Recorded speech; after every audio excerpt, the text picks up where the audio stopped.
Council members, please come to order.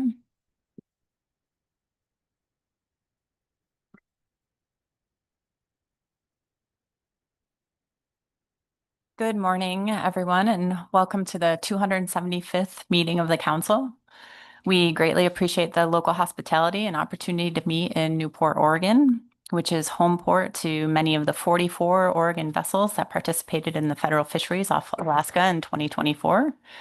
Over 60% of Oregon's total North Pacific volume and value comes from Newport vessels fishing for pollock, cod, rockfish, and crab. And Newport is the third largest port on the West Coast and the 11th largest port in the nation. Just before we begin, I'd like to acknowledge that we've received some recent public comments on our meeting location. And as always, we welcome and regularly solicit public feedback on scheduling during staff tasking. As a reminder, since we manage federal fisheries and reach a broad constituency base, councils are guided by statutory language and our SOPs to strive to conduct meetings in areas where issues being heard affect fishermen of that area. It has been our council's longstanding practice to host 4 of our 5 meetings a year in Alaska and only 1 in the Pacific Northwest. While we understand that many of our agenda items are high profile and of significant interest to many, we strive to do our best to balance numerous considerations to accommodate location, timing of subsistence and commercial harvests, and allow directly regulated participants in affected communities to engage in person should they choose to do so, while also making meaningful progress on high priority agenda items in a timely fashion. So additionally, we have worked hard to increase access to our process through investing and increasing in our remote capabilities in recognition of the barriers and costs associated with in-person attendance.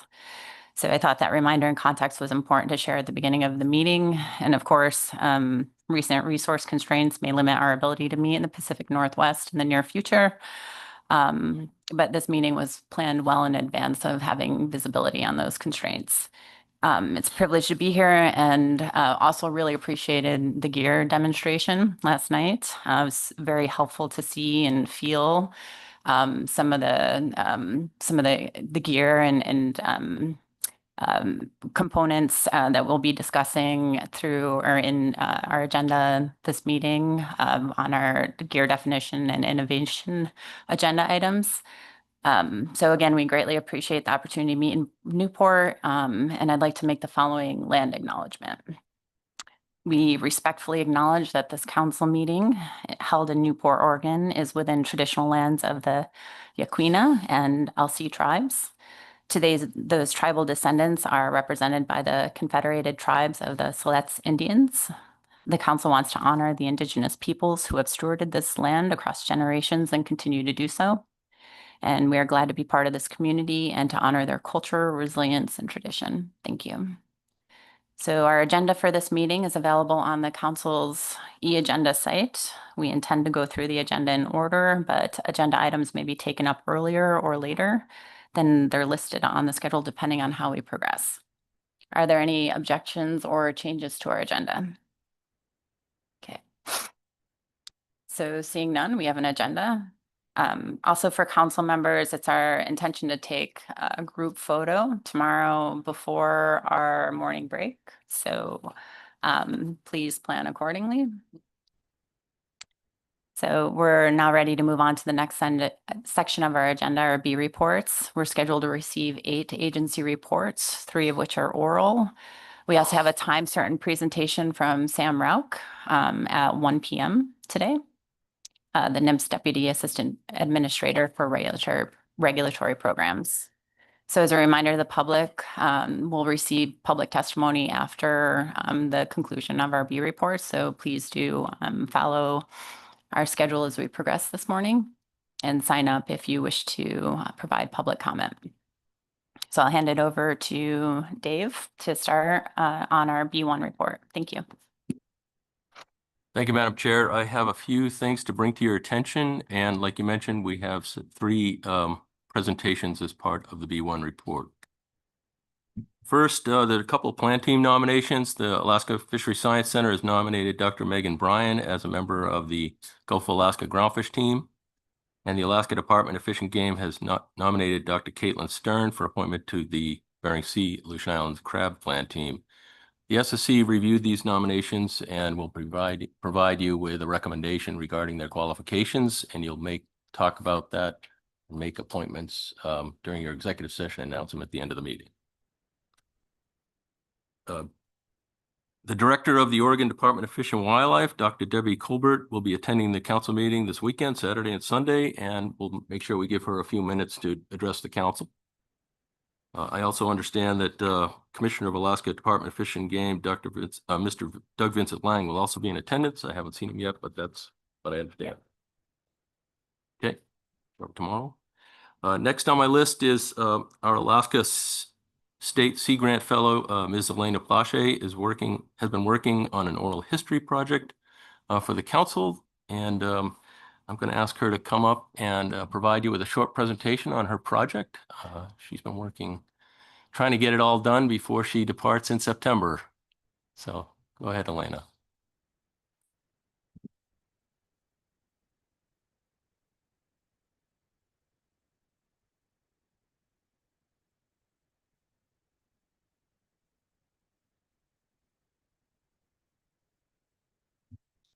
Yeah, I'll just wait a moment for the presentation to come up. Thank you.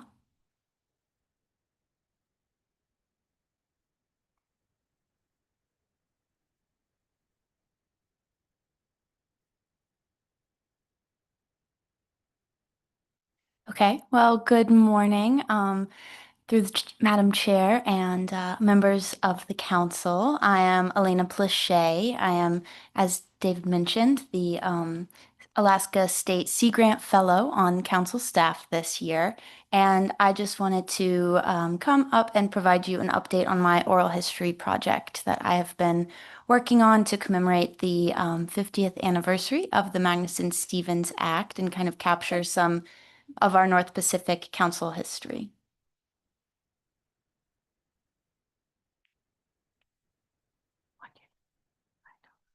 Okay, next slide, please.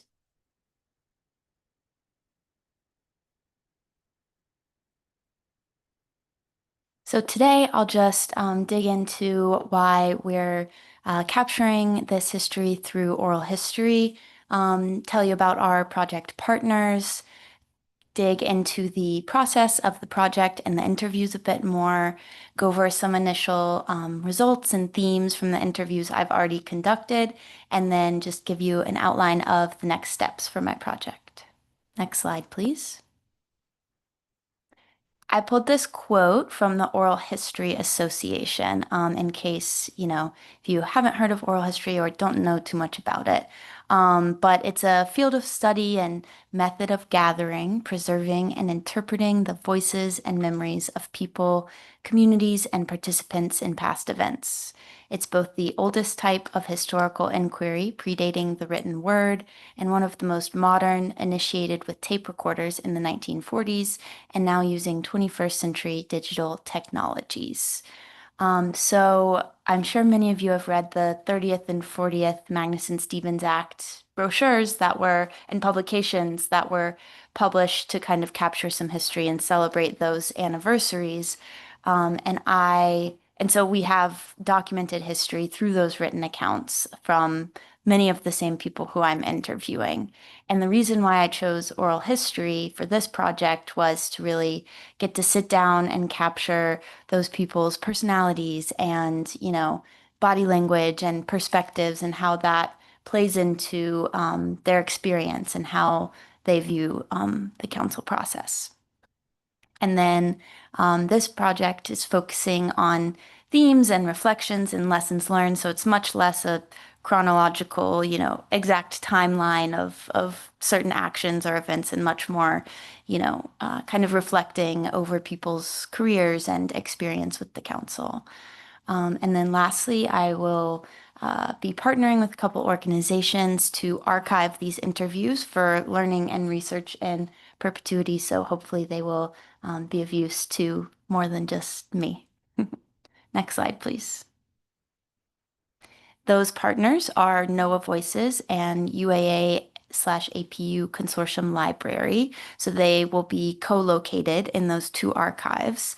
NOAA Voices is an oral history archive specifically run by NOAA Fisheries, and it focuses on coastal communities, fishing, climate change, any kind of oral history project around these themes is in there. And then the UAA APU Consortium Library has many special collections in their archives, not just oral history, but they have agreed to accept this project as a new special collection in their archives. Next slide, please. To dig into the process a little bit more of what this means and what these oral history interviews are, I created this graphic. And I think first it's important to note my role in this is to create an environment and act as a conduit for this information. So it's a bit different from maybe like a journalistic interview where I would have an article maybe I was writing and have a certain take that I'm trying to get from someone. But this is much more just talking to the person about their life and letting them kind of guide that conversation as well as me. Obviously, I have questions I ask them, and I'll go into those a little bit too, but it can really take us anywhere in the interview. And so that just wanted to give that kind of context that my role is to act as a conduit to share this information with others. So we start by I worked with council staff mostly and, other people I've met at council meetings to come up with a list of folks who might be good to interview for this project and making sure that, has good representation across all the different agencies and industry and different bodies of the council, so that we're talking to people with a vast range of experience. And then important to note here is that this is people self-select into this project. And so it's definitely, who I've interviewed is definitely biased by self-selection because I'm not here to force anyone to do an interview, very much people who want to. And I will strongly encourage them to because I think that sharing their wisdom is awesome. But yeah, it is certainly biased by that self-selection. The next step is usually having a pre-meeting to talk about what I'm trying to do here, the types of questions I'll be asking, coordinate scheduling, and just really get that informed consent from them to make sure they understand what they're getting into. And then in the actual interview, if the participant and narrator is what I call them usually, is comfortable, I record it in both audio and video. The audio is obviously the primary importance there to be able to go into the archive so people can listen to it. But the video is a little bit of an additional benefit, and I'll get into that in a minute too. And then lastly, just to synthesize kind of what I'm learning from these interviews. So come up with themes that I've seen that people have talked about, and transcribe and edit the interviews in any way to make sure everything within them that will be going into the archives people are comfortable with. Next slide, please. So you may be wondering what we talk about in these interviews, and this is the slide that digs into that a little bit. And this is kind of how I try to structure the interviews, although they can go anywhere or all over the place and not necessarily in this order. But I usually start by asking about the narrator's life history, just getting into their childhood, family, educational background, career, and their council journey or experience. Then we usually dig into the North Pacific fisheries specifically. And so, based on their context and experience, talking about the meaning and value of these fisheries, any changes over time and associated community impacts that they see with those, and just kind of digging more into these themes. Next is council-specific reflections, so talking about their experience with the council, different challenging or rewarding actions, different policy challenges they face, whether they're from the agency side or the industry side or whomstever, and also any fun memories that they have from their council experience. And then this last category is I called it experience dependent. That's just kind of wherever else the conversation takes us, and wherever else the narrator wants to dig into some more. Next slide, please. I have completed 15 interviews so far with folks in Anchorage, Juneau, Kodiak, and Sitka. These themes are only in alphabetical order. They're not listed in like most mentioned to least mentioned. But these are just some initial themes that I pulled out from those 15 interviews that I've conducted so far. The first one is the 10 national standards and kind of how those have stood the test of time. I've heard a lot of reference to those in the interviews. Another one is centering human connectivity and relationship building and the importance of that throughout the council process, and especially in the longevity of, I feel like the longer people had been involved, the more they really emphasized this piece and this theme. Another theme is changes to fishing communities, both the, hardships that have occurred in facing these changes and the perseverance in overcoming some of the challenges. Another one was council and agency staff, and talking about the usefulness of them as a resource.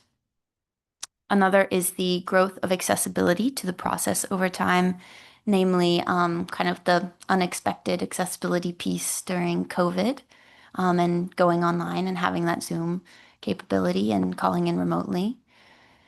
Another is lessons learned and advocacy advice. Another was phasing out of foreign interests in the fishing fleet and management process, kind of in discussing the different eras of fishery management that our North Pacific Council has been through. Another is rationalization impacts. And then lastly, resilience through system destabilization. Next slide, please. So now we will hear from a couple clips from narrators that I have interviewed already. And so this is Bob Foy on the consequences of destabilizing the system, both the ecological and management system. And there's not always agreement. Sometimes we have to pivot. When we had the 2020 pandemic, we weren't able to go to sea and collect information. We had to make very tough decisions. And it was an easy decision to protect staff and take care of staff and to take care of the people that we worked with in the industry and those communities. Tough decision not to be there collecting information. And the proof there is that same year as the snow crab stock collapse. So it was extremely difficult not to be there to capture the collapse. And what you can go back and look at now are the fishermen who were negatively impacted because they didn't know what was coming. The council process that didn't have the right numbers in order to make sure to make the management decisions along the way. So that horrible confluence of a pandemic, a lack of data, and the crash of the stock because of a heat wave all happening at the same time really points to the value of the information, the value of the scientific process, the value of the relationship between everybody collecting information and those using it in the council process. Next slide, please. And there's not always agreement. Sometimes we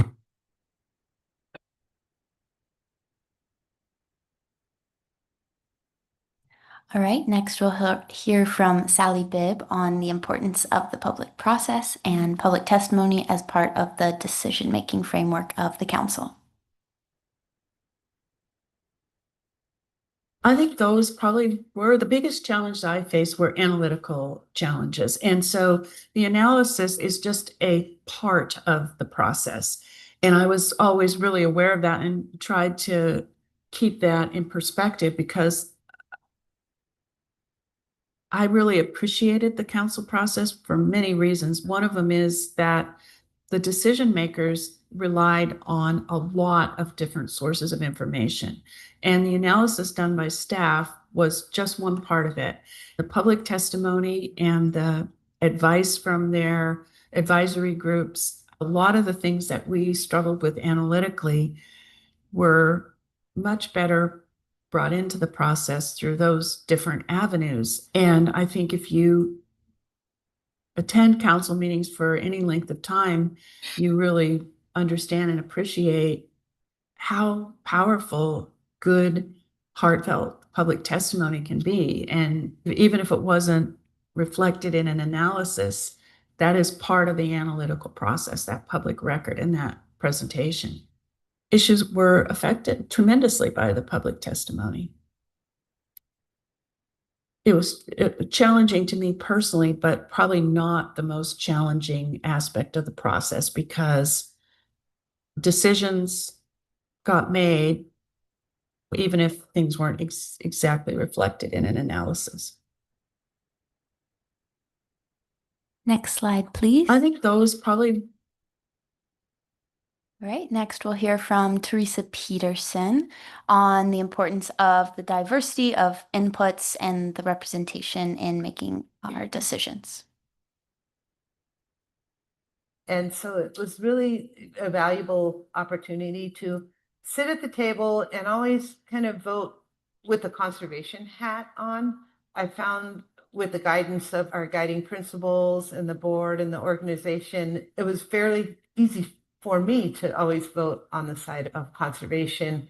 And during those times, we worked through some pretty controversial issues on the council in regards to bycatch restrictions. You know, when you're reducing bycatch of halibut, salmon, and crab, inherently you have some competing national standards, with the national standard 1, optimum yield, and then national standards 2, reduce bycatch and sustain fishing communities. So there's inherent tension with the guidance, which then kind of creates tension between user groups, because quite often when you're restricting bycatch, there's a very real potential to negatively affect another harvester.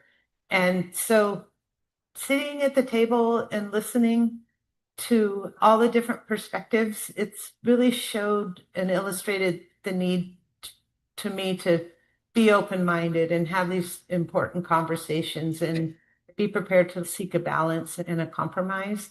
And I think that's what the council system is set up well to do, to kind of balance competing interests and making sure when you are looking at means to reduce impacts on other species, you're also considering the other user groups.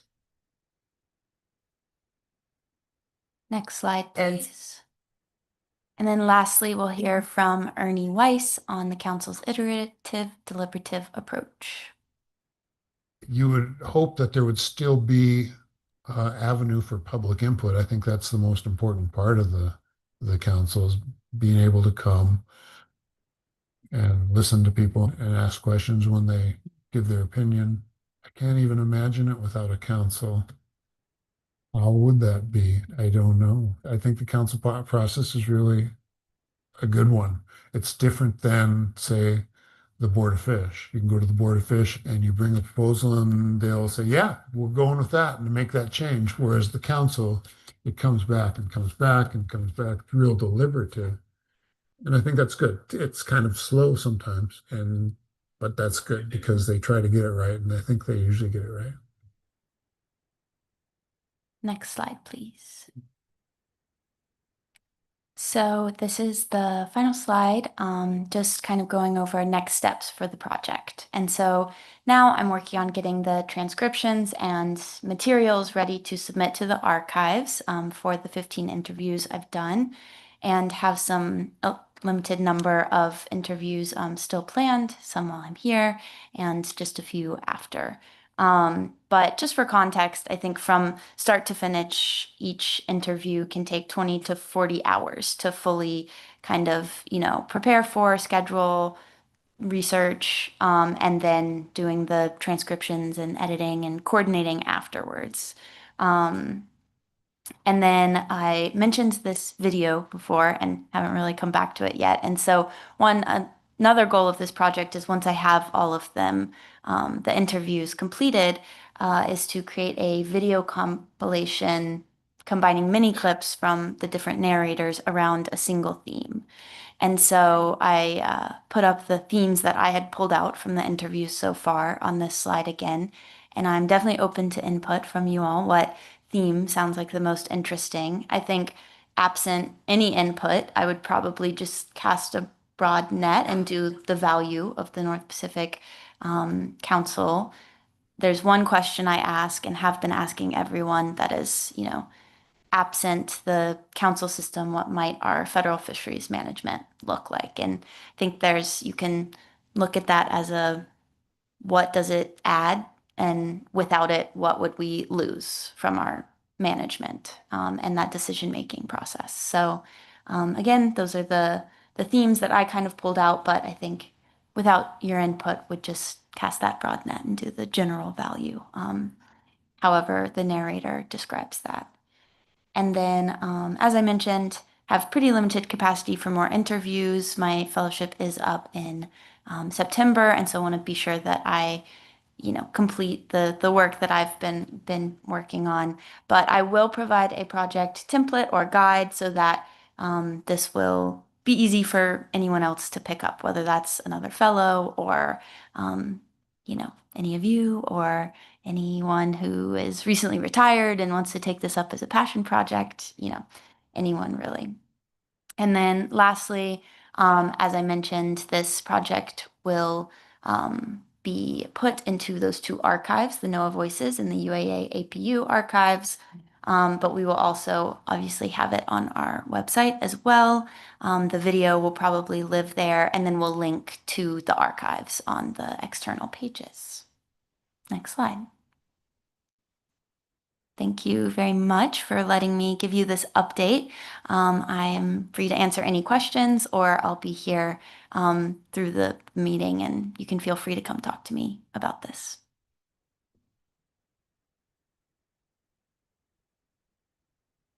Sorry. Thank you very much for the presentation, Ms. Plache. This is a very exciting project, and it's going to be, I think, a pretty amazing resource for our region, and a really, I think, fun project to look back on in a few years. Are there any questions or any initial input? Yep, Ms. Kimball. Thank you. Thank you for the presentation. I don't have initial input, but I did want to ask what the genesis for the project was. Sea Grant Fellows do a lot of different work in different organizations. Was this your idea to try and do an oral history project, or did that come from NOAA? We haven't seen anything like this. It's really exciting, and I wanted to find out where it came from. Yeah, thank you for the question through the chair, Ms. Kimball. I did come up with the project. I was in a webinar, and I can't remember the webinar off the top of my head, and they mentioned NOAA Voices, and I have some oral history experience in the past, and some of my other research from my educational background was around interviewing and some qualitative research that way. And so I was really intrigued by this archive and went into it and looked through it, and there was only, I think, 3 or 4 Alaska-based like fisheries projects, and I just felt like that was a huge opportunity to add to that body of knowledge. And then me being on fellowship with council staff, I wanted to really center it around obviously something that would be useful to council and intriguing to everyone here. So that's kind of where it started and began, was just in that webinar and hearing about this Voices archive, NOAA Voices archive, and then brought it to Mr. Witherall and Diana Evans, and they kind of helped me form the project and expand it even more beyond my wildest dreams. So yeah, thank you for the question. Yes, Mr. Twite. Thanks, Madam Chair, and thanks, Ms. Bloche. I think it's very fortuitous that you're doing this in the year of the 50th anniversary too. And my question was really along a similar vein as Ms. Kimball's, so I thought I'd just mine a little bit further, thinking about the 50 years. Have you been able to interview anybody who had substantive experience with fisheries in the federal waters off Alaska before the Magnuson, and who actually kind of got to see the difference between the pre-Magnuson fisheries and the fisheries under Magnuson? Through the chair, thank you for the question, Mr. Twite.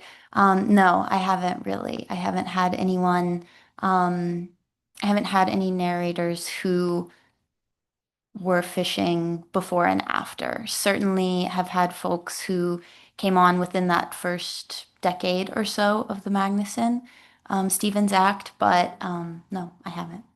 But I'm open to if you have friends or colleagues who you would like to suggest, please come find me.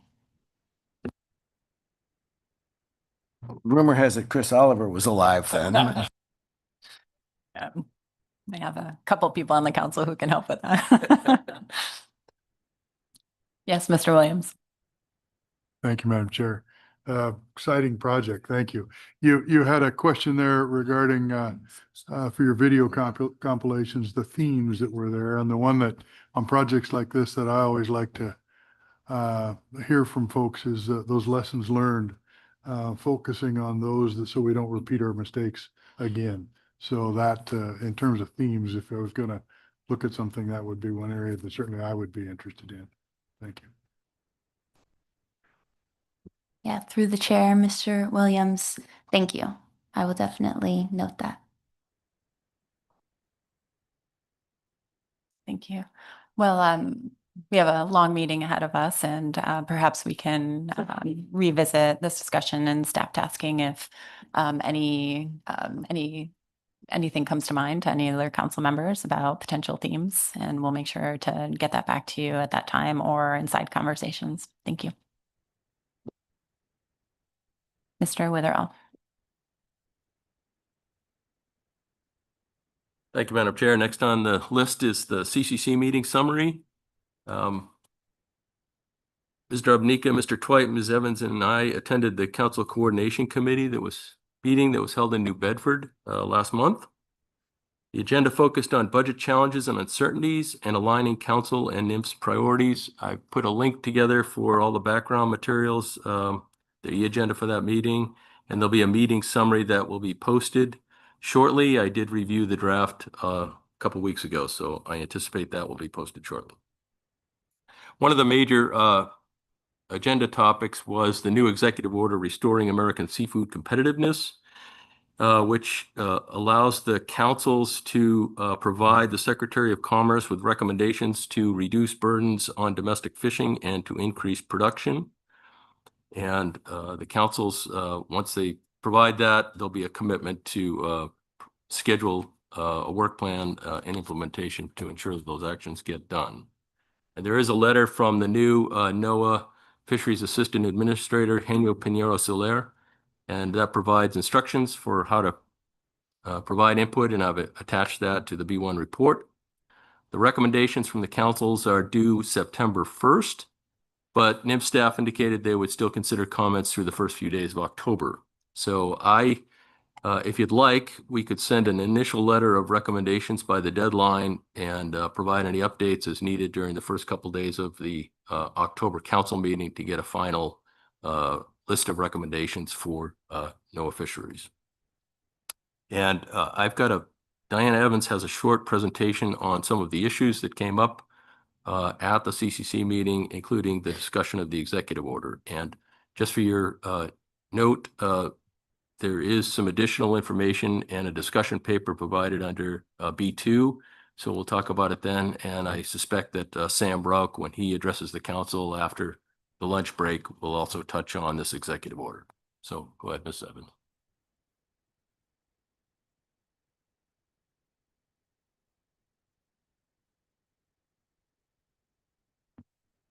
Good morning, members of the council. Diana Evans, council staff. So I have a few slides here that walk through some of the discussions related that we had at the CCC or that took place at the CCC, and relating them back to things that you might want to consider as actions at this June council meeting. So starting with the executive order on restoring American seafood competitiveness, this slide really tries to capture some of the information that's included in there. So on the top left quadrant of the screen talks about the policy goals of that executive order, which include to promote productive harvest of seafood resources, to unburden commercial fishermen from costly and inefficient regulation, to combat IUU fishing, and to protect seafood markets from the unfair trade practices of foreign nations. So there's a number of different goals that are included in that executive order. And then the bottom section, section 4, highlights the various different actions that the executive order directs towards the Secretary of Commerce to implement those policy goals. And so those include a number of different components. One of them is specific to the councils, which we'll focus on for the next couple of slides, but I just wanted to make sure that we did share this broader context, which includes actions both soliciting public comments directly from the public, in addition to from the regional and fishery management councils, and things like developing a seafood strategy and looking at competitiveness and unfair trade practice issues and seafood import monitoring. And I should note that we shared this slide deck with both the SSC and the advisory panel at this meeting.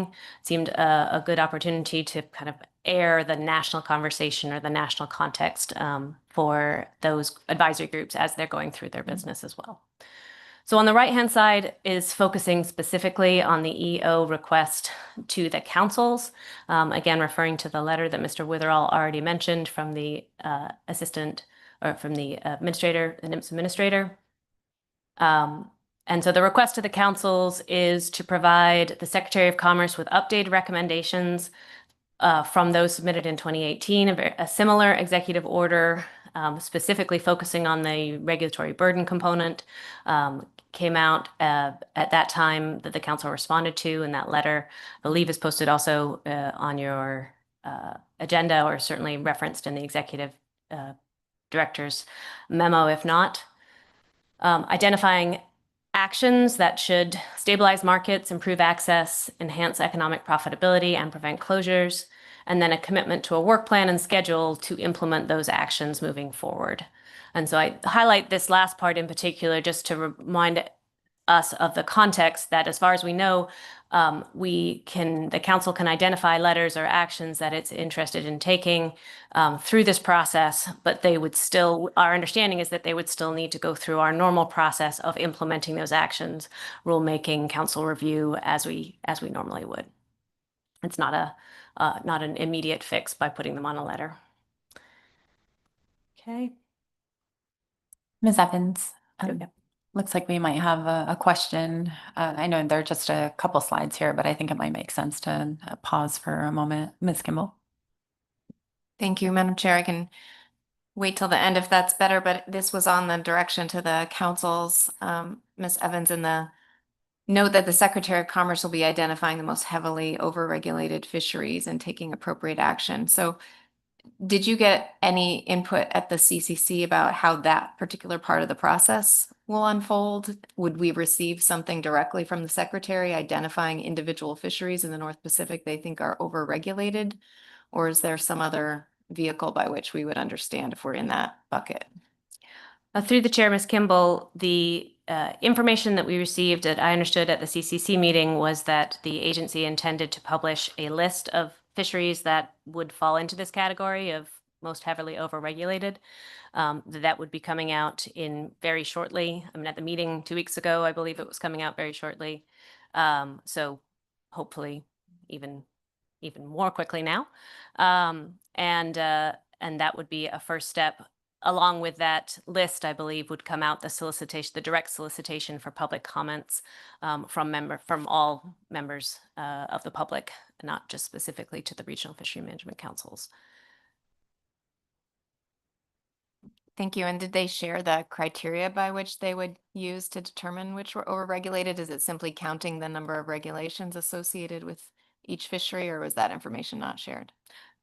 Through the chair, I do not recall anything specific about how that list was compiled. I guess I'll look to the other attendees at the meeting, but I don't recall anything like that. Head nods from the head table.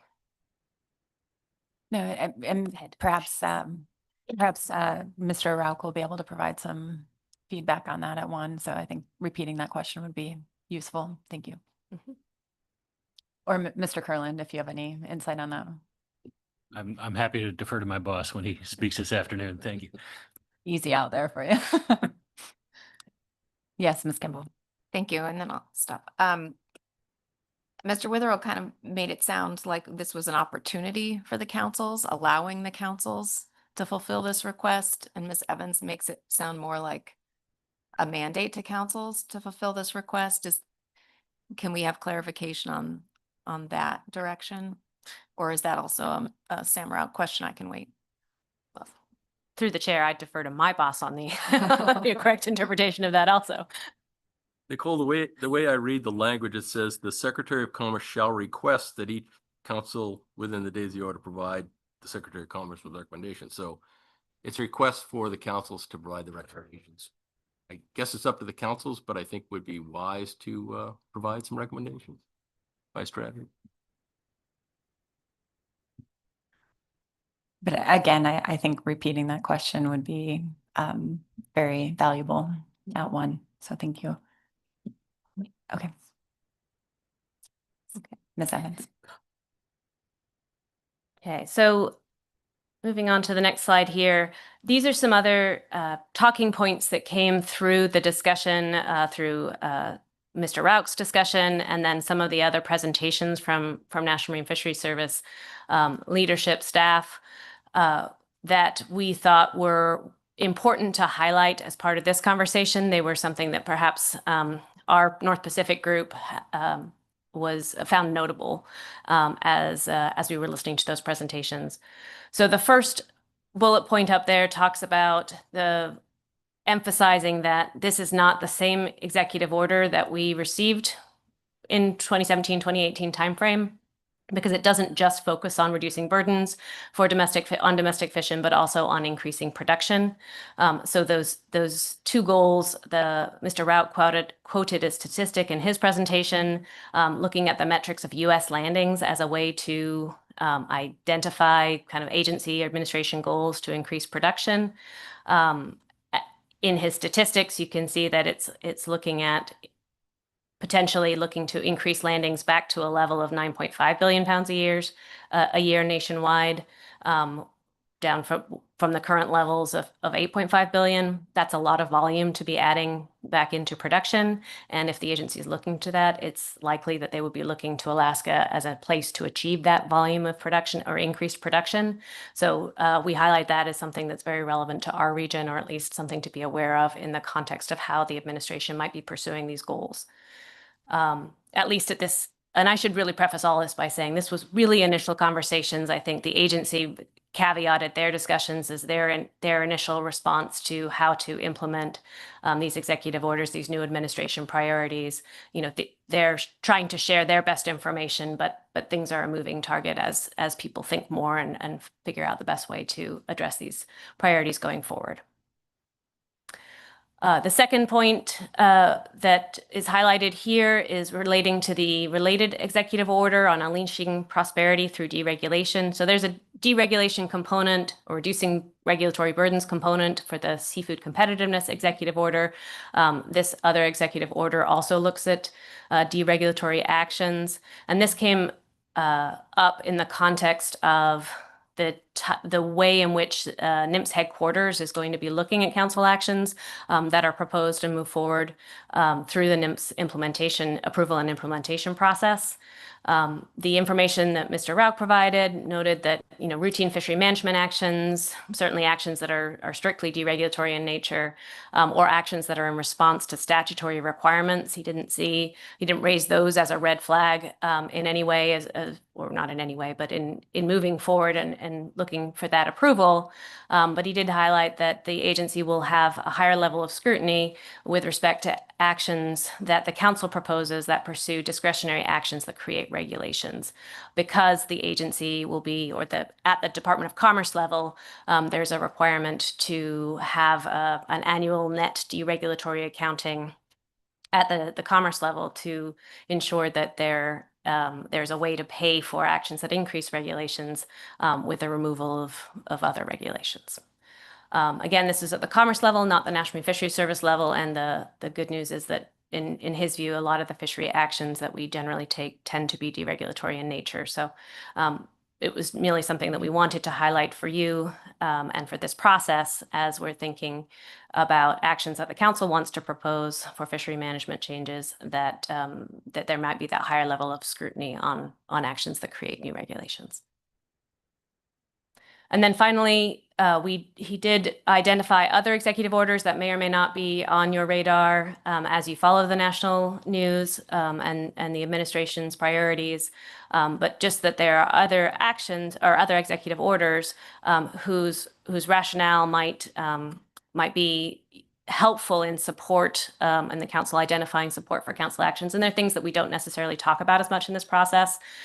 Things like reducing the cost of living for American citizens, the way, identifying that as rationale for actions that the council moves forward, or reducing anti-competitive regulatory barriers, just highlighting that there's a broader set of priorities for the agency, and it might be useful for us to ensure that we communicate well about how the council's proposed actions fit within those broader priorities, particularly if we know that they're going to have that higher level of scrutiny. It just helps to communicate fully what we think the benefits of the actions that the council is proposing will be.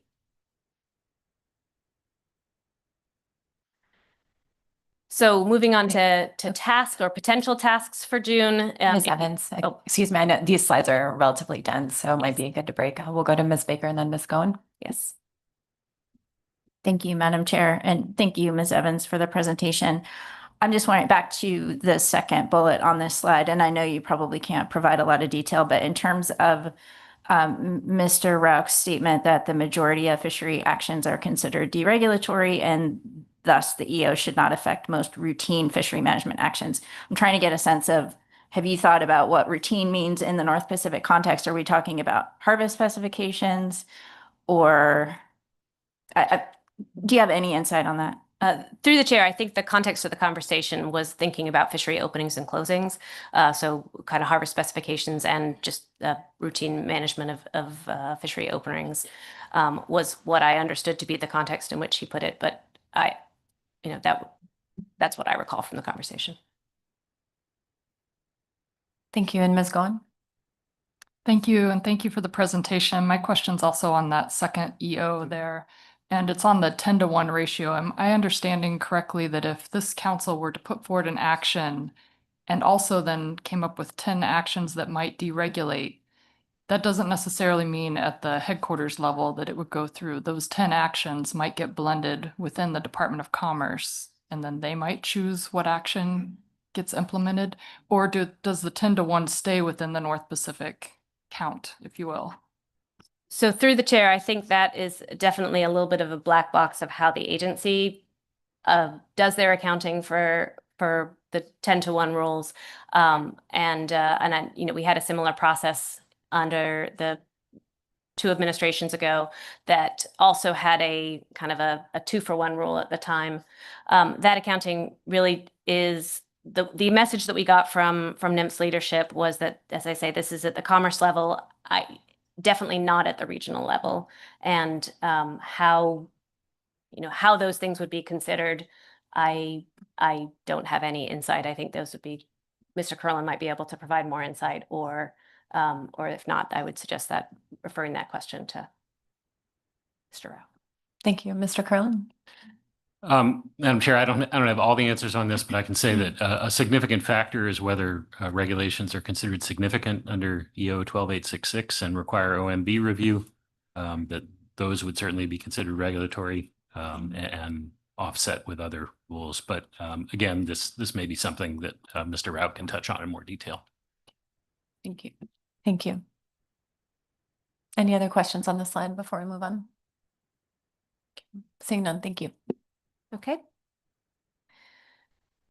So circling back specifically to the response to the executive order on seafood competitiveness, Mr. Witherell already referred to this, but just generally thinking about timing, there's a deadline established in the letter. There was an extension to that deadline, doesn't quite cover our October meeting.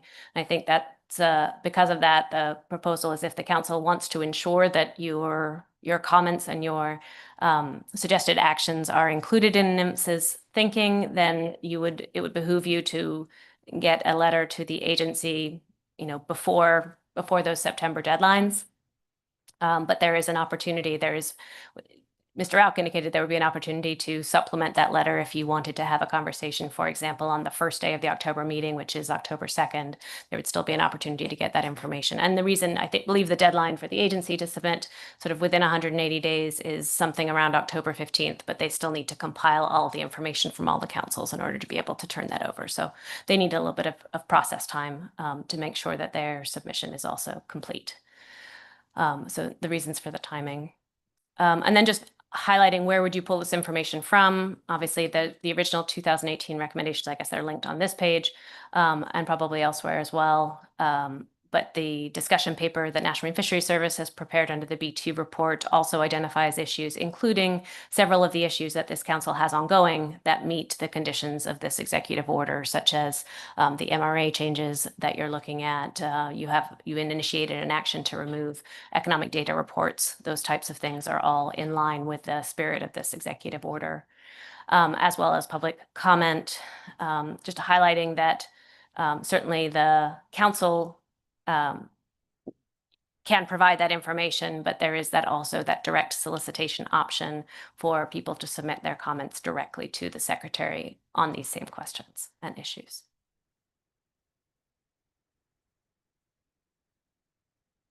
So moving on to a slightly different part of our conversation at the CCC that we also wanted to highlight for the council and for our regional process was a discussion coming out of a couple of different presentations where the agency was looking to the regional fishery management councils, on a nationwide basis, talking about how to align priorities between the councils and NMFS in the face of the fact that there are fewer resources, the new administration's priorities, and that the message being you can't keep doing business the same way we have been.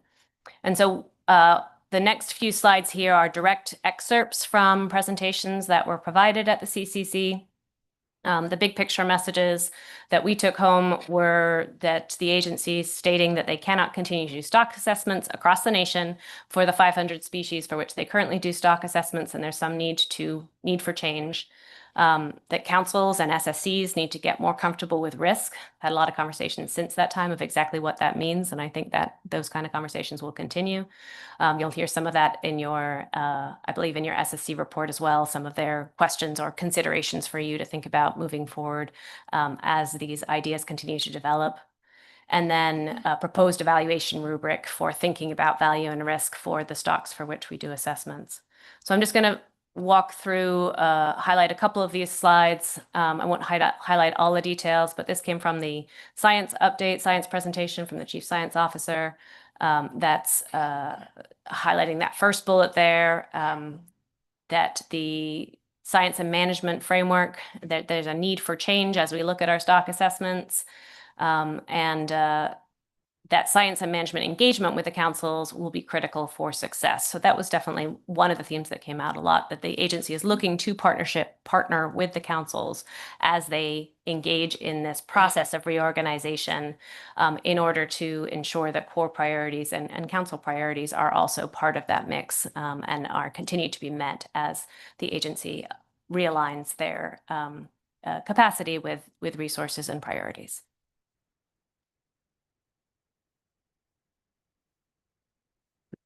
Yes, Ms. Goen. Thank you for the presentation. I have a question on the last bullet there. And on your previous slide, you noted that council and SSC should get more comfortable with risk. And in fisheries, usually when there's increased risk, that means decreased harvest. But this last bullet on the slide says increased uncertainty should not automatically equal decreases in harvest. That's unusual to hear coming from the agency and the council. Can you elaborate a little more on that? Through the chair, I'm not sure that I can elaborate much more than that. I mean, that statement was definitely one that was emphasized during the presentation, that increased risk, increased uncertainty shouldn't necessarily inevitably mean more conservative harvest. The SSC had quite a lot of conversation about that during their discussion earlier this week, and I think you'll get some comments in their minutes as well about how that principle how to think about that principle moving forward in any future discussions about kind of changing practices. But I don't have specific examples of what the agency might have been specifically thinking about with respect to that bullet point. Thank you. And Mr. Twybe. Actually, thanks, Madam Chair. I just wanted to add a further comment to that.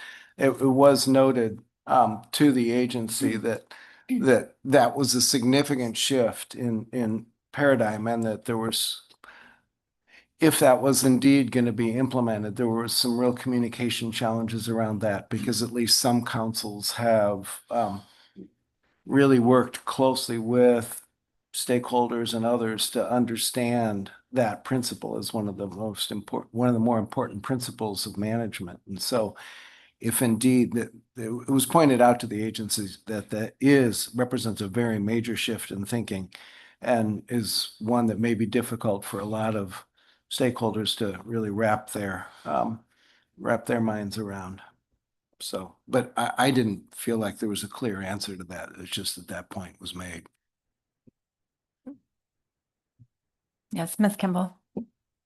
Thank you. On the first bullet, Ms. Evans, I'm also curious about the vehicle for that. So maybe it's Mr. Curlin or Mr. Rauch again, but would we expect to get a list from the agency on the stock assessments that they will no longer support, or the species that they no longer will support being in an FMP? I mean, how would we understand what this change might look like for the North Pacific? So through the chair, Ms. Kimball, I think the next couple of slides represent the agency's initial thoughts about how to go through that process. I don't think we have clear guidance in terms of a list yet, but they've identified some ways that they're beginning to create that evaluation, and ideally working with councils to do that in partnership.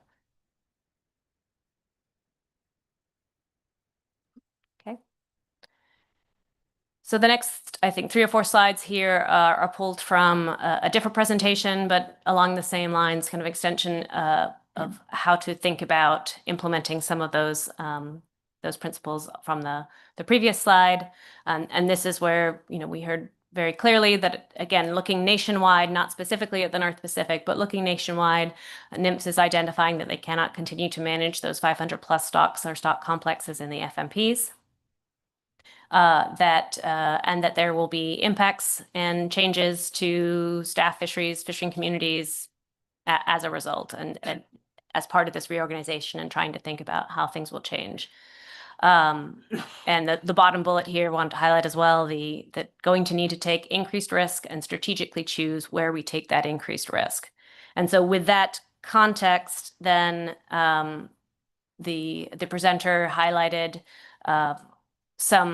what are the Magnuson Act guidelines? How do we go about thinking about that process, or how do we go about looking at that? The presenter highlighted the elements of the National Standard Guidelines that identify when stocks require conservation and management, when they should be in the FMP and receive stock assessments as we are used to seeing. And so these are the Magnuson Act conditions, or the National Standard Guidelines conditions of how we look at that.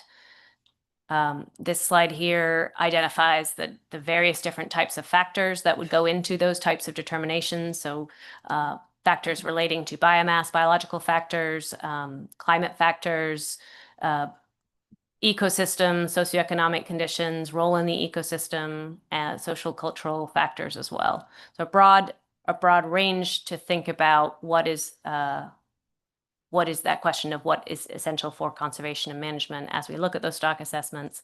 And then this was the rubric that at least was proposed at the meeting for how we might go through a deliberative process to assess the various stocks that are managed nationwide, to try to have that a deliberative way of looking at stocks and complexes, looking at the high risk, low risk, and high value and low value. And you can see the different types of metrics that might be used to determine risk and value. So this was the proposal, or an initial proposal, to think about how to engage in the discussion and evaluation of what how do we get back to our core priorities, or how do we identify core priorities and align our resources and priorities accordingly. And I think this is the final slide from this section of NMFS slides. So my next slide would go into what the council will do. So if there's any questions on this, I Thank may you. not be able to answer, but I can try. Ms. Goen and then Ms. Baker. Thank you. And my question is on the rubric slide there on the high risk, high value, that's been suggested where to focus the energy. For high value, is that economic value? Is it sociocultural value? Is it ecosystem value? Can it be any of those things? Through the chair, I think that there is was an initial proposal or some initial kind of ways of thinking about that. I think there's an opportunity, and I think that's the next slide. There's certainly an opportunity to the extent that this council wants to be involved in identifying that type of information, or what values should be in a North Pacific context. You have the opportunity to be part of this conversation. It's at the very early stages. And so the next slide would really highlight just kind of what choices are you interested in making, and how proactive you want to be to engage in this conversation at this stage, or wait for a little bit more developed conversation and thought to develop through the agency, and then have that come down as an opportunity for the council to react to that. So. Thank you. And Ms. Baker? Thank you, Madam Chair. I think Ms. Goen's question covered it. I had the same question about risk, and so I think Ms. Evans has provided everything she can. Thank you. Mm-hmm. And I would just note through the chair, Ms. Baker, particularly to risk, we've had a lot of conversation, just side conversations. I think all of us who attended, all of those who listened into the meeting, certainly through the SSC conversations and the advisory panel conversations about what are we talking about with risk? Are we talking about scientific uncertainty? Are we talking about management risk? Are we talking about the space where they blend? So I think there's a lot yet to be figured out with respect to moving forward on these questions. Thank you, Mr. Witherell. I'm just going to make an observation that we've gone through this process with the stock assessment prioritization on what stocks and how frequently they get assessed. We've also done that when we removed squid and sculpins from the FMPs. So we've done this process. I think this really is using a lot of the same techniques and really scrutinizing those tier 6 stocks as to whether or not we still need assessments. Just an observation. Thank you. And Mr. Twite. Thanks, Madam Chair. My question is actually for Mr. Kurland on this one. While we heard this concept presented in terms of thinking about just stocks and stock complexes from the standpoint of doing stock assessments, I got the impression at the meeting that this was actually sort of the same framework that NMFS was thinking about generally in terms of how they'll be managing workflow on a range of the products that a range of the recommendations that the councils bring to NMFS, and not just reserving that for just simply prioritization of stocks and stock complexes. Did I hear that correctly, or? Yeah, Madam Chair, Mr. Twite, you did hear it correctly, and it's broader than that. So this is kind of a conceptual framework, and the idea is that the same conceptual framework might be useful for prioritizing protected resources work, habitat conservation work, other types of things that the agency does. So it was presented to the CCC in the context of stock assessment. And Dr. Foy will touch on this briefly under B4 as far as how the Alaska Center is beginning to think about ways to approach it this way. But it really is this balance of value in terms of commercial, recreational, subsistence use, ecological value against risk. And the idea that where there are high values and high risk of not doing an assessment, chances are we would continue to do regular assessments. But when there is low risk and low value, that might be relatively easier decisions to make. And of course, the trick is in between in how to navigate those things. Yes, Ms. Kimball. Thank you. And this might also be for Mr. Kurland, but is the agency approaching it such that every region, every council is required to kind of work through this process Or is it nationally such that we could make the case that we need to continue all management for all of our current stocks and stock complexes, and all of the reduction could come out of other regions? Or is every region required to make reductions? Madam Chair, Ms. Kimball, there isn't, again, this is kind of conceptual at this point. So the agency hasn't yet worked out exactly all the details of how that would play out. But we are dealing with a limited resource environment. So chances are very good that the Alaska region and center will not have 100% of the resources, and other regions will absorb all the cuts for the agency. So we're going to have to see how that plays out. I think the expectation and clearly the message delivered at the CCC meeting is collectively we're all going to need to think very differently about how we implement the mission going forward.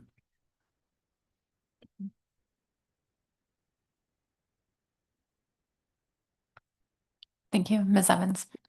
Okay, so just the final slide here is thinking about what, if anything, you want to do at this meeting with this information, letting you know that the CCC, so the 8 regional fishery management councils, have created a work group of the executive directors to try to identify core priorities for the councils to bring to a discussion with National Marine Fisheries Service at the next CCC meeting, which is in October. So there's a national effort looking kind of from a council perspective, what are core needs and core priorities for council work across the nation. The question for you is whether or not you want to create or initiate anything at this meeting that would look specifically at our North Pacific circumstance, which may or may not align or may have unique circumstances that you think it's important to communicate or reflect in the national context as well.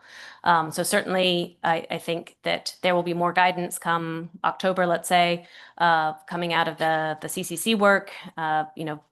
Continued development of these conceptual ideas at the National Marine Fisheries Service as they move forward. And I can't imagine, but that the agency wouldn't, send those out to councils to get your feedback as those ideas develop.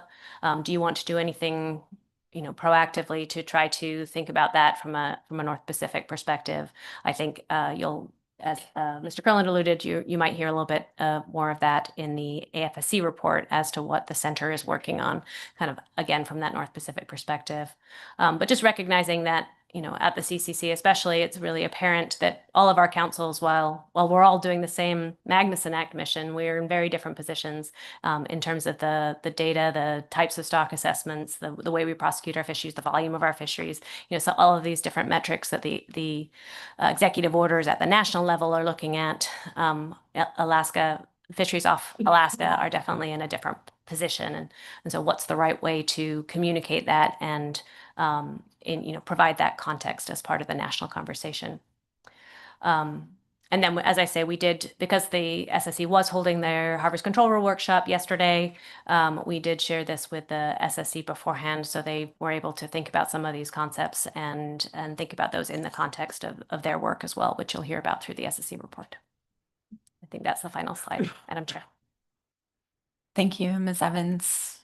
Any final questions? Thanks. I think it's safe to say that we'll, as a council, want to provide some regional perspective lens on some of these issues. We can kind of think through how to best do that throughout the meeting and maybe come back to that discussion particularly after an opportunity to speak with Mr. Rauch at one and hearing SSC feedback. Thank you. Okay, Mr. Witherell. Thank you, Madam Chair. Continuing on, Ms. Baker. Thank you, Madam Chair. And I apologize, I just didn't have a chance to review the agenda this morning. Can you, or Mr. Witherell, remind me when during this meeting we will hear the SSC's input on what we just talked about? Maybe the evaluation, I just can't remember. we have a time certain on our agenda for the SSC report in full at 8 a.m. on Saturday.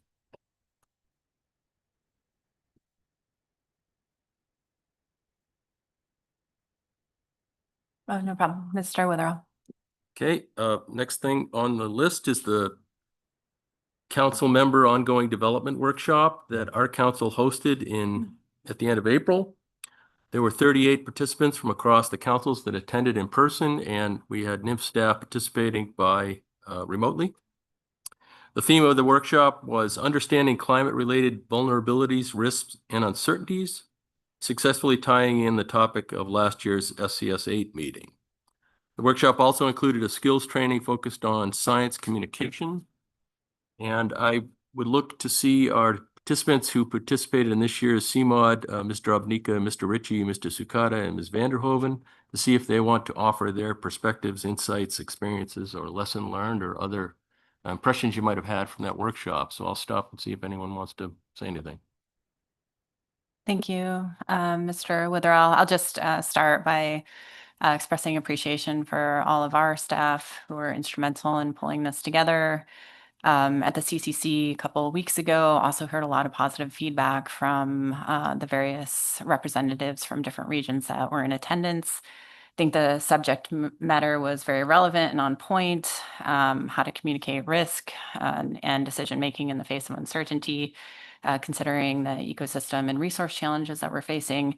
It was also, it was interesting to hear how other regions are approaching this. In the North Pacific, we were able to, to present and share on a number of topics, including, how we're working to incorporate more traditional and local knowledge into our decision making, and building more. I think opportunities for data inputs, understanding resource limitations that are forthcoming in the future. So again, really appreciated our staff's engagement on this. Ms. Vanderhoven. Thank you, Madam Chair. I think you hit on a lot of what I probably would have hit on. I did the first CMOD a couple of years ago also, as well as this one, and I really find a lot of the value in the program being the sharing of experiences in a less formal environment between the different councils, especially in a time where we're having to start thinking about how we do things in a different way. And even if something a different region is doing doesn't work here, it starts to get those wheels turning about how you could think about things differently. And so I think it's a really valuable program. And I think there was a lot of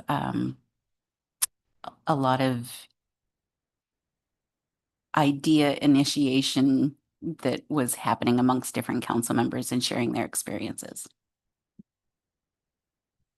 Thank you, Mr. Ritchie. Thank you, Madam Chair. And I would just second what Ms. Vanderhoven said. It was really interesting hearing all the different perspectives on similar problems and issues that are going on in other regions. And it was a lot of experience from other council members and staff members of other regions there to draw on. And I found it a pretty invaluable experience. Yeah, so anyone that has an opportunity to go in the future, I would definitely recommend it. And I hope to in the future as well. Thank you. Ms. Kimball. Just a question. I obviously wasn't able to attend, but was the workshop adapted to the EO? Or was this planned, well in advance? And so there wasn't a discussion about how to understand climate-related vulnerabilities without ecosystem surveys, or increasing our risk, but also increasing production. Those weren't themes as part of the workshop, I assume. No, this was planned well in advance of the EO, unfortunately, but it was interesting to hear how various regions had been operating under consistent resource limitations that were growing over time. So that was one thing that was really notable from my perspective.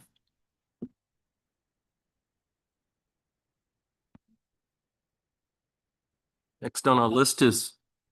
Sorry, Mr. Sukata, did you have your hand up? Yep. Thank you. I just wanted to reiterate the experience. I thought it was excellent. It was a great reminder on kind of communicating under stress. I found valuable discussions with some of the Pacific, the Western Pacific, like the Samoa representation. They were very interested in some of the LKTK things. I think that they were trying to understand better how we were pushing kind of the local knowledge and the traditional knowledge that were held by that fishery. And yeah, definitely a great experience. I would recommend it for anybody that could attend. Thank you, Mr. Sakata. And back to Mr. Witherall. And just thank you, Madam Chair. And just to tie up the loop, the Pacific Council is in fact planning to host the next CMOD meeting, but probably not till 2028 or later, given resource constraints. Moving on, the council did receive a formal invitation for the councils to engage in a in-person government-to-government consultation in the summer of 2025 to be held in the community of Galena, Alaska, from the tribal governments of the Yukon-Koyukuk subregion. The resolution unanimously adopted by the advisory board requesting the consultation is attached to the e-agenda. And I communicated back to them to note that the council doesn't really have the authority to engage in government consultation, but this may be a potential outreach opportunity for the council to consider relative to the chum salmon bycatch analysis. So I think they're looking for our response to their invitation, Madam Chair. Thank you, Mr. Witherall. I think we'll be receiving a finance update report during executive session. I think that'll be pretty critical in discussing this outreach request as well as any future ones. So thank you. Okay, moving on. I have a list of council member and staff activities and various committee and plan team meetings that are coming up. One that I did want to offer is there's an attachment here from a workshop that Mr. Twite attended, and I'll look to him to see if he wants to speak to his experience on attending that workshop. Thanks, Madam Chair, and thanks, Mr. Witherall. I just want to add briefly on that one, and then also mention that I wasn't able to get a written report together on a similar workshop that I attended 2 weeks later, also on the East Coast. I found the workshop, the first workshop that the written report is attached, very illuminating because it was international in nature. And I should also restate, as I noted in there, that at neither workshop was I actually there as a formal representative of the North Pacific Council. I was invited because of my North Pacific Council background and experience. And I also should note that I was one of the very few managers, actual fishery managers in the room. Almost all the other participants were scientists or conservationists or academics. But there was a very low representation on folks with actual managerial experience. So I got called on a fair amount. And as folks know, I probably had a fair amount to say. In addition to what I noted in there, one thing that impressed me repeatedly, that has impressed me at other sort of similar functions, is how much we're looked to as a model for how we're approaching a lot of the challenges that are being felt globally in terms of trying to continue to manage resiliency and, in fact, increase resiliency in sustainable fisheries globally. And a couple of specific incidences still stick in my mind. One is the representative from the Food and Agriculture Organization from the United Nations pulled me aside at one point during the workshop and said how impressed she was by the risk tables that we've developed over the last few years and are now using as part of our stock assessment process. And she said that she'd shared those risk tables with her colleagues and gotten some really positive reactions from them. So it's just those comments like that are really fun to hear. And then there was also a fair amount of talk about data flow. and trying to get data from the scientific community, from surveys into the management process, and people talking about several year delays. And I said, typically our data goes from our surveys into our stock assessments in the space of a couple of months to at most sometimes half a year. Several jaws dropped, and one person just flat out asked me, how do you do that? And I almost didn't know how to answer. And I finally said, well, it's just that's baked into our system. That's the way we work. That's how the scientists understand the value of their contributions, is the fact that they're waiting dockside for the information. And that was sort of the best I could do. But both of those I just found to be real, both sort of affirmations for what we do, but also real challenges to what we do too.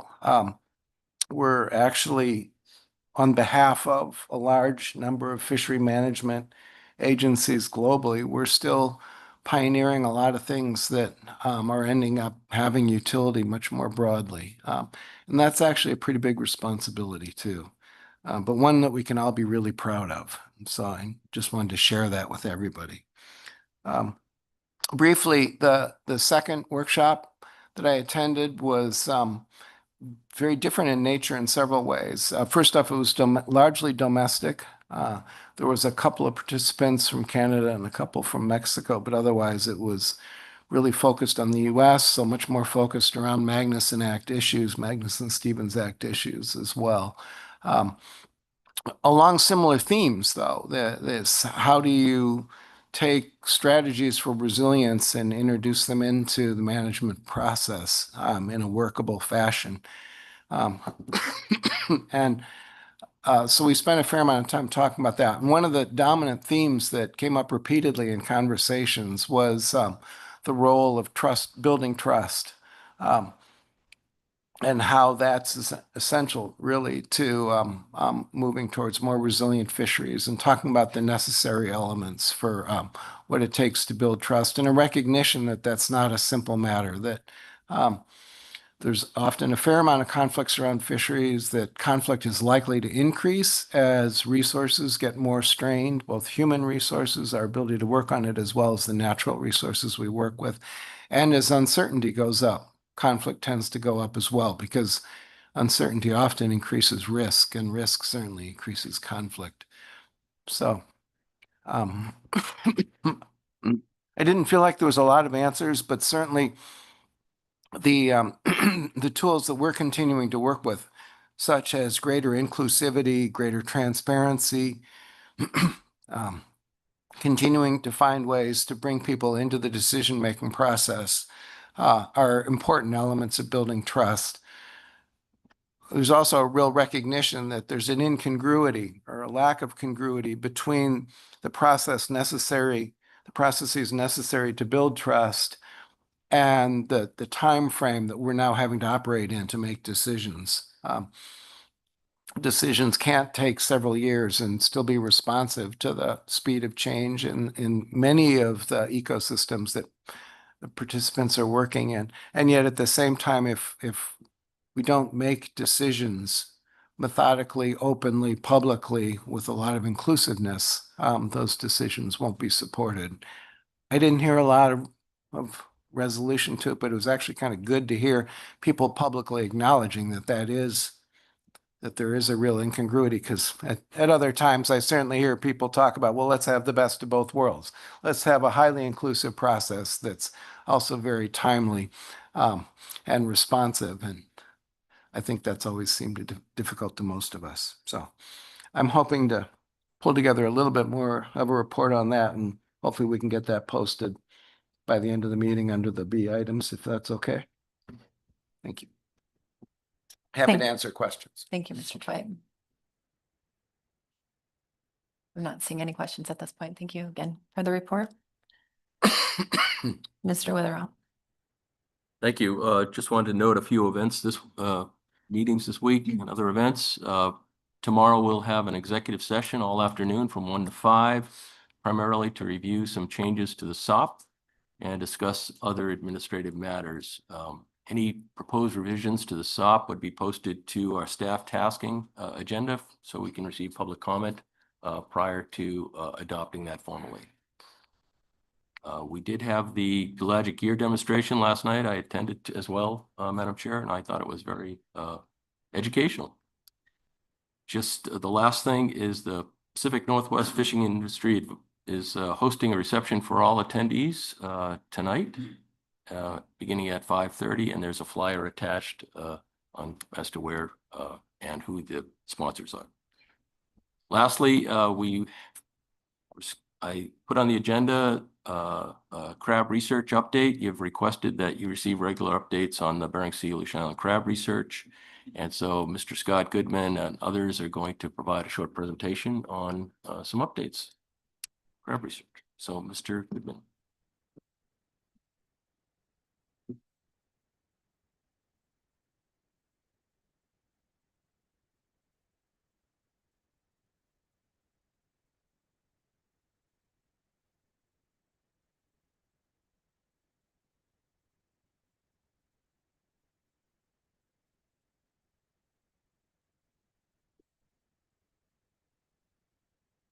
Thank you.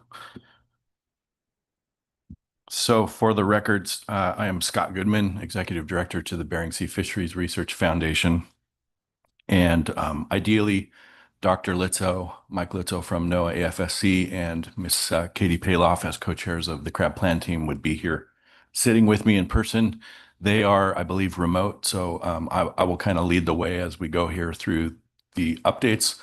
This is a lot of information, and it's compressed down into kind of a high level bit of coverage here. I think that you guys are very well aware that the crab crisis is ongoing, and there's a lot of focused effort to figure out and keep high priority crab research going to be helpful for decision makers.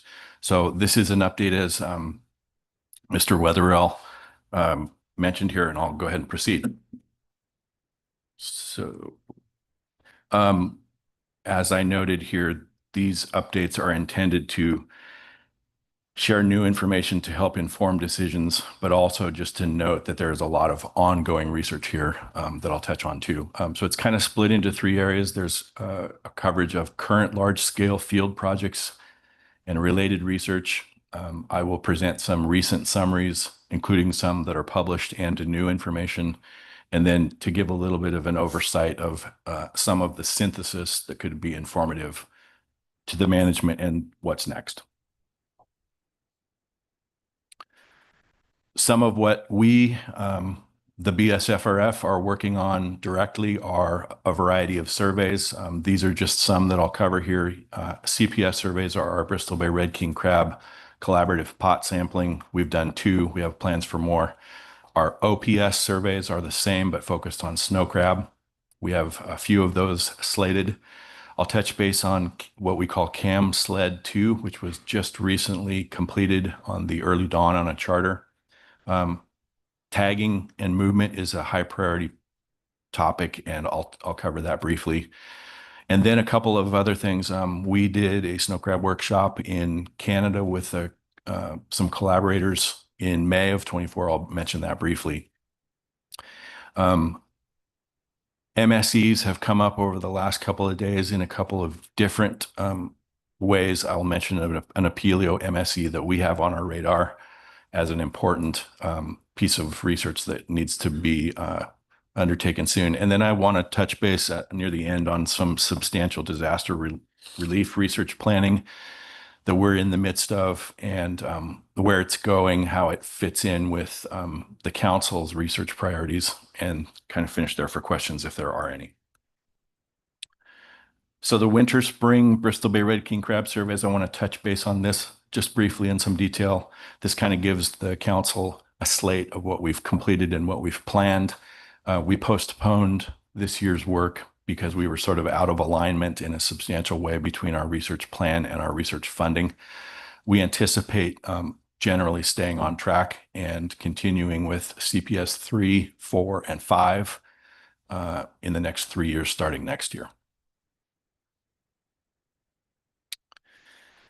This work I believe some of you have been aware of parts of what it's been attempting to do. There's been kind of an ongoing and longer discussion around winter surveys. That's where this was conceived of. I pulled together a couple of the summaries that I think are relatively known here, but this is a distribution plot of both the pot sampling and the trawl sampling from the last couple of years. And really the focus here is to look at the new information that can be gleaned from a seasonal distribution survey from 2 different sampling years, and then to do it across a couple of different seasons so that we can detect how things are related to changes in the ecosystem, as well as just natural cycles. So temperature has proven to be quite important. And then adding the trawl sampling component has also proven to be quite important.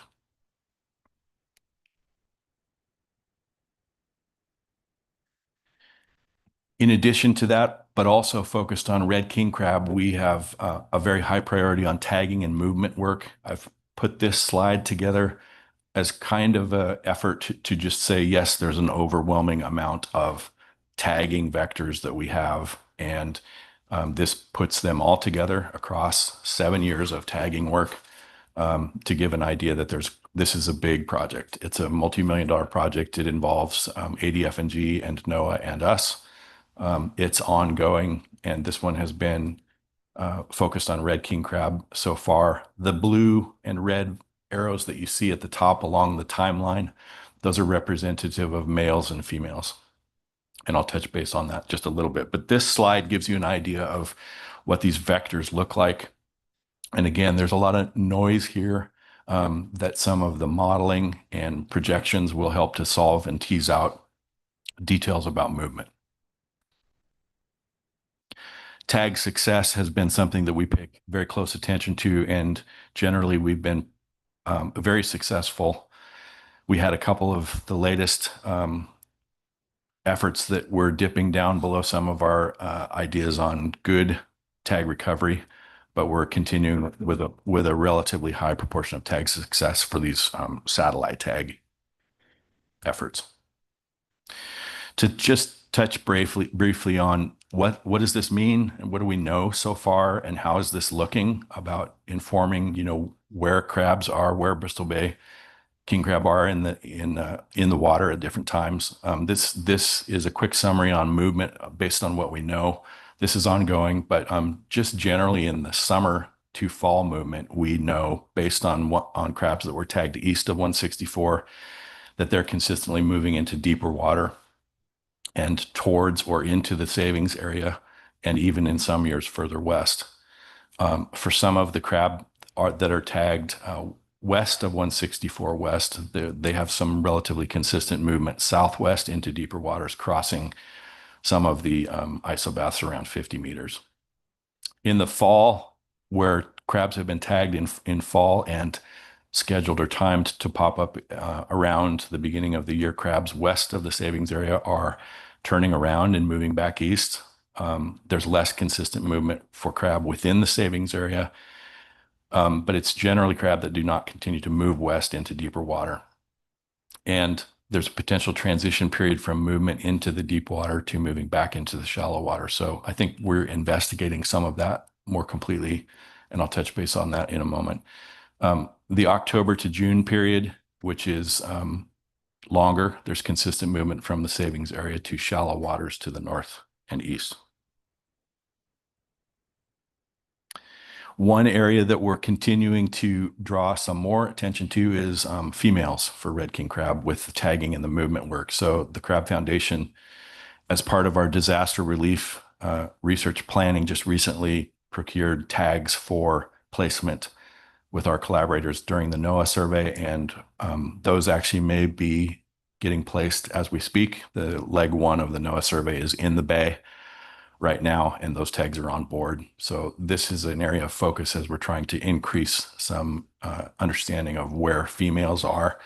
The plot and the details that you're looking at here show that in general, most of the females are inside that inshore closure area. There are some that are based on our tagging data inside the savings area and further west, but this gives you an idea of what we've seen so far. And it's small, but the coloring of the dots here is basically the movement summary vector by season. So you can see the fall period is in orange or yellow. The red or violet color is around the winter, and then the springtime is the green dots.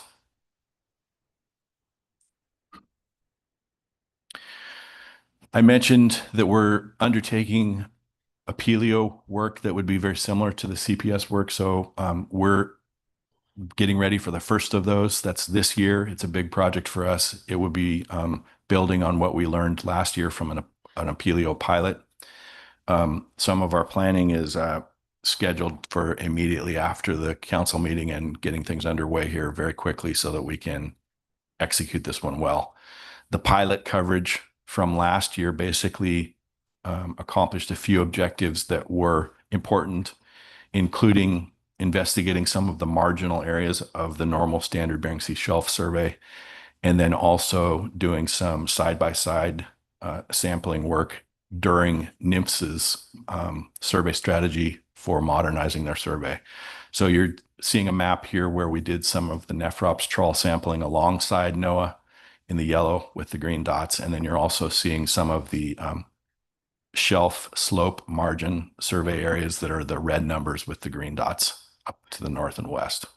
So our coverage for this year, which is intended to be more complete, will likely cover a larger area that's contiguous without breaking it apart into 2 or 3 different areas, but likely not the full distribution of snow crab. There's too much to cover there.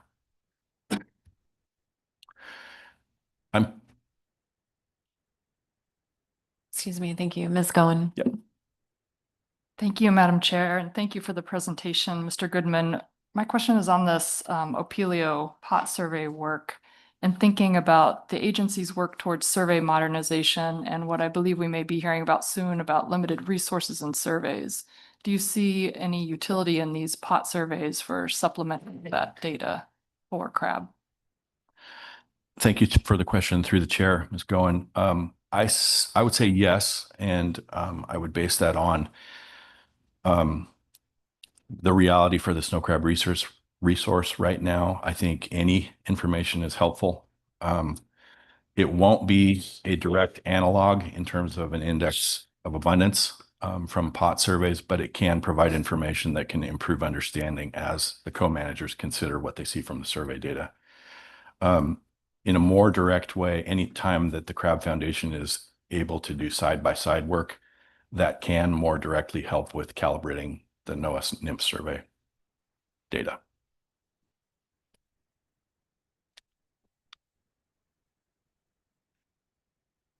Continuing on, one that just recently finished, and I mentioned this just very briefly, but pretty important, the CAMSLED is a device that is owned by the state of Alaska, and we're collaborating with them. We just finished up a second version with Dr. Jared Weems leading it. We had one of our science advisors on board as well. This is basically a large-scale device. I think many of you, maybe all of you, were able to see this in person in Kodiak a couple summers ago. It was outside as part of an exhibit. Extremely cool device that is basically a towed framework that has high resolution cameras, and this is intended basically to be able to capture some detailed photo and some video information about crabs and their habitat. And it's part of a project that also tries to evaluate where larval collectors can be placed for red king crab. So this is pretty important work. There's more to report very soon. We did allocate an additional piece of time here during this most recent charter to look for snow crab mating pairs. So the charter extended outside of Bristol Bay a bit and went to an area where they anticipated seeing some higher densities of snow crab. They were able to find some of those, and I think there's a good promise for a intense and snow crab directed CAMSLED charter in the future. Briefly to mention this one, MSEs or management strategy evaluations.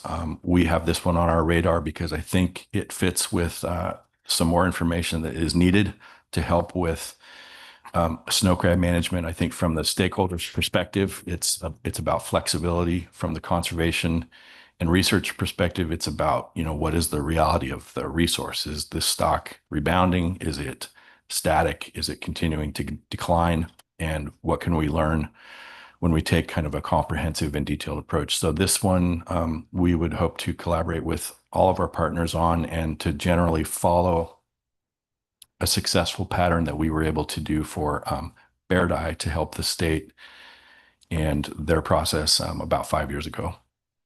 And we'll be reporting more on this as we go.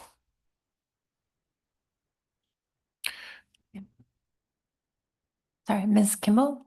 Thank you, Dr. Goodman. I just wanted to understand, is BSFRF supporting that in terms of all of the funding for that? And you're just looking for agency resources in order to actually conduct the MSE, or how does that work? Thank you for the question. Good question through the chair. We're sort of figuring that out as we go. I think our early steering committee activity, some of those high level details, which are critical, are not yet known. So we don't know who can do the work. We don't know who can pay for the work, but we were trying to spec out exactly what we want to do. So it's in an early steering committee reality right now. Thank you, Ms. Baker.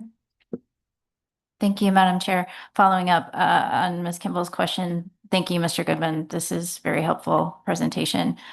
I'm wondering, appreciate the reference in the slide here that the thought is to integrate this process with a stakeholder industry ad hoc committee. And I either don't know or wasn't remembering who is on that committee and when that was developed and that sort of thing. Can you remind me, please? Thank you for the question. Also a good one. That's a reminder of our process from Bear Die, which I think completed right before COVID began. The industry ad hoc committee was a group of stakeholder advisors that basically got to hear about updates and plan for providing input. And that was, I don't recall for sure, but probably something like 30 to 35 people for the Bear Die work. It's not yet been designated for this work. So we don't know who the ad hoc committee is yet. And Mr. Ritchie. Thank you, Madam Chair. Thank you for the presentation. Following up on Ms. Baker's question, I had a similar question about the ad hoc committee, and just wondering if that's stakeholders from the directed crab fisheries or if it's other fisheries as well. Thank you for the question through the chair. I think it's mostly pointed towards crab stakeholders, but I think it may have been extended outside of that a little bit before too. So I'm not sure that's a strict detail known yet either. Thank you.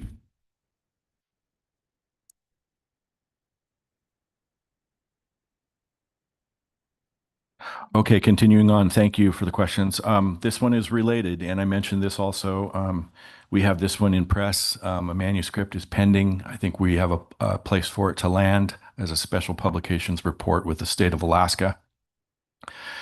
This one has some important comparative summaries between Alaska and Canada specifically, understanding the resources, how they are connected, and how some of their trends line up over time or start to break down given ecosystem changes. And then one of the big focus points of this was to compare the details of harvest control rules and the size of crab targeted and management approaches to deal with things when there's a decline or a collapse or things look really steady. So this is a pretty important document. It'll be shareable very soon. And once it's out, BSFRF will publicize that and make it available to people who would like to see. Importantly, I would say this one's a related piece of our steering for the MSE as well.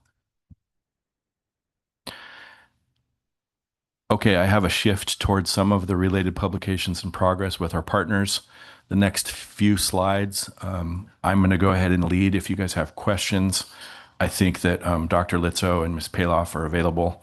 They may be able to answer some things better than I can, but I'll keep going. So this first slide is an overview of a recent publication that's pretty important. I think this one got a little bit airtime. This is about being able to use some available information and make projections or estimations of upcoming bycatch. So this one uses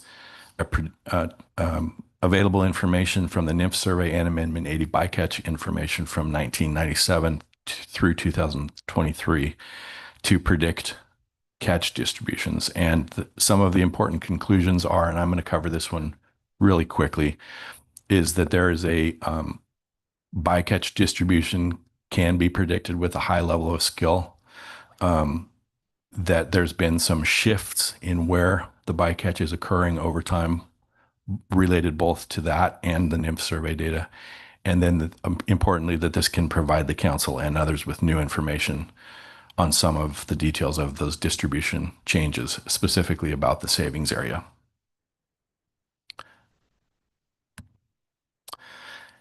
Oh, Looks like we have a question on that one. Ms. Vanderhoven. Thank you, Madam Chair. Thank you. The time for, I'm sorry, I haven't read this report. I'm thinking about the trawl sweep modifications, and do you see the same predictability before and after those were implemented?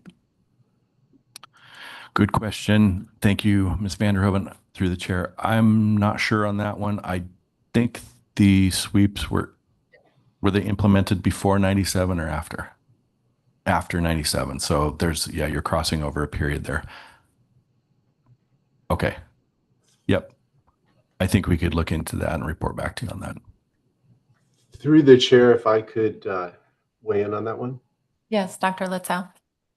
Yeah, thank you very much. Through the chair, yes, that change in the sweep modifications, the change in the gear, that was incorporated as a predictor in the model of bycatch distribution. So we did include that information. Thank you for that. I'll keep going. Thank you. The next one is similar, but it's more pointed toward the directed crab fishery. And to simplify this, there's a chart on the right. This is basically using temperature to try and predict the distribution of male harvest between 97 and 2003 and kind of scaling it to which area you're looking at. So the charts generally make sense. The larger the area you look at, there's less difference. And then as you narrow down, you see that the red and blue bars are differing here. So the conclusions here are that temperature drives the distribution, that the proportion of the population in protected areas changes between warm and cold years. And then again, that this is some new information for the council and others about the changes in distribution relative to the areas that are protected for now. So one of these, the last one was bycatch. This one's directed, just to give some context here. Another important one, I'm switching gears here over to some ocean chemistry about Bristol Bay red king crab recruitment. Again, this one is an important one, and I think we are continuing with some support to try and help improve the complete understanding, but this is a review of how ocean acidification may be impacting Bristol Bay red king crab recruitment. The goal was to understand the possible role of ocean acidification as a driver. And some of the conclusions based on the modeling so far are that they are explaining a fair amount of the recruitment decline. This is verified by the bullets here that, you know, talk about the lab studies of acidification on juveniles, and that this is plausibly, but not definitively playing a role in poor recruitment. And then importantly, for some of the follow-up work, this is about getting actual samples for some of the adult crab and verifying water samples along with crab samples there to verify what we're seeing in the lab and some of the simulations. And this one is published, but there's, I think, some more related research that'll be importantly following up on this.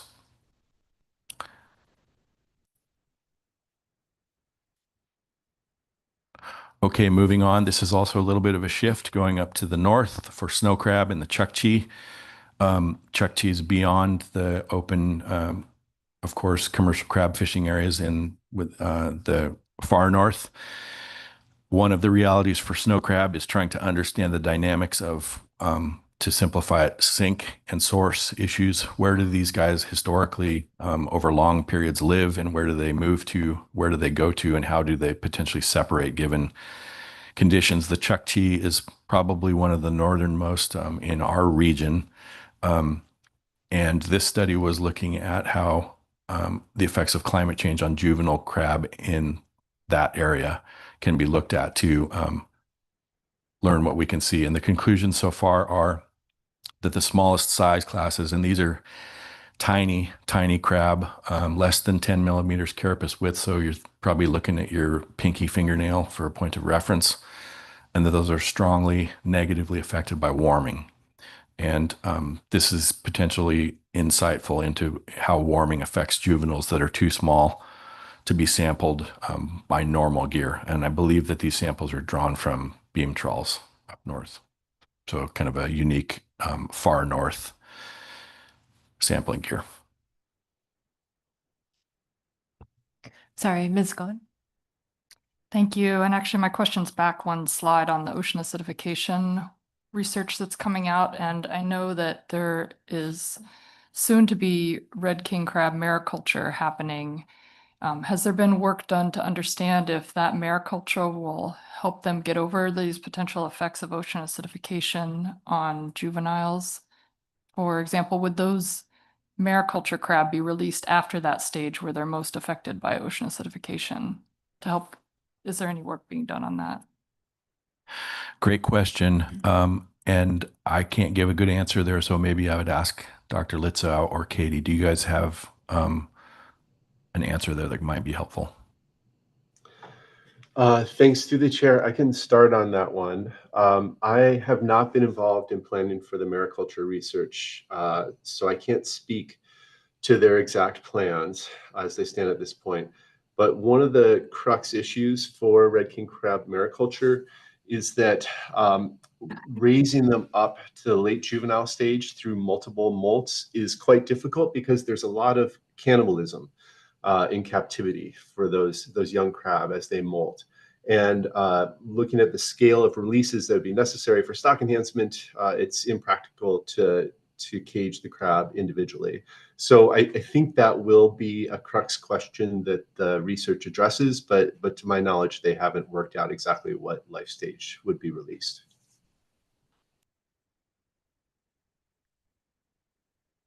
And Ms. Baker. Thank you, Madam Chair. I'm back on the juvenile snow crab slide. And, or I guess forward on, thank you. Just a question about the conclusion that the smallest size classes of snow crab are strongly negatively affected by warming. Does negatively affected mean just mortality, or can you just give me a little more insight into what that's referring to? Thank you for that question. Also an important one. I think I'm going to ask Dr. Litzow on that one as well. Yeah, thank you. Through the chair. I was not directly involved in this research, but it is a member of the Kodiak lab who's leading for AFSC. My understanding is that they're seeing negative effects on abundance with warming. When they get these heat wave events and they're looking at abundance at, say, 4 to 10 degrees C, they're seeing big declines in those small sizes. So it's a correlative result. We can't demonstrate the actual mortality, but we're seeing the abundance declining quite precipitously at those larger or those higher temperatures. Thank you, Dr. Litzow. Dr. Goodman. Thank you. I'll keep going and maybe just take a moment to express how many of these things are interconnected.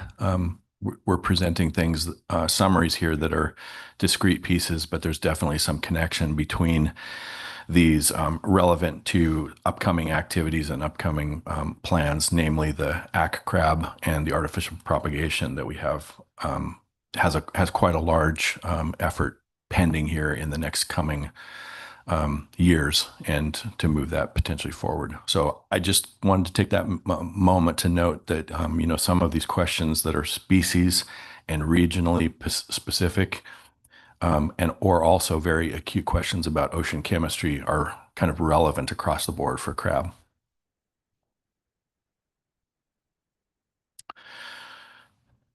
On that note, snow crab energetics is extremely important. From the reality of the collapse a few years ago and trying to understand the overall improved understanding of why some of the specific mechanism questions are quite important here. And this is a summary of some recent work with collaborators here, some actually here in Newport.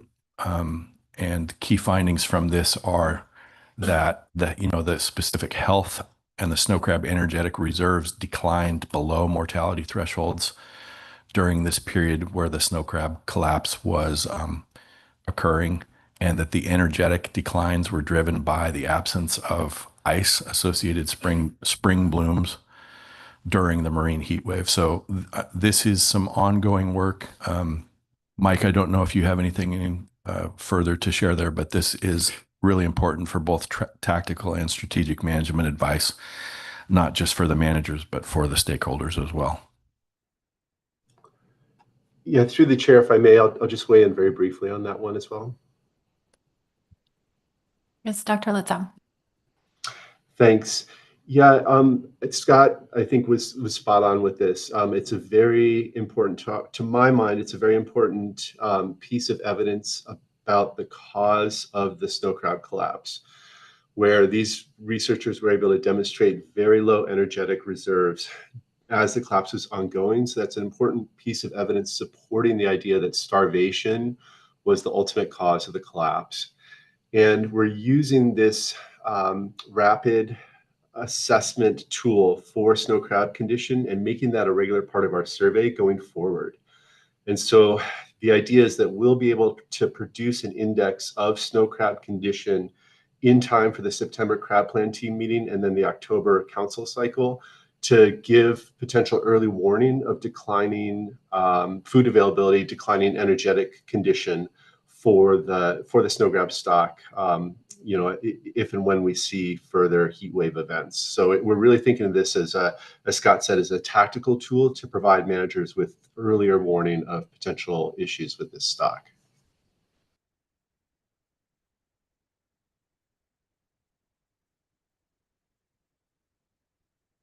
Yes, Ms. Kimball. Thank you, Dr. Litzow, and I appreciate that and trying to provide an index of snow crab condition on an annual basis. I think previously we talked about what's our predictive capability for the things that are driving the changes in energetics. And I didn't know if you had anything else on that, on what kind of data we need to continue to collect or how much closer we're getting, I guess, in being able to predict a marine heat wave in time to respond in our stock assessment process. Yeah, thank you for the question through the chair. On the physical side, there are good seasonal climate predictions with good predictive skill for the Bering Sea that give us some insight into early warning for heat wave events as they develop. I'm not an expert in those, and I can't speak to the exact time scale over which we have predictive skill. My understanding off the top of my head is it's sort of on the scale of 3 to 6 months. I know there's been quite a bit of discussion for this summer and the potential for heat wave conditions in the Bering Sea that have come out of those seasonal climate predictions. In terms of the ecological understanding that we need to develop early warning indicators of bottom-up limitations, starvation conditions for snow crab, we've got a really good basis in the ecosystem surveys that have been conducted over the years in the Bering Sea, where we've got this strong basic understanding that when there is sea ice in the winter, primary production is mostly exported to the benthos and supports these really, really high densities of snow crab. Absent sea ice, we don't get that export to the benthos. Most of the primary production is consumed in the pelagic zone. And that's why we believe that we see these really poor energetic conditions for snow crab absent sea ice. So I think it's just an example of the value of those ecosystem surveys to give us understanding of the direct linkage between sea ice and then the outcomes for this very important stock. And I'll just note that the PIs on this project, Aaron Fedewa and Louise Copeman, are following up with more direct linkages to sea ice and snow crab condition that stand to produce additional early predictive tools for understanding how sea ice change that we observe can then give us predictive skill for outcomes for the snow crab stock. Thank you. Thank you, Dr. Litzow and Dr. Goodman. Thank you. I'll keep going here. Thank you, Mike. Related, ocean acidification, ocean warming, and snow crab energetics. So this is another one where some of the deeper dive into the details, determining how pH and temperature affect the energy allocation to growth and reproduction in snow crab. This one's in progress, again, with some of our collaborators with NOAA, and management implications here, to just state them, will allow parameterization of the energetics model across those ocean chemistry ranges to potentially predict productivity and reproductive state for individuals under current and future conditions. So this is, again, relevant to the overall understanding of health and energy dynamics within crab specifically. Another one, but with a specific topic of disease. So this one is important. This one's a recent publication that documents some of the elevated disease prevalence, specifically for snow and tana crab both, that it's likely playing a role that is maybe understated and clearly needs a little bit more focus as far as how much impact is this having on the dynamics of the stock. So bitter crab disease specifically is what it's called, and it is a continuing concern here, and it may be increasing in its concern as some of the ecosystem changes become more and more of a reality. You can clearly see the disease prevalence percentage in this plot on the right, just quickly, that it's strongly increasing in this period that was immediately preceding the collapse. And one other note I think that we had on this slide was that the ability to detect the crab visually is quite poor. So this is a problem based on some of the historical indices we have that actually may be understating the reality of this disease as well.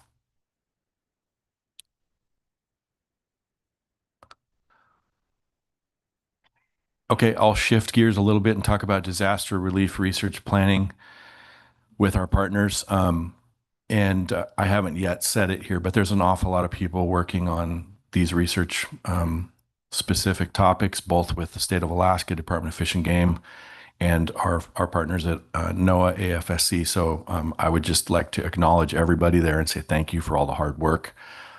It's extremely difficult, of course, during a normal crab crisis that's ongoing, and it's even more so now that there are some added pressures of funding and resources. So part of our disaster relief research planning with our partners is getting over a few of those hurdles as well. Do I need to plug this guy in? Is that this one or one of those?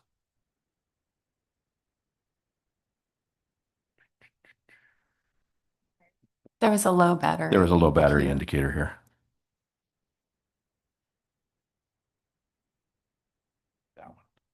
Oh, there we go. I think we're good. Thank you. When in doubt, plug it in. Okay, so disaster relief research planning with our partners. Moving forward here a little bit, I have just a couple of high-level items to share. There's focus on bear die with a specific disaster, and then there's a combined snow crab, king crab disaster that has funds in part coming directly through the Research Foundation. Not quite here, but ASAP, very close. We are expecting. Our board is making plans based on the reality of what we can do this year and the next few years with each of these. So these figures at the bottom here are to just give the council an idea of what we've planned. And this is not new. I think I've included it a couple other places, but it does sort of put it all together. So these extend through 2028. We have a variety of projects that we're planning. The scale of the work is relatively large, and it increases what we were planning, probably on the tune of 3 to 5-fold for this period of years based on what our history is, relative to how much we get and can use for crab research a year. In the next couple slides, I'll talk about coordinating a pretty important part of this also with NPRB and relying on their depth of the program and the programmatic review to help with identifying some good projects here. Those came through a special crab RFP. I won't touch on all of these in super detail, but there were 6 of about 10 projects, I believe, that were proposed for a pool of money that was approaching $6 million. These are the 6 that were selected.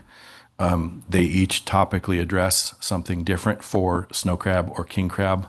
The Crab Foundation has a role in a number of these. We have a lead role in the 4th one, I think, in the list, which is an understanding lost crab pot degradation. So it's a UFM project related to fixed crab pot gear.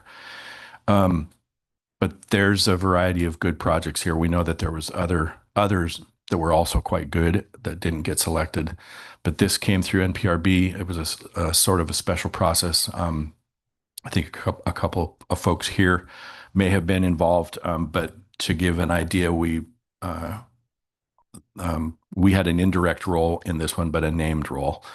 So this opened as a special RFP, and then it went through the science panel review, advisory panel review, and then there was a special board to kind of create some good objective review and selection of the final projects. So this is here. I presented this to the crab plan team too. So what does that all mean in a slew of trying to answer some of the key questions for crab and fill information gaps across the board? I pulled this from the most recent top 12 research priorities that the council designated, and that was quite a thorough process about a year ago. So this is based on what the public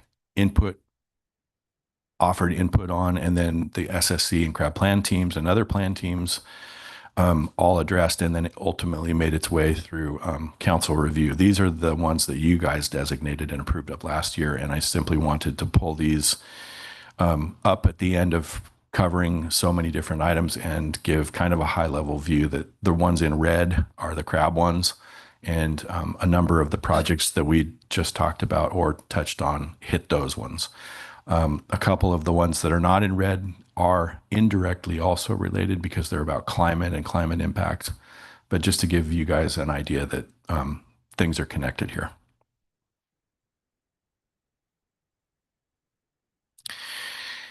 In addition, a pretty important renewing of a long-standing meeting, but that had not gone on in quite a while, convened just before Thanksgiving this year. That was an interagency crab meeting. We participated there, and this was an opportunity to kind of breathe life back into the state and the federal and other partners that are involved in crab research and crab management to come together and outside of the normal council process, do an interagency meeting that talked and did some coordination and important dialogue. So I think this one had been offline for probably about 10 years. But I believe everybody who is involved sees the value in having this become a recurring effort again. And we participated there, but this was the agenda. Again, it was a lot of information stuffed into, I think it was a single day, if I recall correctly. Yeah, I think it was. But I wanted to also bring this one up because I think some of what I presented on was mentioned during this talk as well.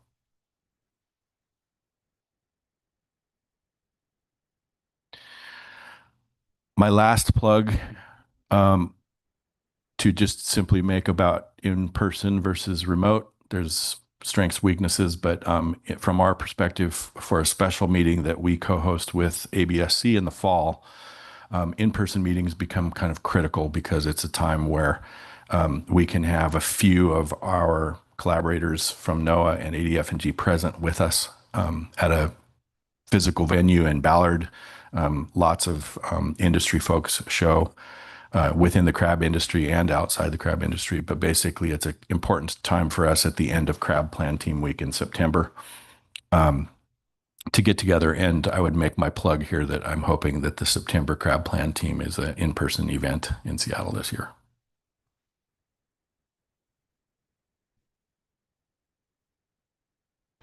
I think that's all I've got. Thank you very much for the presentation, Dr. Goodman. And Ms. Goen has a question. Thank you, and thank you for the presentation. I should have asked it earlier. It's way back on the Bristol Bay Red King Crab tagging slides. I appreciate this work. I think this council has been interested in knowing more about the seasonal movement of red king crab. So this work helps get at some of those answers. I know these slides are showing a lot of information all together, but can you tease out, I know we're mostly concerned about that molting and mating time with crab when they're more vulnerable and soft shell. Can this work tease out like where those crab might be during that time when they're molting and mating and how that overlaps with potentially other fishing fleets? Yeah, thank you for the question, Ms. Goen, through the chair. Pretty important, very relevant for you guys. Everybody in crab world and outside crab world wants to know. I don't think from my perspective or from our perspective, we could say, here's what to do exactly. But I do think that there's more information available now than there was in the last prior cycles to inform some of those decisions. I think they're complicated. I would say from my perspective, given the realities of these stocks and where they're at, I think it's time to kind of defer to crab to not be too aggressive with removing some protections, but also based on what we know, not be too aggressive with imposing new ones, especially static ones. So I think some care is warranted here based on the new information. I do think we've learned a couple of things, in particular from the seasonal surveys, that the eastern half of the savings area specifically appears to be a pretty important area to minimize impact, or near that molting period. Those surveys have occurred in the March-April window, and in the second of those surveys, I thought of including a couple of videos, but we did run into a very recent molting event when we were sampling with a Nephrops trawl. So I think that there's new information to consider here. I would again say that the Crab Foundation's job here is to provide new information, fill gaps of information, and let others do the sorting through. But I think in terms of what can be done with it, yes, there's new information and it's helpful. Yes, Ms. Kimball. Thank you. I had also had a question on the winter tagging, and it's slide 9. And I just want to make sure I wanted to confirm what I should be, and I've blown up that the tagging data. But is the point that I should be comparing, the green squares to the green circles to see if there's similarities between years in the same time period? Is there consistency of where female crab are in April, for instance? Is there consistency across years in where they are in October and where they are in January? Is that one thing I should be drawing from this, or should I just be trying to compare, orange circles to purple circles to green circles to see the movement pattern across the same year? Thank you for the question, through the chair. I think you have it right, but I would offer Dr. Litzo an opportunity to chime in here too. I think, Nicole, it's trying to increase what we can see from basically 2 seasons that are represented by the 2 shapes, but for the 2 periods that the summary vectors are also reflecting. So I think it's kind of both.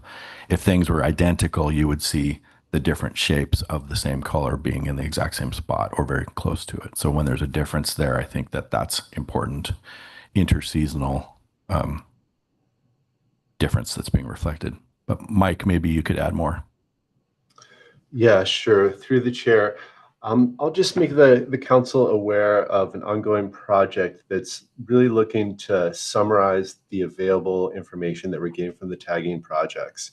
That's a project that's led by Aaron Fedewa here at the Kodiak Lab and Franz Mutter at UAF. And they've got a very skilled postdoc who's working on integrating distribution data from our summer survey and then the various tagging data to get the best information that we have summarized on how crab are moving through the seasons year on year. And so I think that that project's really going to give us our best answer of what the different data points from different seasons and different years are really telling us about where the crab are. And in particular, that'll give us our best insight into where they are during critical life history stages, such as molting and mating. That first paper is close to submission, so the council should have peer-reviewed information to review for any further management decisions coming soon. And then one other thing I'll note is that that postdoc is in his next step of his research, he's looking at overlap between crab distributions and pelagic trawl gear from the fishing effects model. And so that part of the project is aimed at the goals that came out of the unobserved fishing mortality workshop that happened about a year ago. So ongoing stuff, but getting close to giving us some more concrete answers. Thank you. That will be helpful. I'm glad there's a summary project in the works. My last question was on slide 17 on the red king crab distribution modeling, and just wanted to understand the actual scale of difference between warm and cold years in that paper. Are we talking a degree or 2 degrees? Is that the right one there? Oh, no, I'm sorry. Mine's slide 17 on the red king crab directed fishery. Yes, that one. Thank you for the question. Maybe just a quick follow-up for the record. Mike, I did not intend to omit that slide that you just mentioned, talking about Sean and Aaron's work. So that is a pretty important piece of work here. And I was blending slides this morning, and I'm realizing as we talked about it, that one is not here. So for the question about the directed fishery distribution modeling, I think this is pretty strong differences between cold and warm. And I believe this is also based on Dr. Zacker's work, which took logbook data. But Mike, maybe if you can help clarify, that's great again. Yeah, sure. Thanks. So through the chair, to answer the question about the degree of difference between warm and cold years in this plot, these are the 5 warmest bottom temperature years and the 5 coldest bottom temperature years between 1997 and 2023 that are compared here. And this is a species distribution modeling effort that was led by Emily Reisner here in the Kodiak Lab that does build on the logbook data, uses the logbook and observer data from the directed fishery, building on Leah Zacker's work, as Scott noted. Emily was able to develop good predictive models of where we should expect legal male red king crab to be during the fall fishing season based on that fisheries dependent data. And she was able to expand it out across the entire Bristol Bay district and developed very detailed predictive maps for where we see and should expect to see those legal male red king crab in the warmer and colder years. And so these differences in the proportion of the population that fall into different protected areas are based on that comparison. Thank you. Thank you. And Mr. Twite. Thanks, Madam Chair. Mr. Goodman, I kind of was hearing loud and clear throughout this presentation that there's a lot of work being directed at the research priorities that this council has identified. And that we've identified, you reminded us the reasons why we identified that. And you've given us a sense of what we're likely to see in response to that. So as you were working through the various things, and it's a really impressive litany. I think when you talked about the presentation at the beginning, you suggested it would be, but I was even more impressed than I think your initial comments indicated, that just the breadth of work going on. We're going to have to start thinking fairly soon about how to begin to take in the results of this work, and re-examine a lot of parts of our management framework, spatial management certainly, but also our basic population dynamics parameters for a lot of these species, potentially some of the genetics, some of the movement work. And I'd like you to maybe reflect a little bit on how you see that going in terms of workload and timing, and how you sort of see that uptake working. And I understand it's maybe too early to really ask you for some real specifics on that, but I'm hoping that we can start thinking as a council about really benefiting from the work that we've certainly strongly endorsed, and that we've acknowledged we really need. And that now, as we think about our ability and the agency's ability to actually help us translate this into management, what your thoughts are relative to that. Yeah, thank you for the question. Deep question. Through the chair, I could take a stab. I think from the highest level perspective, I would say leaning into areas of strength. So crab is different with co-management. Crab is clearly complicated now by the reality of disasters and designations of overfishing for a number of the stocks, and rebuilding plans that are compliant with federal guidance and the council's oversight. What I mean by strength, areas of strength, I think when there are relatively quick things that can be done, the best place for that is to go directly to the industry. Commercial fishing industry is sort of built on contingencies, so the stakeholders know how to deal with stuff, and they're excellent at rolling with it quickly. We know, and you know, that the council, as a long-standing, really strong body, by nature moves slowly, and then a little lower level than the council into the state management. There are places where that can move more quickly, but also has its places where it's slow as well. So I would say, I think what we're trying to do as a research foundation that is generally has a track record of being industry driven, but also collaborating, is to lean in where we can with areas of strength. So if there's something the industry can take a lead on, whether it is gear innovation or agreements that make things quite a bit more simple than, you know, forcing structural programmatic things through the council, I would say those are smart moves.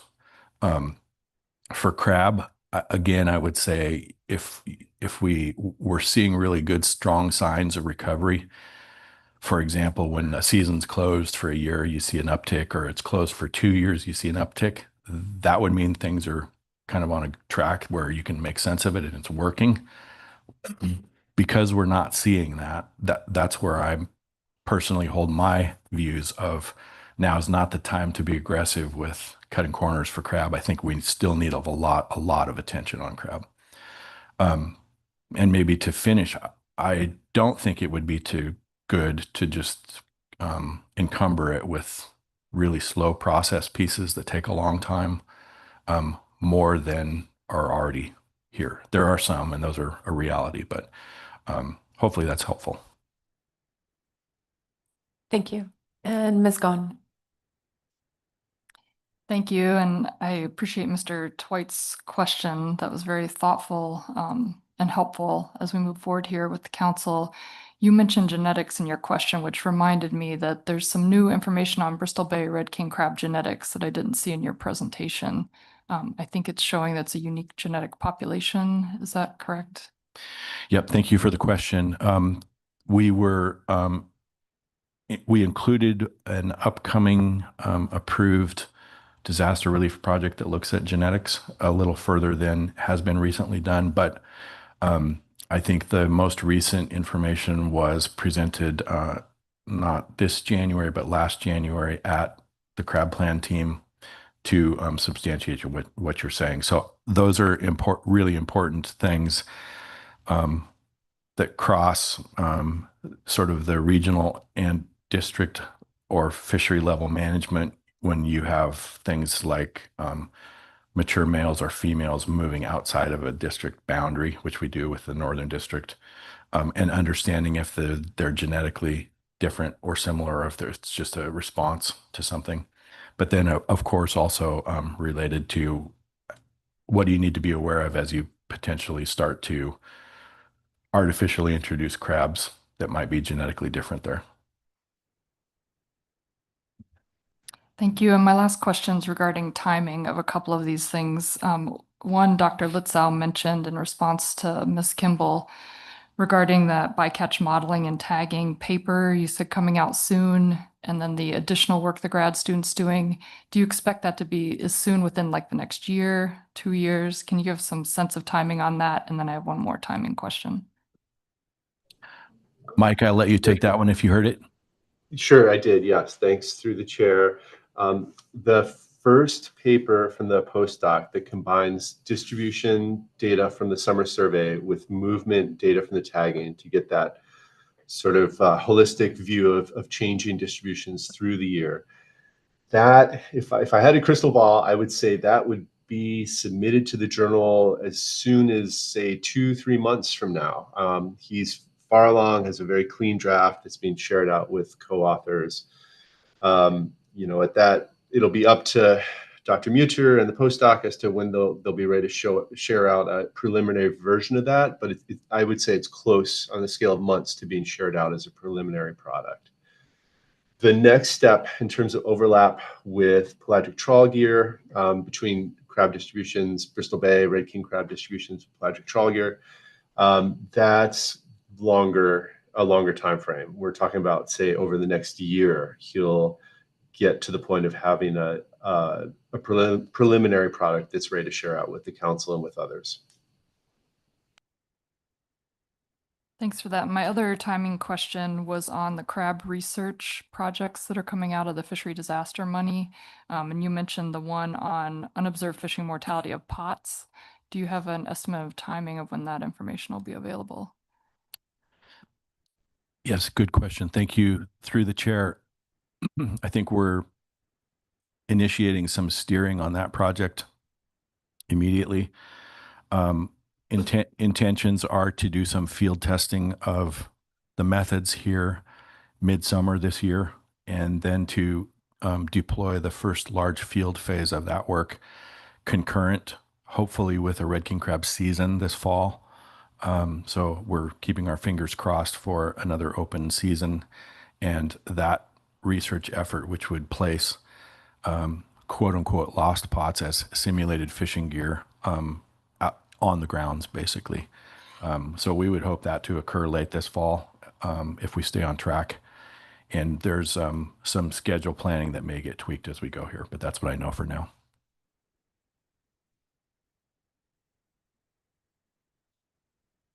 Thank you. Any further questions? Thank you again for the report. Greatly appreciated. Thank you. And maybe just a quick further record, I don't have a PhD, but I am fairly liberal with my own bestowing of honorary doctorates every once in a while too. So, but I missed Mr. Goodman for most accurate. Thank you. Thank you for the clarification. I think I was following suit from someone else, or maybe I made that up. But yes, Ms. Baker. Thank you, Madam Chair. I don't have a question, Mr. Goodman. I just wanted to acknowledge having some involvement with the disaster relief research planning and your taking that on as well. I just wanted to express my appreciation for your work previously coordinating crab research. And then I think you mentioned, with the welcome addition of some disaster relief funds, perhaps expanding, the magnitude of 3 to 5 times. I can't even imagine the increased workload taking that on. I know you have some help, but I also, you are the point person for all of these things that I hear from and about. And so I guess, putting my ADF&G hat on it, if there are things that we can do to help you with that and understanding you're the expert in many of these things, please let us know. I appreciate that. Yes, thank you. Thank you. Thank you, Ms. Baker. Thanks again. So that concludes, I believe that concludes our B1 reports. Mr. Twite. Thanks, Madam Chair. I was a little slow on a somewhat earlier item. When Mr. Witherall was mentioning the list of other meetings, I just wanted to call out for council attention and public's attention that the CMOD and the MREP meetings, and sorry about the acronyms, but they're both really important meetings that help, in one case, council members do their jobs more effectively. In other case, help fisheries stakeholders participate in the council process more effectively. Those overlapped. And in the case of MREP, there was unfortunately, due to some of the turmoil that's going on nowadays, there was several federal folks who were scheduled to attend as presenters who weren't able to, and it's my understanding that council staff also scrambled to fill those that need as well. And so within the same week, council staff sort of going in all directions on short notice in order to make sure that both of those events, both of those really important forums, were able to achieve their goals, and they did. And just a huge shout out to council staff for their ability to, on the fly, essentially double coverage on things that super important to be able to catch, so they didn't fall through the cracks. So they were meaningful for the participants, and I'm sure there was a fair amount of sleepless nights on their part, but deserves recognition. Thank you, Mr. Tway. I would echo those comments, and Diana Stram in particular has done a really incredible job in helping shepherd the MREP program in our region, and I think pick up a lot of the work that's needed to help develop presentations and coordination. So would really, I don't know if she's in the room, but extend immense appreciation to her for that. Yeah. So that concludes our B1 report. I think this is a good time to take our mid-morning break. Let's come back at 10:47. Give a proper 15 minutes if I did that math correctly. And we'll start with our B2 reports at that time. Thank you.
Council members, please come back to order.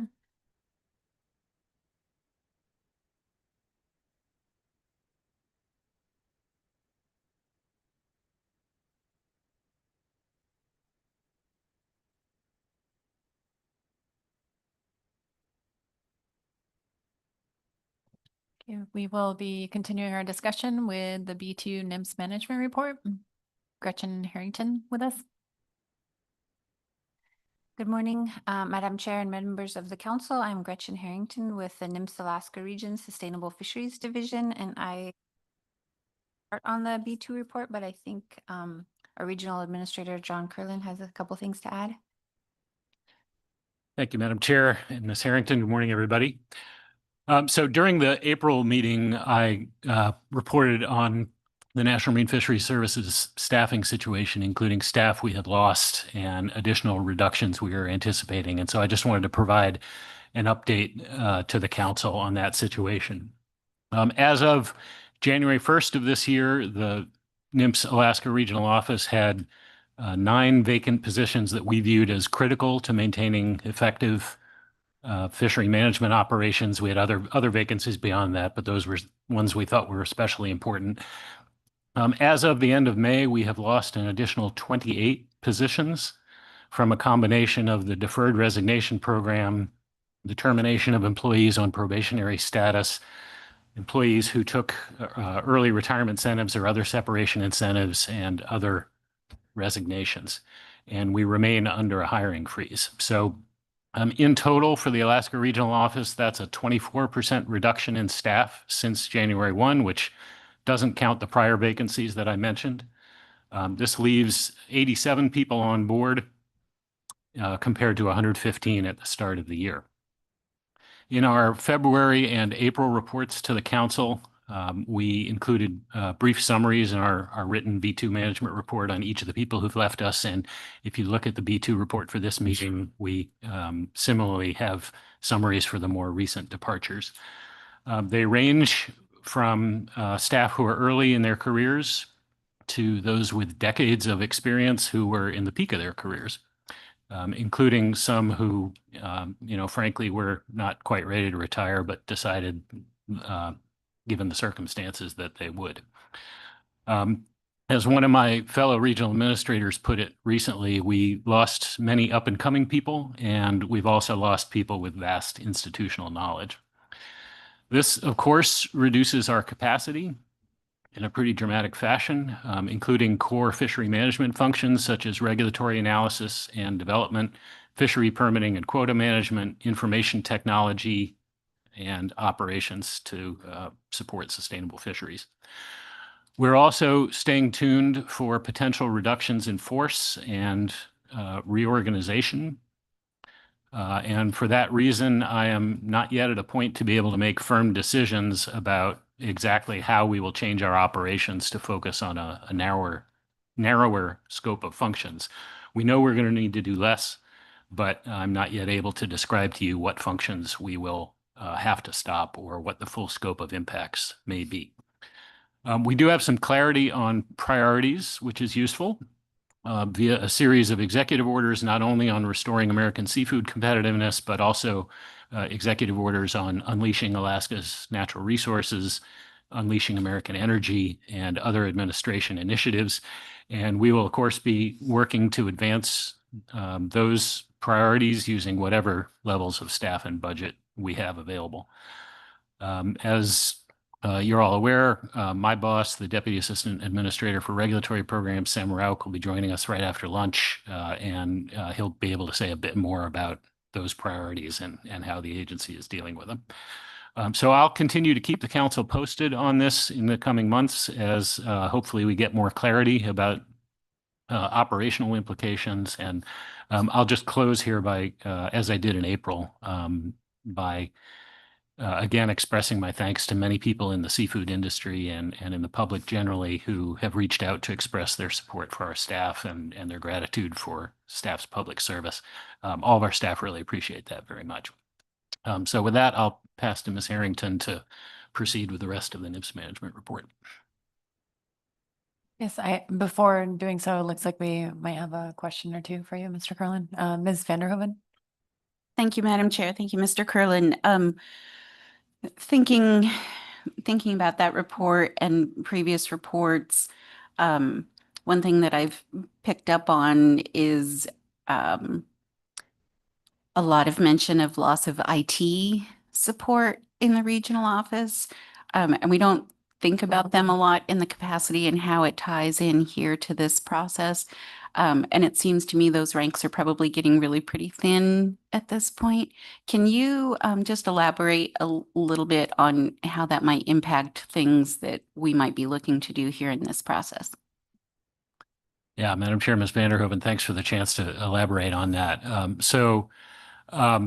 Information technology is really integral to a lot that we do for managing fisheries. There are systems for tracking catch in season, for taking fishery dependent data and fishery independent data and integrating those and informing in season management decisions, quota management, setting up the systems for administration of limited access privilege programs. All of that requires a lot of programming and maintenance of IT systems. And we really have less than a skeleton crew at this point in our IT shop. So it's a pretty severe constraint. Thank you. And Mr. Twait? Thanks, Madam Chair. Thanks, Mr. Curlin. It's sort of, I almost don't know what to say. I mean, it's an unprecedented list. And there's so many stories within that, none of them good from our perspective, I think. But a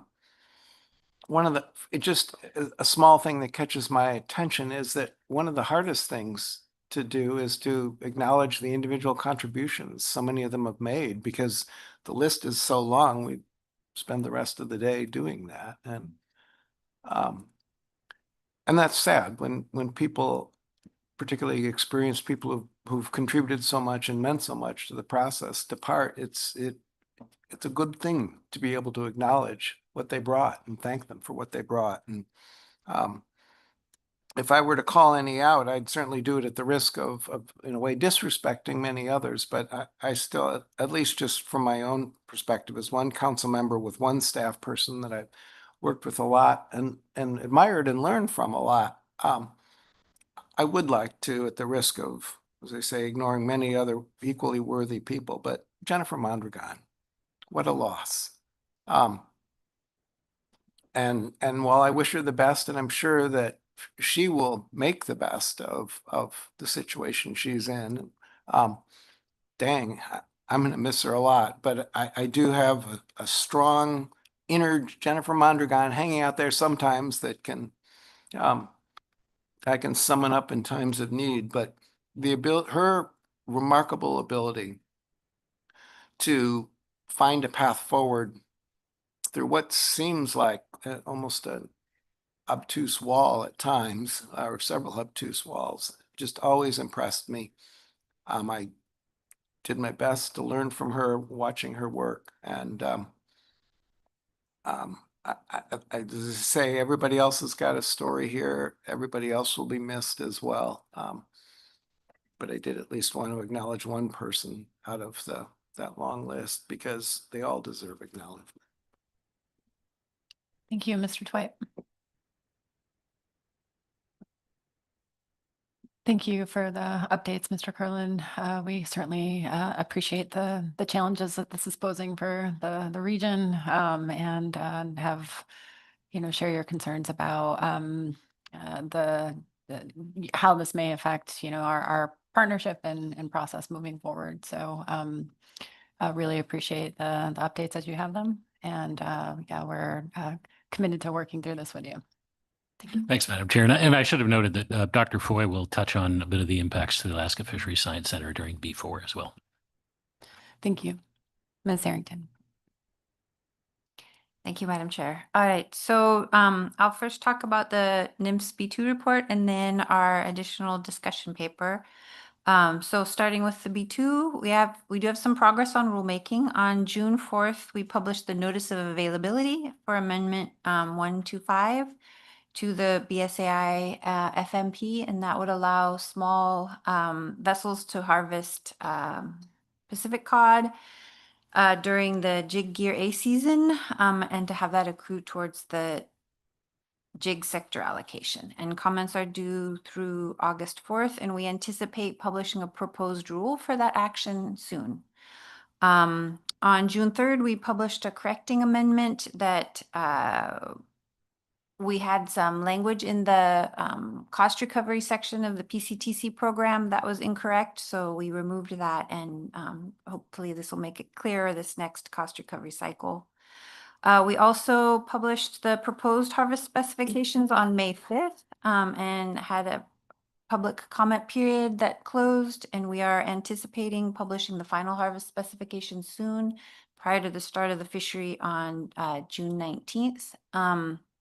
The fishery can't open until the harvest specifications are published, so we're hoping that will occur.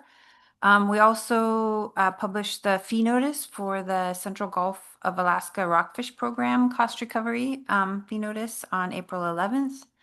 As the council knows, we published the proposed rule for the RQE fee program in October, and our final rule is in process. We anticipate publishing, if approved, at some point. However, the implementation will be, because of the necessary changes necessary, and we want to start that at the beginning of the charter fishing season. That'll be effective, if approved, on January 2026. So I want to point out some additional documents that we have posted under the B2 report. First of all, the discussion paper that I will speak to after this on a review of regulations under Executive Order 14276, Restoring American Seafood Competitiveness. We also have a poster, Sustainable Fisheries Division 2024 by the numbers. That poster is also posted outside. That was work spearheaded by Alicia Miller, working with her Sea Grant Fellow, Devaney White, in the beginning, and then we workshopped that through all of SF. And we worked closely with Jennifer Angelo, our public affairs person, so we were able to produce that. Given everything else going on, I think that's something that I'm very proud of. It was a huge feat with everything else going on. So it's our first year doing that, and hopefully we'll be able to improve it and provide additional, the Alaska region can provide additional similar posters in the future. We also have our NMFS Tribal Engagement Report, a status of FMP amendments. We have a letter in response to a letter we received, which is also posted under public comments on this agenda item, a response letter regarding the lead level 2 observers. And in-season management report is also separately posted. So I won't go into, we have a little bit on the executive order 14276. I won't go into that because Mr. Weatherall covered it earlier, and I will discuss our regulatory review in the discussion paper.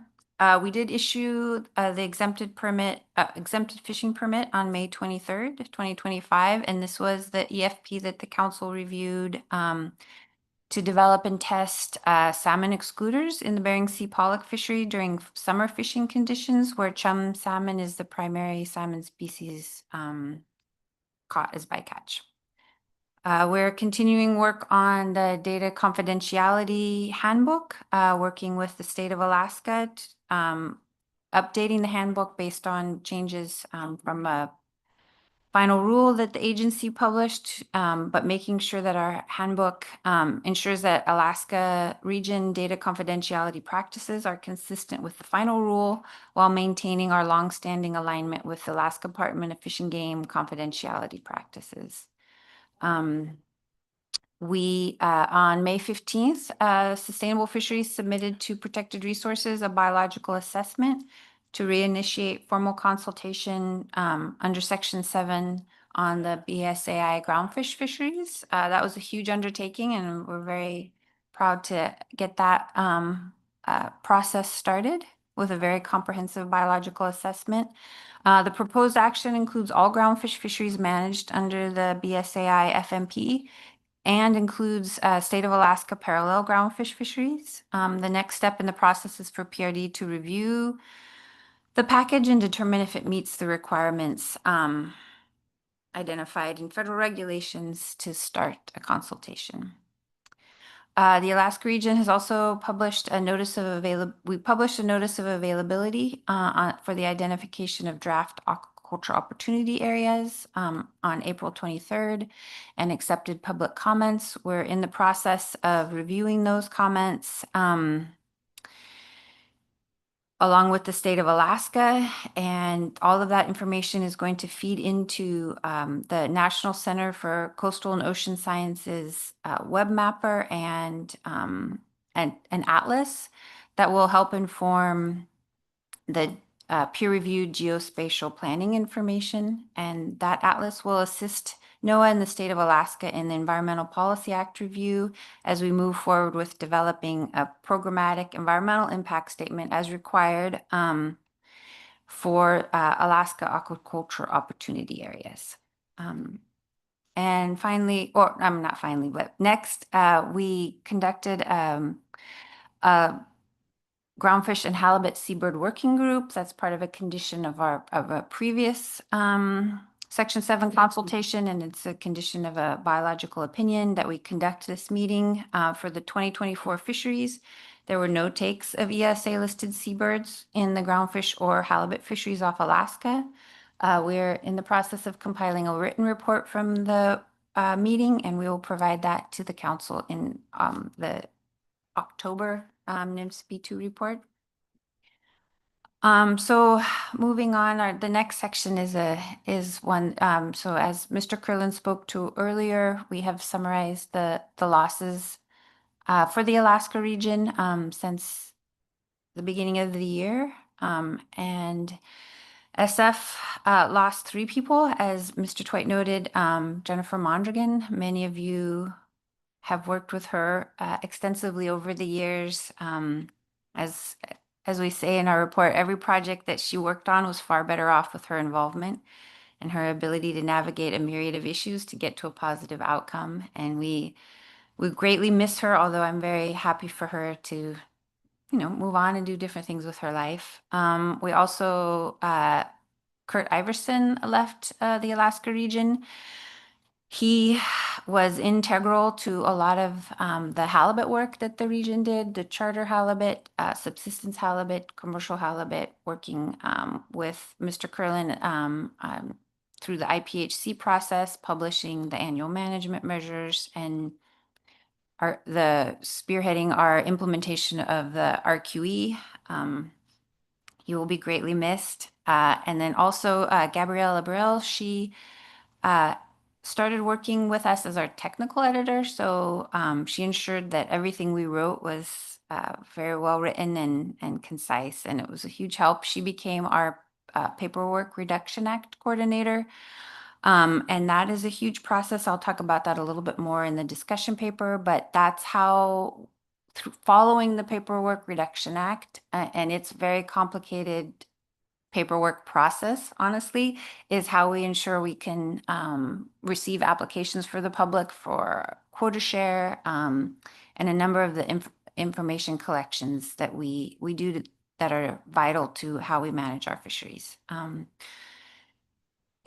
with this, as Mr. Curlin mentioned, these people did incredibly important work for the agency and for the fisheries. We are trying our best to make sure the key things that they did are covered with staff that were already fully subscribed. So how it exactly shakes out, we're not sure at this time, but we are working hard to make sure the important things stay covered.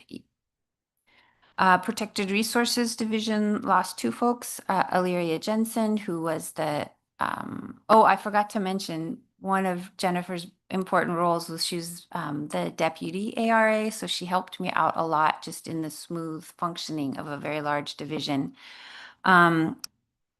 Illyria Jensen also left the agency, and she was the deputy for PRD, so she also helped with the smooth functioning and the ability for PRD to accomplish its mission. And Julie Scheuer, who was a Section 7 analyst, conducted Section 7 consultations on fisheries issues. Restricted access management lost 3 people. A permit assistant, Marie Byerly, and she's been working with the agency for a very long time. She started with OLE in 1995. Alexandra Kotlarov, who was a program analyst in RAM, and Susan Meyer, who became our Alaska Region Freedom of Information Act coordinator and records manager. So again, we're trying to figure out how to ensure that we're able to accomplish those roles with fewer staff. As mentioned earlier, our Information Services Division lost 5 folks most recently since the April Council meeting, including their ARA, Dune Rothman, and then Clay Rubidoux, who was our network and data center engineer and was vital for the functioning of our information systems for every Alaska Region employee. And then 3 folks that joined relatively recently, Craig Millard, and 2 folks, Craig Millard and Matt Odell joined relatively recently. However, they were integral to keep and maintain and improve our systems that everybody here knows and relies on, including the catch accounting system, eFish, how folks interact with our agency electronically, and also Alex Burkhardt, who joined in December 2024. And we were very excited because he came with a lot of technical skills. But moving on to our Operation Management Division, Christy Bailovich left. She was the head of OMD, and she's another one. Well, we're going to miss everyone, but I'm personally going to very much miss her. She made sure everything functioned in the Alaska region and was a true strategic thinker and problem solver, and she will be greatly missed. And many of you know Kristen Mabry.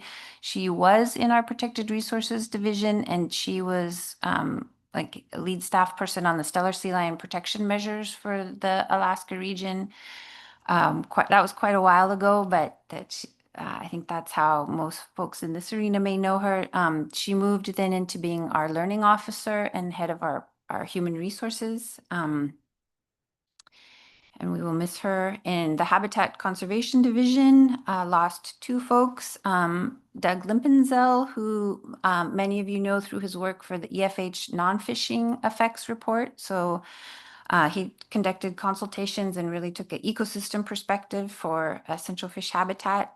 And then Julianne Rossett, who joined Habitat Conservation in 2024, and she was our hydropower coordinator, which is an important job in complying with the Federal Hydropower Act.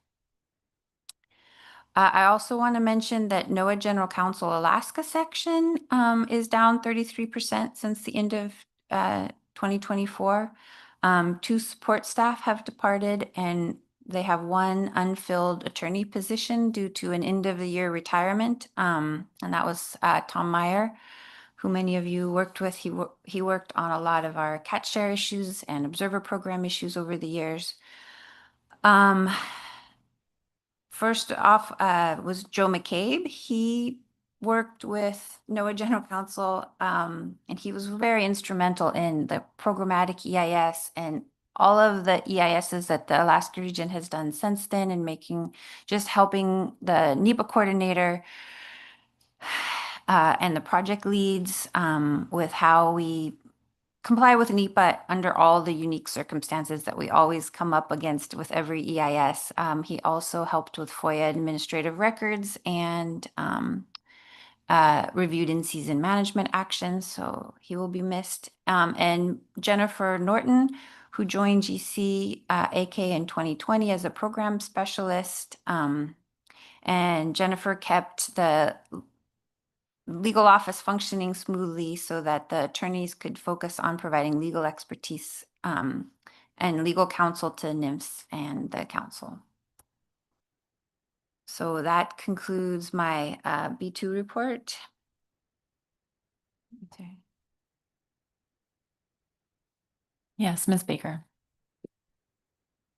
Thank you, Madam Chair. Thank you, Ms. Harrington, for your report, and just taking a moment to acknowledge and appreciate you going through the losses that the Alaska Regional Office has incurred of staff, and supporting, the comments, having worked with some of those folks as well that you and Mr. Twite made. Understanding Mr. Kurland's part of the presentation prior to yours, I'm wondering if you can help with some, prioritization, tasking discussions that we're going to need to have here at the council, thinking forward, understanding you all are still figuring out your capacity. So it seems to me, at least the only way my brain knows how to work is, for example, on regulatory actions that we're looking at in the council process. What do you think the best way for the council to cooperate with you in the spirit of the chair's comments in determining how you're going to adapt to the capacity? Looking at the status of regulatory actions, are there things there that are immediately impacted by the loss of staff you've incurred? Looking at our 3-meeting outlook, are you going to be able to help us identify, and maybe when those seem like, does that seem like a reasonable thing to do, and what would be the best way to have those conversations?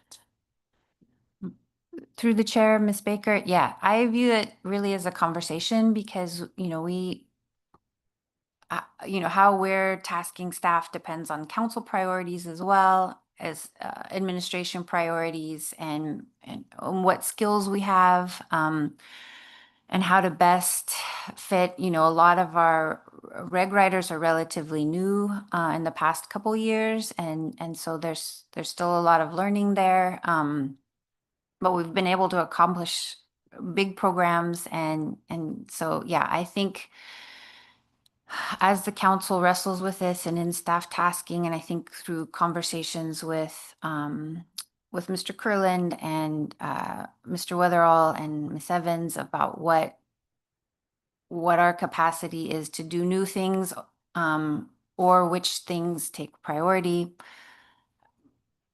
Yeah, and as Mr. Kurland pointed out, we're not sure what the future holds either. So all we can say is, based on where we're at today. Thank you for that. And follow-up, Madam Chair, is specific to the portion of the report about the BSAI FMP Endangered Species Act Section 7 consultation update.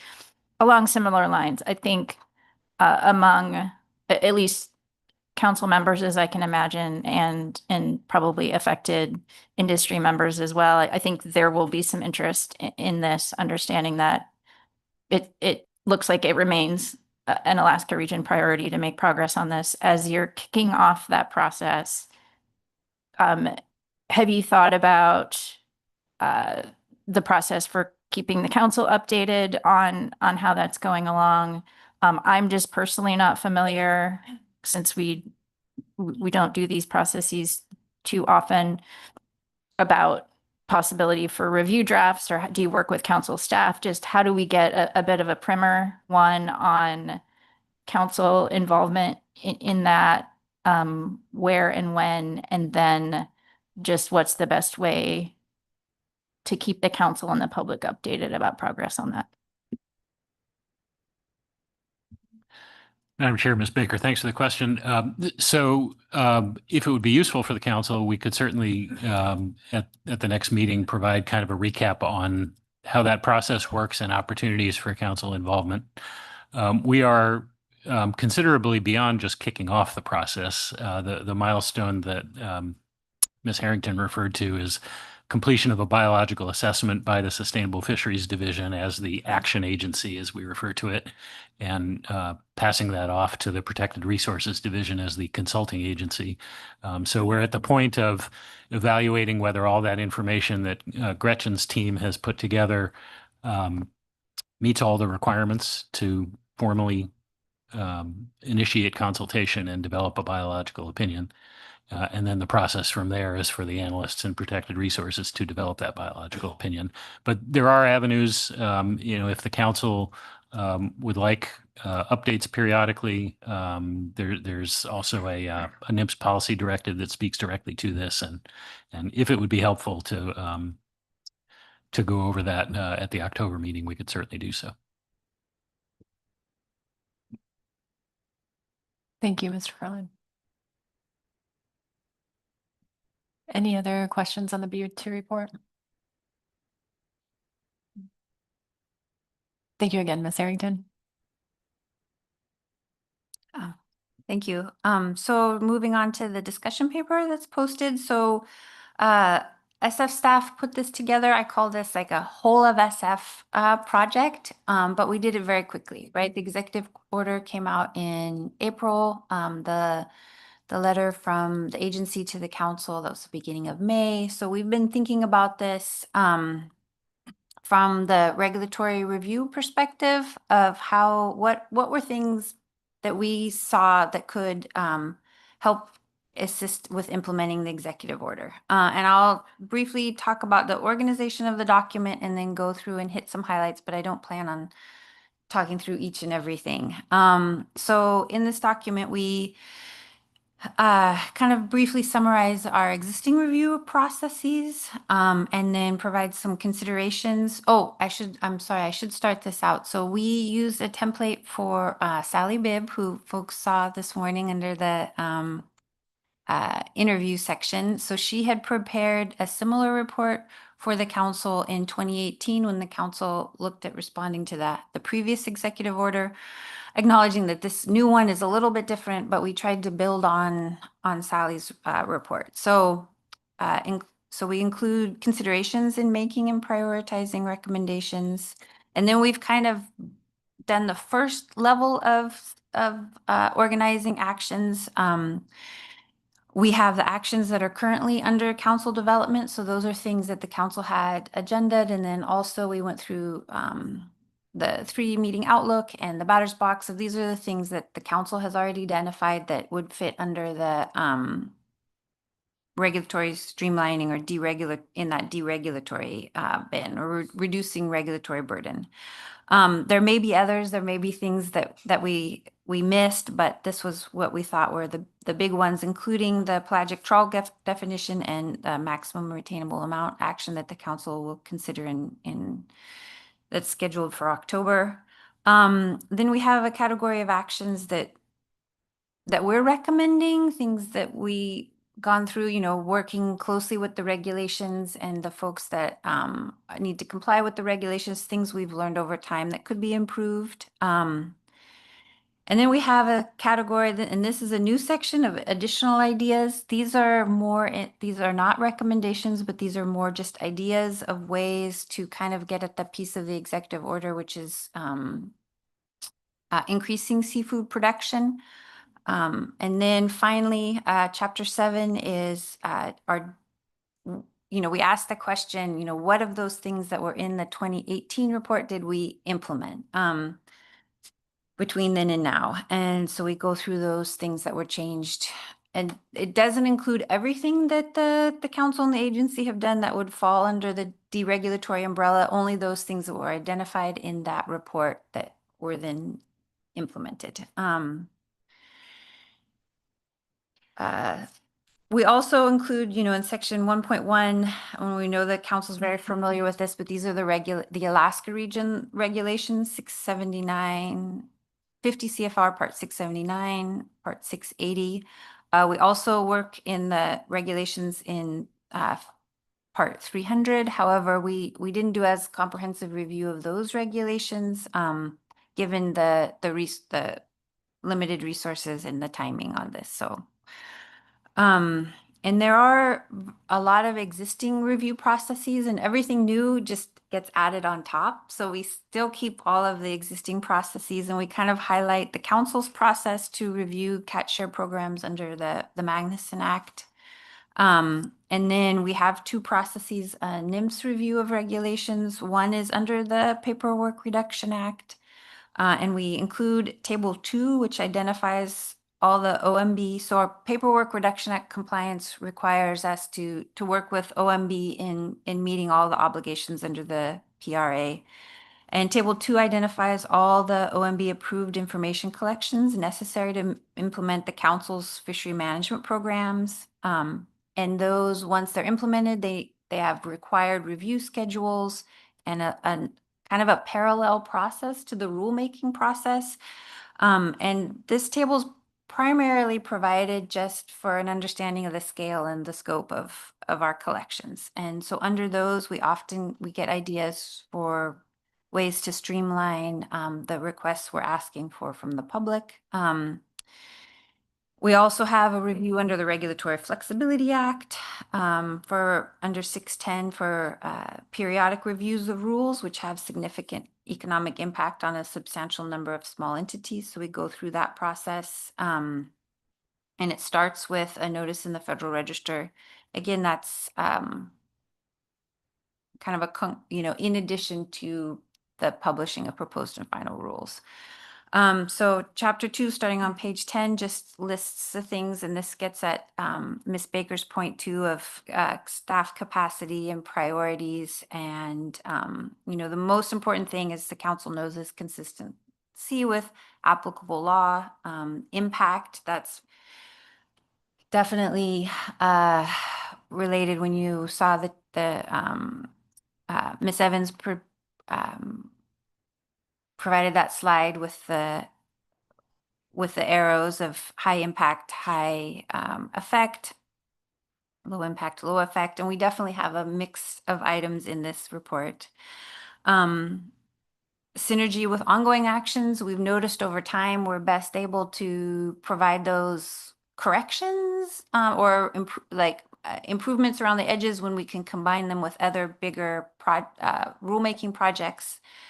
And also, there are a category of things that we can do under the FMP sets out a category of things that the agency can do under Section 305D of the Magnuson-Stevens Act. And so those don't require the same level of council review, although they do require the same level of rulemaking, so proposed and final rulemaking. So then Chapter 3 just goes over the items that are already in the council's arena that could fall under reducing the regulatory burden and increasing seafood production. And I won't go over those because I know the council is very familiar with those, but we thought it was important to include in this paper as well. Chapter 4 are those actions that we've identified that the council has already taken action on that are in the NMFS rulemaking process and that also reduce regulatory burden and have the possibility of increasing seafood production. And that includes the recreational quote entity fee collection program, and that the final rule, as I mentioned, is in development. Also, Amendment 125, the small boat PCOD, the action that the council took on small sablefish release.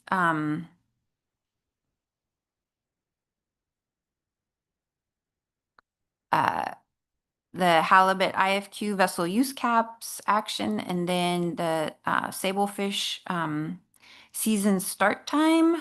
We're pursuing that under 305D per the council's direction. And one we forgot to include on this is the CDQ haul designation timing. We're moving forward with that, and that's also under 305D. That just aligns when a vessel can assign the haul to either the CDQ program or another management program. And that's also a action the council recommended we take that we forgot to add to the table. Chapter 5 then are those additional things that we have worked on that we think would help improve wouldn't be responsive to the executive order.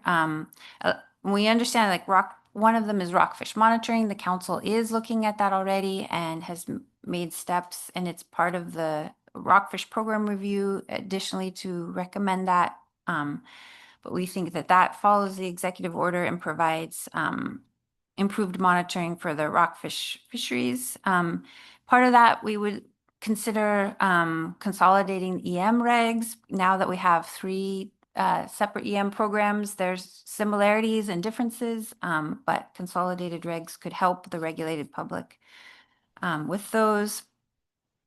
We have separate EFP regs in 679.6 for the Alaska region.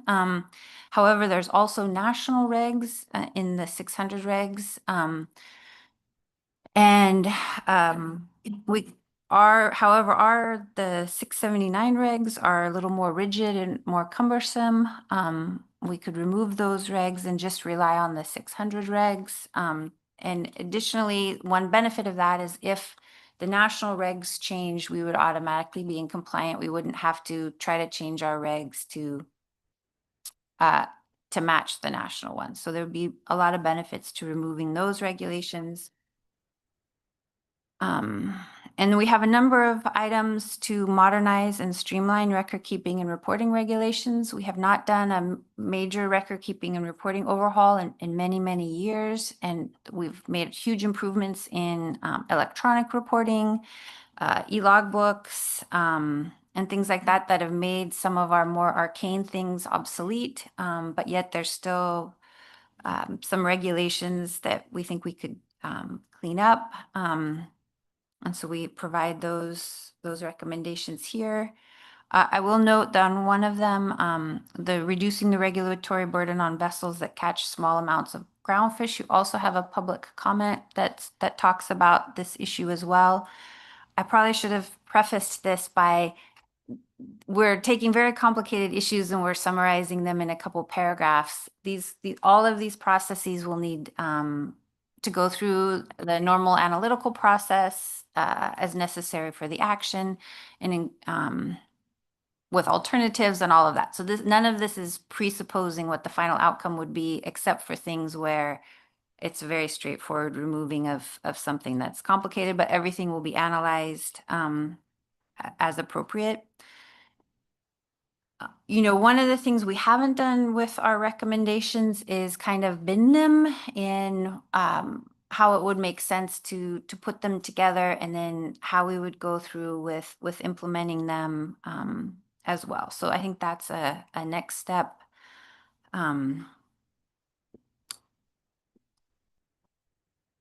Yeah, and we have a category on section 5.4 on page 21. Ms. Harrington, sorry. before you move on, I know you put a tremendous amount of work into this, you and your team, and there's a lot here. It looks like we have a question. I'm sure we'll have some questions at the end as well, but Ms. Baker.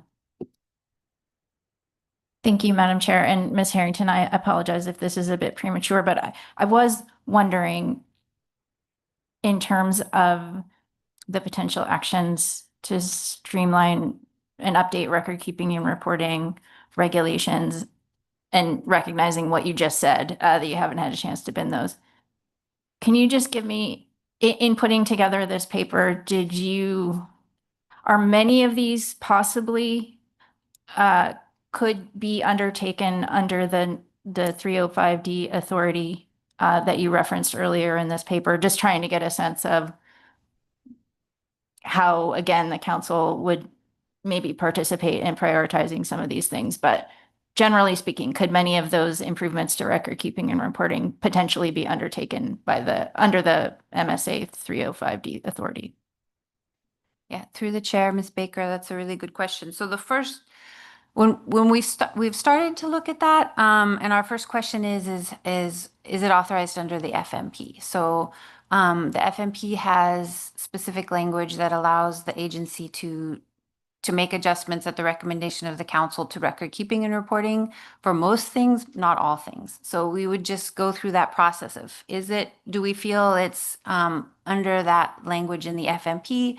If so, we could use 305D, or if it's something that's prescribed in the FMP, or the FMP is silent on it, we would want to go through the council decision-making process. But yes, I think that's an important step to go through. You know, another thing for a lot of these, over time, we've also put them in analytical documents on actions that are affecting the same group of regulated entities. We'll provide it in the management and enforcement considerations section. So when the council takes action, we can do them under rulemaking as well. So for those things that maybe wouldn't fit under 305D, we could do those, streamline them by putting them together with other actions. Thank you. And Mr. Twite? Thanks, Madam Chair.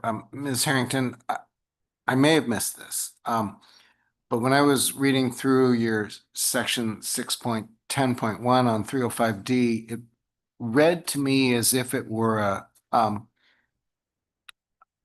a somewhat different policy interpretation of 305D than the agency has provided to us under previous administrations. And I'm wondering, does this represent a shift in agency thinking about the amount of flexibility that the agency has?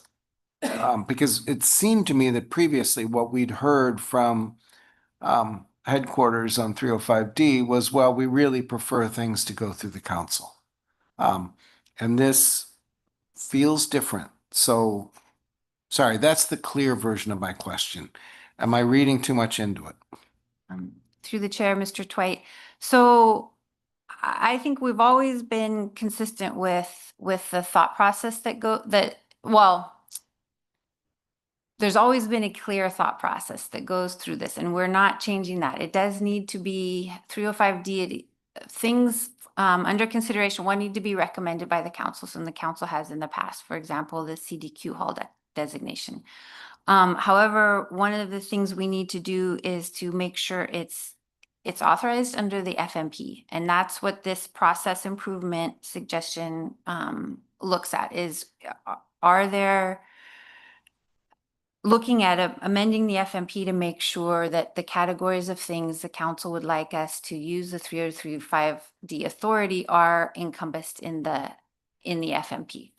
Where it is encompassed in the FMP outlines currently specific record keeping and reporting and monitoring requirements that the secretary may develop in consultation with the council. So that's existing FMP language, and we have used that. I think we maybe haven't always been articulated that in the correct way. And so I think we're learning how to better articulate that and use this as intended.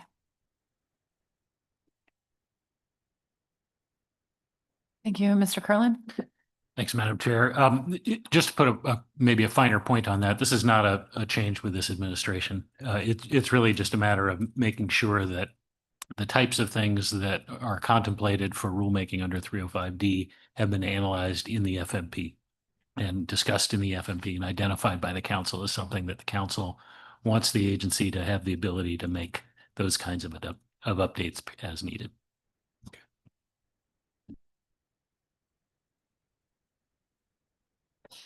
Yes, Ms. Kimball.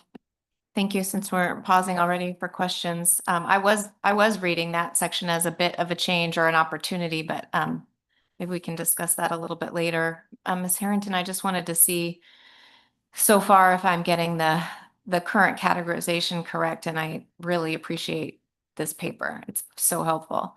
But I'm looking at sections 3 and 4 as things that are already either in the council process or in the agency rulemaking process. So pushing those forward as things that meet the EO doesn't kind of take precedent over any of our other actions. They are already on our 3-meeting outlook, or we've already taken action and sent them to the agency. And then I'm looking at section 5 as things that we could bin as some possibly under 304D authority if we get that okay. Some through maybe an omnibus package of record keeping and reporting primarily and streamlining, and then some through which you just said we might need to insert into existing packages where it makes sense. And those are the binning that I see under 5.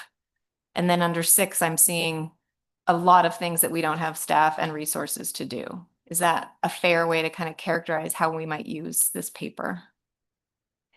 Through the chair, Ms. Kimball, yes, I think that's a very good way to characterize it. We have not started that process yet, but I think that's the logical next step. And when we insert things into existing packages, part of that is making sure that there's the analysis necessary. If an analysis is necessary, that it's included in the analytical document that supports our rulemaking. So yeah. Thanks. All right. Okay. Yeah, thank you. So moving through the modernizing record keeping and reporting. And then there's some other things in here where it would make the regulations easier to read, but they wouldn't necessarily remove regulatory burden, but we put them in here anyways, just because in the ideal world, we would be able to take those types of actions. 5.5, we have a number of housekeeping improvements, and I think, again, they still need to be, analyzed and thought through and fully explained, but they could be binned in. Yeah, and some of them may, through that analysis, we just discover that we think they have larger impacts or are policy decisions that the council would want to weigh in on and consider through the council process. So we do in chapter 6, we were thinking, as Mr. Witherall pointed out, there is an increase, this executive order does have a requirement for things that increase seafood production. There are a lot of additional ideas also that I saw in public comments, but so we kind of were thinking outside of the box when we put these together. As we explain here, these are just ideas. They're not recommendations, but they're things that we feel could result in increased seafood production, but they would definitely need to be analyzed through the council process. So we provide these ideas here, and including ones that the council has identified or that have been identified through public comment and in program reviews, looking at use caps, looking at sideboards, looking at, if there's crabs, unharvested crab rationalization program, crab stocks, removing some requirements, streamlining the BSAI PCOD reallocation process, and things that you're right. And as we also say in the report, these would take staff time, these would take analysis, and these would be larger regulatory packages, FMP amendment and regulatory packages.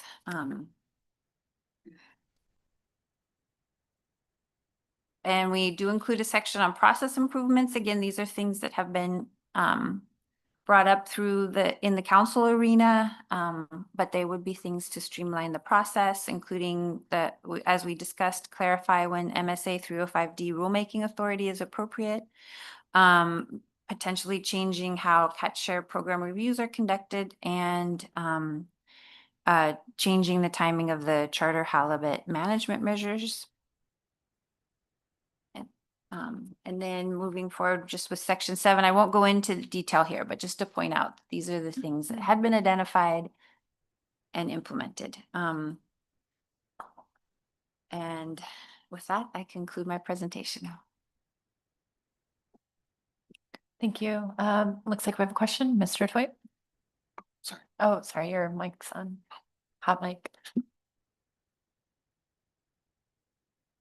Yes, Ms. Goen. Thank you, and thank you for the presentation and for the ideas under section 6 on possible ideas to increase production. A question on how we're defining production. Is it just increasing volume, or could it also be increasing value?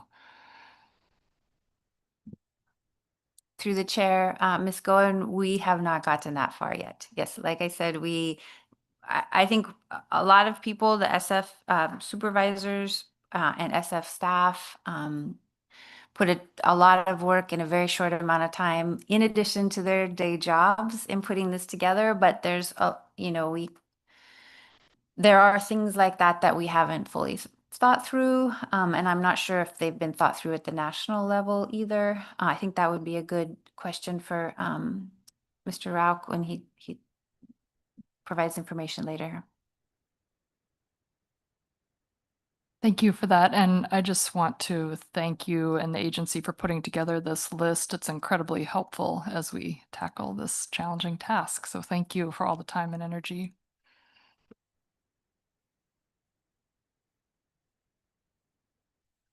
Yes, Mr. Twite.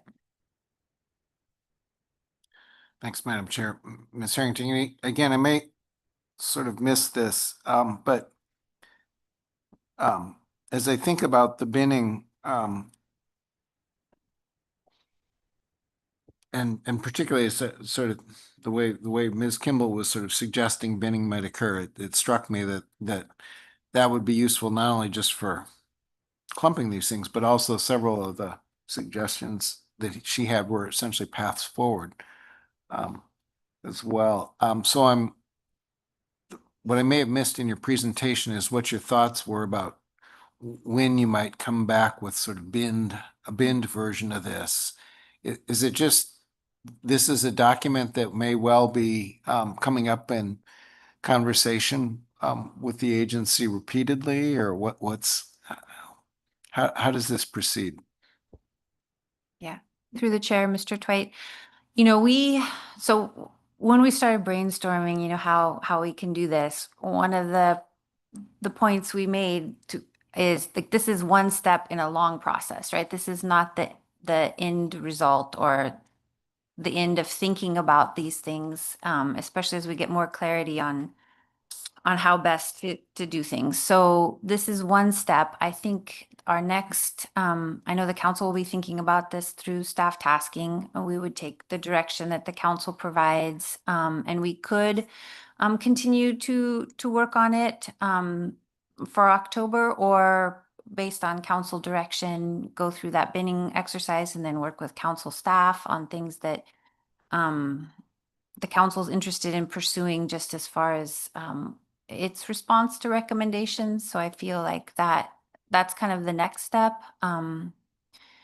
We're also looking at this as kind of especially under the NMFS regulation, the NMFS recommendations is, if we have these, if we've started to identify them, then at any point in the future, we can add them into something that's before the council. We want to make sure that we get the ideas in the analysis, those types of things.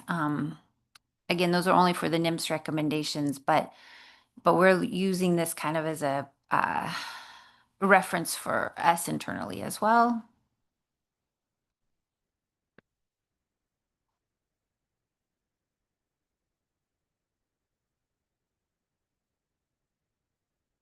Thank you again for putting this together in such short order.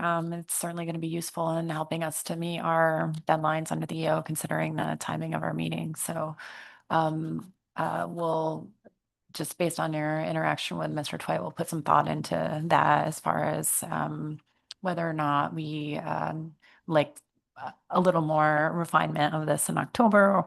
But as is, I think it's going to be really helpful in putting at least a draft response together. So thank you so much. Yes, Ms. Kimball. Thank you. And I just want to clarify the timeline again, just because the public also hasn't had a lot of time to kind of digest how we might respond. But my understanding from the ED report is we would need to respond to this pretty much almost 100% at this meeting. And then we may have a day in October to kind of tweak around the edges. So we are not leaving the bulk of this response to Yes, October. the initial deadline has been extended to September 30th, but that still doesn't align with our next meeting. So we'll have to put in the bulk of the work this meeting.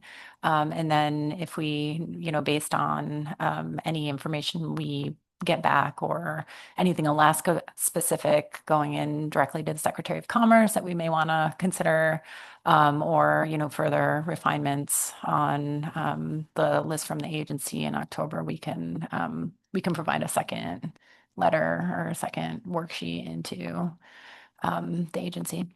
Thanks. Mr. Curlin.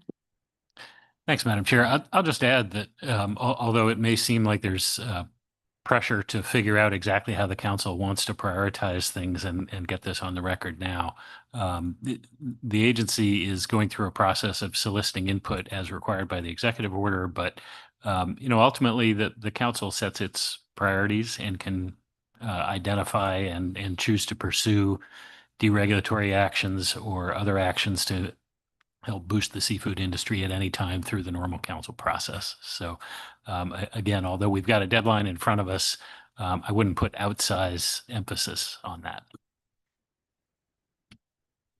Ms. Kimball. Thank you. A follow up on that, Mr. Kurland, if possible, that if the public, I did see that in the EO, has their own opportunity to comment directly to the secretary. But if we kind of assume the majority of those would be regulatory actions, then what is the process from there on? Do all of those actions that the secretary is interested in come back through each council, or has that not been discussed yet? Madam Chair, Ms. Kimball, I'm not aware of there being a decision on exactly what that process looks like yet. That might be another good one to pose to Mr. Rauch. Thank you. I'm not seeing any further questions. Appreciate the presentation.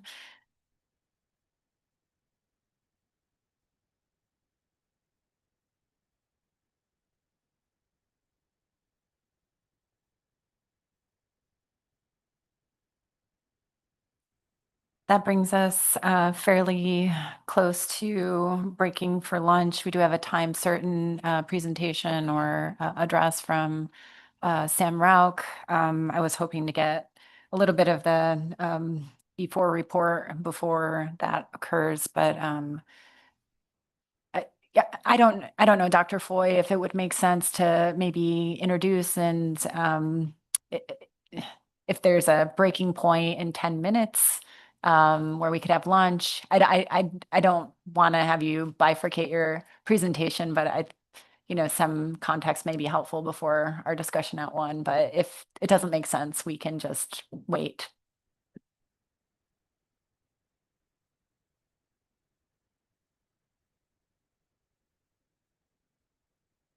Okay, thank you for that. Okay, so we'll break for lunch. Please come back a few minutes before 1 p.m. Thank you.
Council members, please come back to order.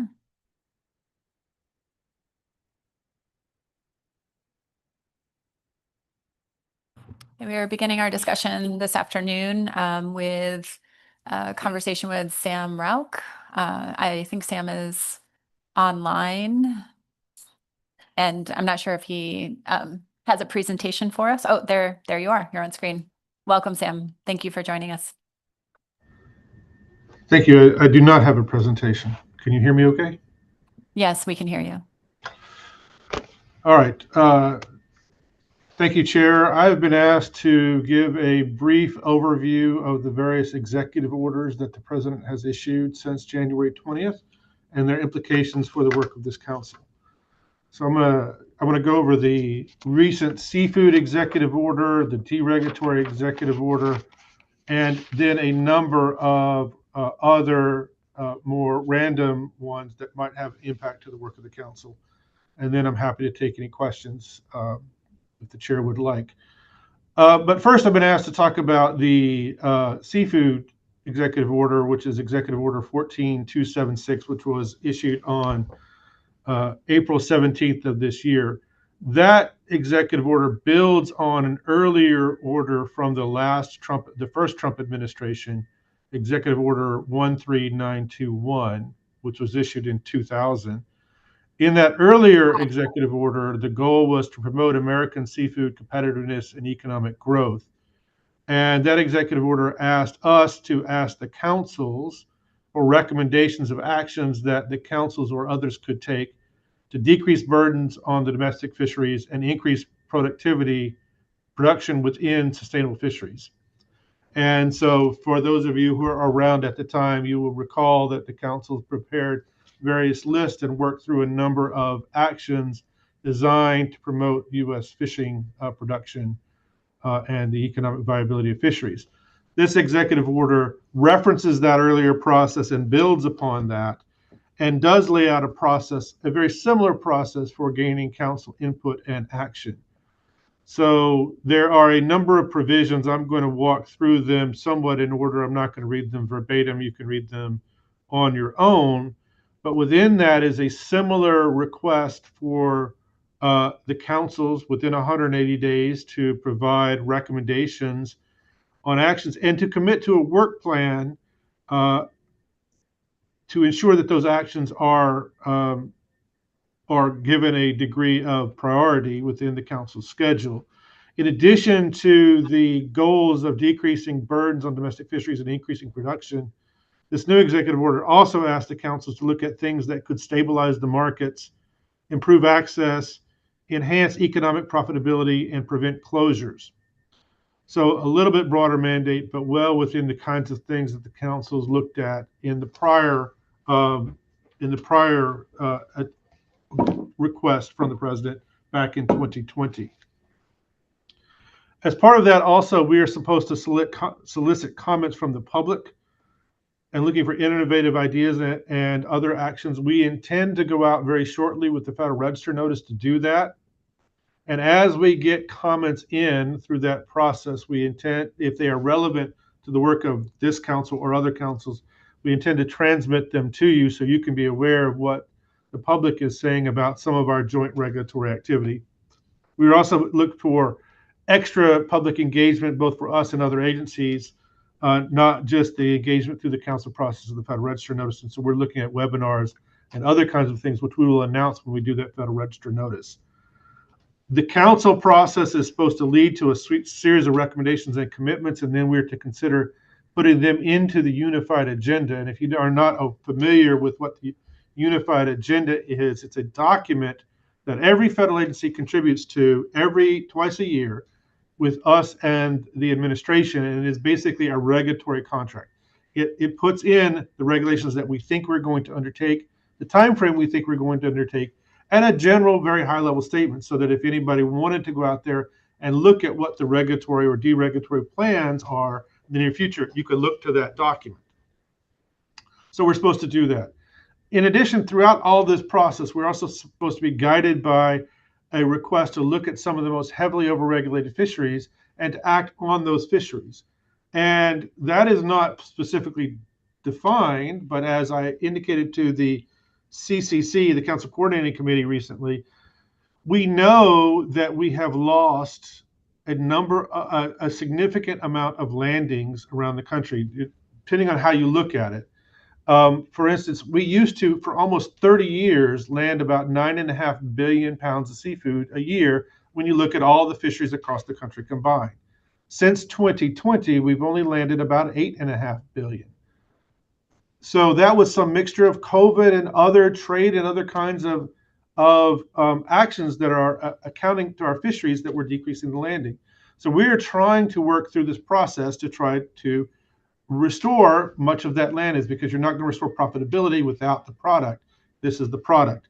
We know, in addition to the decreased landings across the board in the country, that there have been significant declines in profitability, most clearly in Alaska. In 2024, as you all are well aware, we put out a snapshot of Alaska seafood, and in that report, we documented a 50% decline in profitability between 2020 and 2023 in Alaska seafood that not only hit Alaska, but hit the country broadly, and we lost 38,000 jobs across the country and 4.3 billion in economic impact. That's significant. So we know that whether you're looking at this in terms of lost landings or in terms of lost revenue, there is significant issues going on with the fisheries right now, and Alaska is a main driver. Alaska is so important for our national seafood production and jobs and environment that it drives a lot of those numbers, but it is not alone. Those numbers are national numbers, and there are implications around the country. So we are looking at both as we get feedback from the public and sort of refine where we're supposed to act. Initially, we're looking at places where we could either restore landings, where it's possible to restore landings, either through deregulation or some of the other things I'm about to mention, or restore economic value and profitability, because some fisheries are really being hit hard, including some Alaska fisheries. The first part is about the regulatory relief and things we could do through regulation, but there is a recognition that many of these fisheries are not where they are because of regulation, but because of trade policies, science policies, or other kinds of issues that are affecting these fisheries. And so the rest of the executive order talks about some of these other actions that we should be undertaking to try to restore the supremacy of U.S. seafood. In Section 4C, there is a large provision on looking at new, innovative, and less expensive ways to collect scientific data and to invest in the science enterprise in order to address the issues that are restraining U.S. fisheries. In 4D, there is a requirement to prepare an America First seafood strategy and to work with USDA to highlight the nutritional aspects of fish products and to work with some of the nutrition programs to better utilize U.S. products. This is built, the idea of a seafood strategy seems to us to be built on the NOAA seafood strategy, which we briefed you all on before, but elevate that from not a NOAA product to an administration-wide product dealing with multiple agencies. But to use a lot of the ideas in the NOAA seafood strategy as a template. Similarly, under 4E, there's a requirement within 60 days to come up with a comprehensive seafood trade strategy based on a preliminary strategy that we were working on at the end of the prior Trump administration. Recognizing that trade does strongly dictate profitability and other kinds of things, and also can indicate some decrease in landings, because if you can't sell the product due to trade restrictions, you're not going to spend the effort to go out and catch the product, even if you could. 4F tasked the U.S. Trade Representative specifically to look at labor and other trade practices and to come up with actions to address trade. 4G looks at our seafood import monitoring program and wants us to not focus on an expansion of that program, but to invest in the existence program to provide better quality for what it is now, as opposed to expanding it, perhaps to species that aren't as central to that program. And finally, 4H asked us to look at the various marine monuments around the country and to provide a recommendation to the president about whether or not some of the fishing restrictions in those monuments could be lifted. And on the day the president signed this executive order, the president signed a similar proclamation lifting some of the fishing restrictions in one of the monuments in the Western Pacific. That is the seafood EO, and we are working hand in glove with across NOAA and with the other agencies mentioned on trying to develop implementation plans for all of that. And obviously the councils are a central part of that EO. I'm going to refer to a few more before I open it up for questions. One EO that is particularly relevant to the council activity is the deregulatory EO. So on the 31st of January 2025, President issued EO 14192, which is called Unleashing Prosperity Through Deregulation. And so this is largely the model for when we talk about the deregulatory approach. And the president had done something similar in his last administration. In that one, he had required us to come up with 2 deregulatory actions for every regulatory action. And when we are balancing out the cost and benefits of the various regulatory activities, to run at least a neutral cost on the taxpayer and constituents in the federal government. This EO asks us to do a 10-for-1 split. So for every regulatory action we take, we are supposed to identify 10 deregulatory actions, and we are supposed to offset and have a net negative balance in terms of cost. So a couple of factors to think about, since obviously a lot of what we do are fishing regulations, and whether they're deregulatory or not. For us, most of the regulatory activity in which we create the basic structures of fish management were done years ago. And a lot of the work that the councils engage in on a day-to-day basis are either the annual specification setting process, where every year we decide how much fish are available and then apply them through our previously agreed upon allocation formulas and other kind of formulas, or we are looking at ways to adjust the system to provide more economic benefit. In the first Trump administration, the vast majority of what the councils did and what the National Fisheries Service issued were deregulatory actions. And we were, in a sense, a bill payer for deregulatory actions for the rest of both the department and the administration. We had far more deregulatory actions than regulatory actions. And I anticipate that to continue because that is the very nature of the council process. But there are some things the council does that are clearly regulatory and that are not these routine fishery management actions.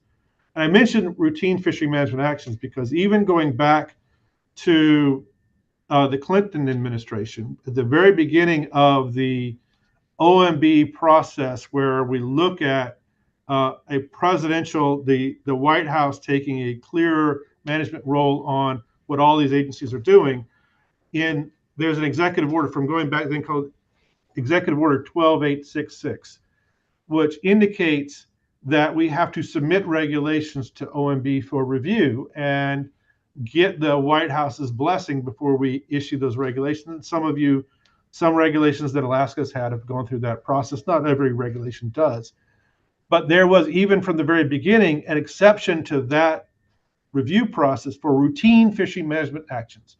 Ones that open and close fisheries, set the seasons, set the annual specifications. So that has always been exempted because we don't basically control how the fish are productive in any given year. Sometimes that goes up, sometimes it goes down. It's a natural cycle that happens, and it's not either a cost or a benefit. It's just the way nature operates. And so we neither consider an increase in quota, if it is just part of that stock assessment, to be a beneficial action, nor a decrease in quota to be a cost. It just is over time, and it's a routine fishing management measure, and it's always been exempt, and it continues to be so if it is one of those routine things, like an annual specs package.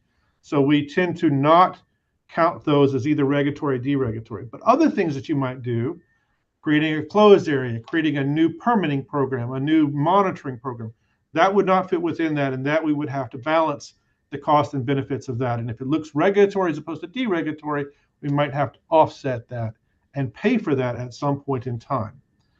There are certain things that we have to do by court order or by statutory mandate, and the EO is clear that we are supposed to continue to do those, but we may have to pay for those with other actions elsewhere that are more discretionary.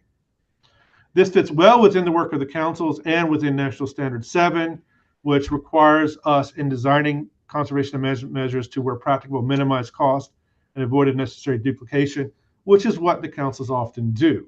But we need to bear that in mind. And as we are trying to work with the councils on what is our priority going forward amongst the discretionary actions, the broad suite of discretionaries we should take, a deregulatory action is going to be given a higher priority by the Fisheries Service than a regulatory action.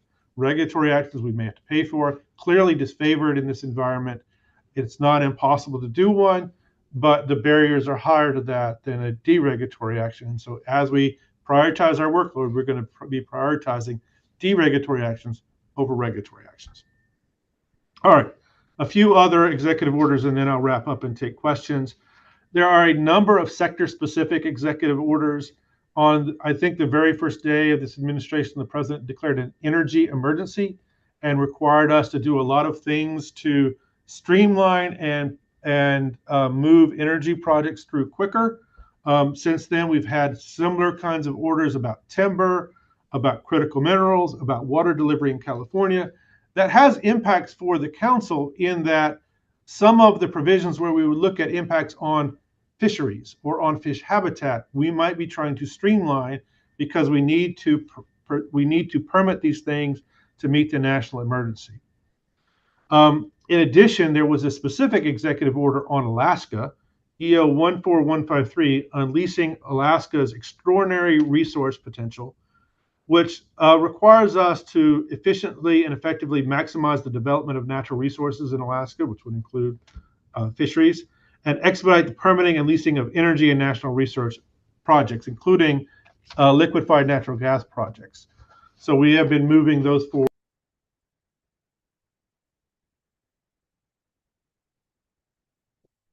Mr. Rauch, I think we lost your audio just right there.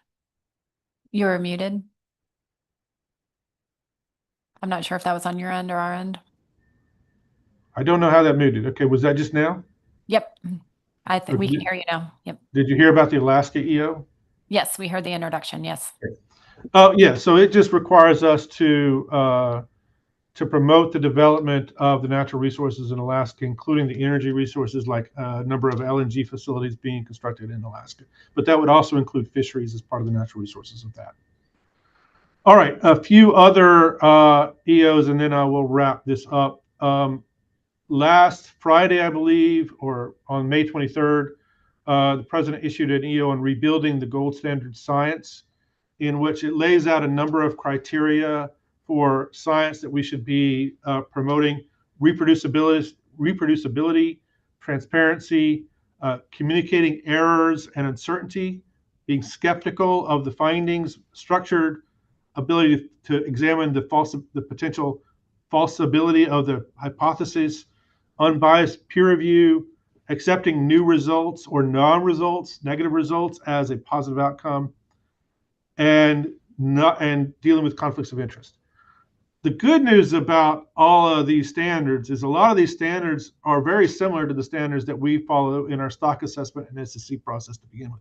The entire council process is built on the transparency, reproducibility, and to some extent the skepticism of the science. So we are looking at this. We are awaiting guidance from the White House about what it really means, what they're really envisioning. But while we await that guidance, I think that we can look to the MAGSAC process, the scientific process, as a good example of many of the themes that are highlighted here by the president as what we should be working towards for rebuilding the gold standard science in the United States. Two other executive orders, one on cost of living. So this was issued on January 20th on day one of the presidency, and it's entitled Delivering Emergency Price Relief for American Families and Defeating the Cost of Living Crisis. It's very short executive order. It talks about taking action quickly to try to address the cost of living. It specifically calls out housing and healthcare costs, but also we should be taking action to create employment for American workers, including drawing discouraged workers back into the labor market and eliminating harmful course of climate policies that increase the cost of food and fuel. And of course, anytime we talk about food, that has a relationship to our seafood enterprise that we work on, or workers, given how important the seafood industry is to employment in this country. So that was a very quick executive order. It talks about actions. It didn't have a start date. It doesn't have an end date. It will continue. It is something that we in the Commerce Department need to be paying attention to and trying to address, and particularly from the labor and the decreased cost of food and fuel aspect of it. And the last EO I was going to talk about was issued on April 9th, EO 14267, Reducing Anti-Competition and Regulatory Barriers. This one was mainly given to the Federal Trade Commission, and there was a requirement for the Federal Trade Commission to request comments through May 27th from the public about different things that may or may not be creating an anti-competitive barrier, different kind of regulations, and then coming up, giving those to the Justice Department or others to look for rescission. They did put out that request for comment. We didn't see any fishing regulations on there, but we need to be mindful that, like many things, we should be looking at our fishing regulations and examining whether or not they do create an untoward anti-competitive barrier and whether we should be addressing them in some fashion. So, Madam Chair, that is probably a far too quick, hopefully I stayed unmuted for it, overview of the various executive orders. I'm happy to return to those in a more sedate fashion and take questions if you'd like. Okay. Thank you very much for the overview. We appreciate it. I think we'll have some questions. Might be some questions that go a little bit beyond what you covered here as well, and based on other presentations that were given at the CCC. But I'll open up the floor to council members. Yes, Ms. Kimball. Thank you. And thank you, Mr. Rauch, for taking the time to walk us through all of those executive orders. We have a couple questions, but one that just popped up is I may be the only one that's just not quite getting the difference between a regulatory action and a deregulatory action. And I wondered if you might provide some of those examples again that I think you ran through rather quickly. And my follow-on question is really, how will the council know ahead of time, whether to invest in the work and the process with stakeholders at the council table? We'd like to ensure that we know we're working on an action that will get promulgated by the agency. And so I'm wondering how we'll have that level of communication so we don't spend time that could be spent in other ways if the agency doesn't have any intent of promulgating the regs. Thanks. Yeah, so in terms of the executive order, so you're correct. Like even a deregulatory action is a regulation at some point.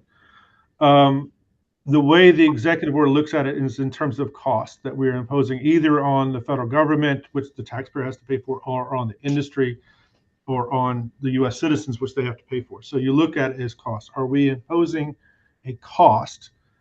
And it is a balancing. So many of the council actions both impose cost and provide benefits.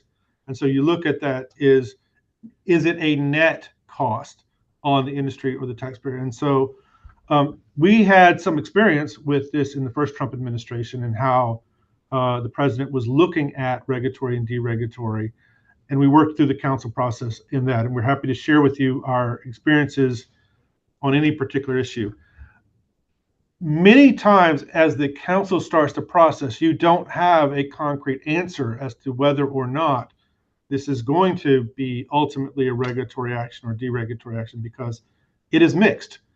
And so what we do is, as soon as we can get an inkling of where this is going and that there's a rulemaking, we start that process through the unified agenda, talking with the Office of Management and Budget and saying, we think this is a deregulatory action, or we think this is a regulatory action, or it's one of these routine ones where it doesn't matter. And they will provide their input to us, and we'll go forward on that matter. And sometimes because that's early in the process, we'll change that. But like everything, our regional administrator sits on the council and will be communicating with you with our views as to whether it's regulatory or not, and whether or not it would get a priority or not, or how this executive order would impact that. So we intend to communicate as frequently as possible, but oftentimes we don't finally know the designation until the action is over or accomplished or through the regulatory process, because sometimes things could change that either increase cost or decrease cost that we don't expect. And sometimes it's illuminated in public comment. Yes, thank you for that. And Ms. Kimball has another question. Yes, thank you for that response. And the second question is on that section. This came up earlier this morning, section 4A, in the secretary's role in identifying the most heavily overregulated fisheries and then taking appropriate action to reduce the regulatory burden on them. And so we were discussing what does that look like for councils? Will you be identifying fishery by fishery and providing a list? Then the council is required to take action on those fisheries, or is there some other process envisioned for that? Well, the executive order does not spell out in detail what it means by most heavily overregulated. What I laid out to you is an outcome-based look at it. Is which are the fisheries where the landings have significantly declined or the revenues have significantly declined. That's one way to look at it. There are other ways to look at it. The one thing the executive order does is lay out the process of engagement with the councils. It says even for those, although it says to take counsel immediately, it says to take it in consultation with the councils, and then lays out this process for the councils to act. So we have been getting, even before our public outreach of a Federal Register notice, helpful suggestions from across the country about potential actions that could or couldn't be taken. We're going to be evaluating those. We're going to be evaluating the ones with the public comment.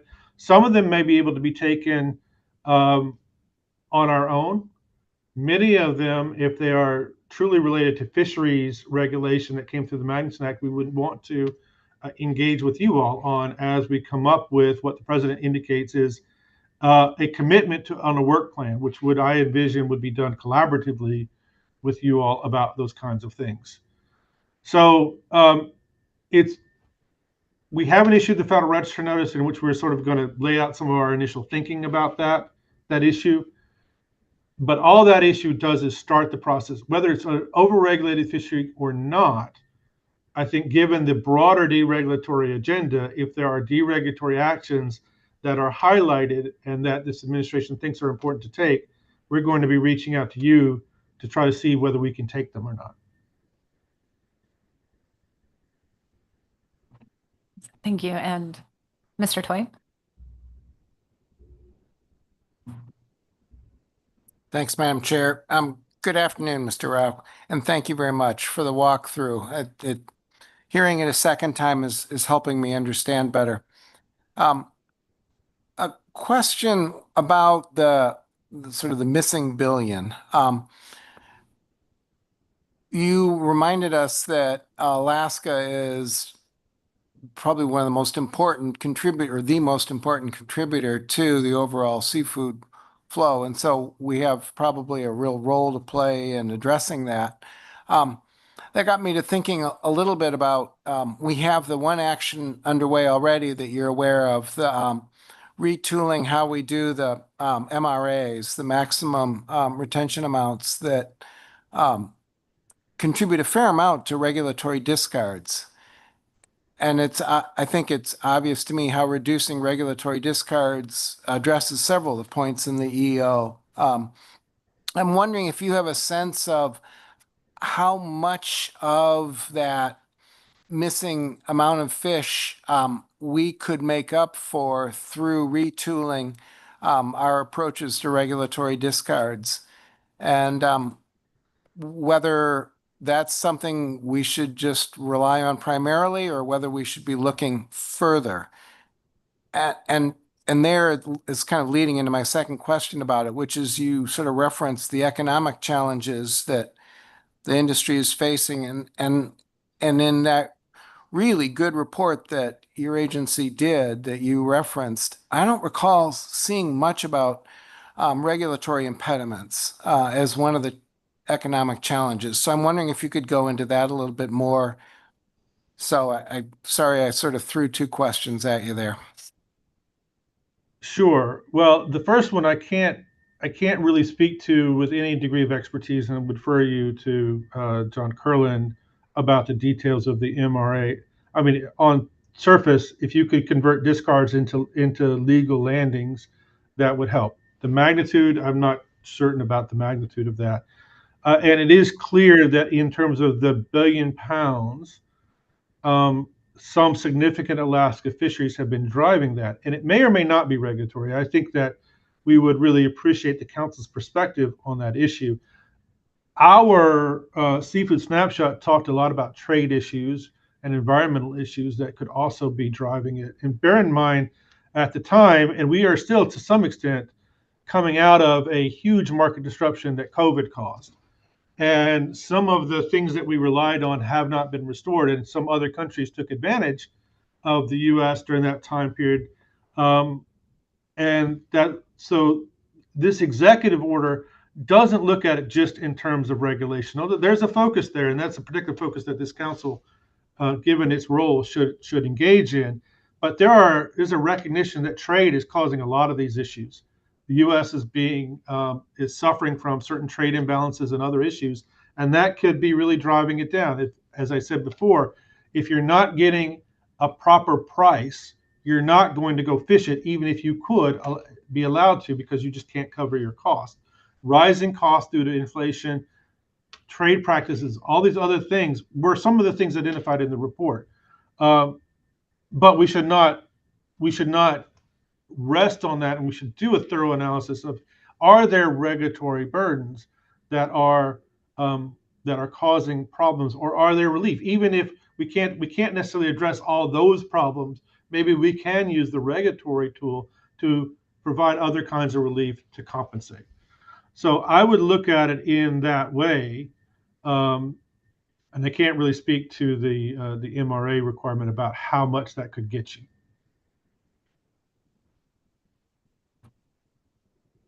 Thank you. And we'll go to Mr. Oliver. Hi, Sam. Chris here. I think my question might be a little off point, but I'm not sure, and it's not meant to be facetious, but it does have to do with that juxtaposition of Magnuson-Stevens Act and NEPA, and it's something you and I have a long history on. And so when I think of opportunities for streamlining the process, it's not just regulations, whether it's 1 for 2 or 1 for 10, but bigger processes, and whether it's how we implement our Endangered Species Act responsibilities, or how we relate to some of the energy issues, but also how our own within Magnuson, and also complying with our NEPA requirements. But does this represent an opportunity to maybe revisit that discussion that we spent so much time and effort on? Revisit that discussion, up to and including the equivalency argument, or do you think we've crossed that bridge and that's not where our process problems are now, and it might be unnecessary and unproductive endeavor to beat that horse some more? Do you have any thoughts on that?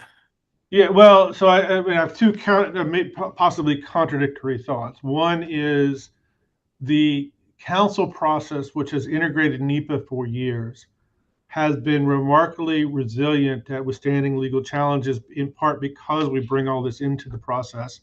And it might be a little bit cumbersome, but it has really helped with the defensibility of the act and public participation and all these other kinds of things. So there's, if you alter that process, you bring some risk into what is currently seemingly a fairly stable system. That said, there has been a lot of changes in NEPA. The courts have found that CEQ, which the Council for Environmental Quality, for years had overarching NEPA guidance that the agencies had to follow, did not have rulemaking authority. And so that guidance has been rescinded. and has sent it back to the various agencies to create agency-specific NEPA guidance, which we are working on, including, as we're working on that, making sure that we are mindful of, I think it's 304I of the Magnuson Act, which says we're supposed to integrate NEPA and the Magnuson Act processes into one unified process to streamline things for the reasons you talked about. So we are looking at those kinds of things in a world without the CEQ regulations. What, if anything, do we want to incorporate? We still have to comply with the NEPA statute and with the amendments to that statute that Congress recently passed. But there is some flexibility to do that. And I think when we talked with the CCC has engaged with that with some working groups, and we're thinking through that process. It's a little bit uncertain as we continue to get guidance. There was a Supreme Court issue this week, which it was significantly impacting the way NEPA analyses are done. So there is opportunity. So the answer to that part of your question is yes, there's definitely an opportunity now to revisit and re-examine how you work the NEPA issues through the system like there's never been before. You have to balance that out, but with the certainty that the current system gives you and has given you over the years to help you move your agenda forward.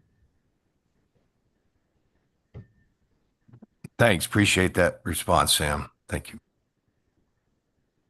Okay, we'll go to Ms. Klein online. Is your hand up? Oh, okay. Sorry, that's a cursor hand. Ms. Kimball. Thank you, Mr. Rock. I just had two more questions, but the first is something we also discussed earlier this morning, and just a little bit of the disconnect. And I just would really like anything you can share on how we align the priorities of the administration to increase production in the face of drastically lower resources. And so, as we discussed at this council, our typical approach, as has been promoted by the agency, is if we have increased uncertainty, which we'll have with fewer surveys or fewer people on the water, then we usually have more risk, and we account for that by lowering catch. So anything you can share about how we're supposed to reconcile this disconnect of a lot fewer resources with increasing production, specifically from the North Pacific? Yes, well, it's no secret that we are struggling with budgets which are unsustainable in the current environment. And so there is a lot of pressure across the board, not just for the fisheries service, but everywhere, to limit domestic spending, both because it's adding to the deficit and for a lot of other different reasons. And so that presents challenges to us to continue to operate the way that we've been doing. We have to think about new and different ways to collect the data. The executive order puts a fine point on developing new and innovative, but also less expensive ways to collect the science. And so we need to think about those things. And we've talked with the CCC, for those of you who were there, about the need to be very introspective or very precise about what data we really need to collect in order to make the management decisions that you and we make all the time. How can we then, identifying that data, identify the cheapest possible way to collect that data? How can we become more comfortable with uncertainty such that an increased uncertainty doesn't necessarily always mean a one-for-one decrease in catch availability? Because even before the current budget climate, the way we were collecting data was likely unsustainable. Every year it cost more and more to operate the survey system that we were operating. It cost more and more to collect the data, and we already were working towards new and different ways to do that, and now we have to do that on perhaps an accelerated schedule. So yes, it is going to be difficult to achieve greater production thinking and collecting data in the ways we used to do it, because we won't be able to do that anymore.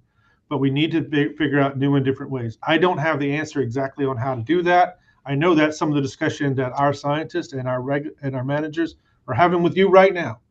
And so I look forward to that. It is a challenge, That's in part why we all come to work every day, because of the challenge. But I don't have a better answer than that right now. We are going to have to think about new, different ways to do it, or we won't be able to achieve these objectives.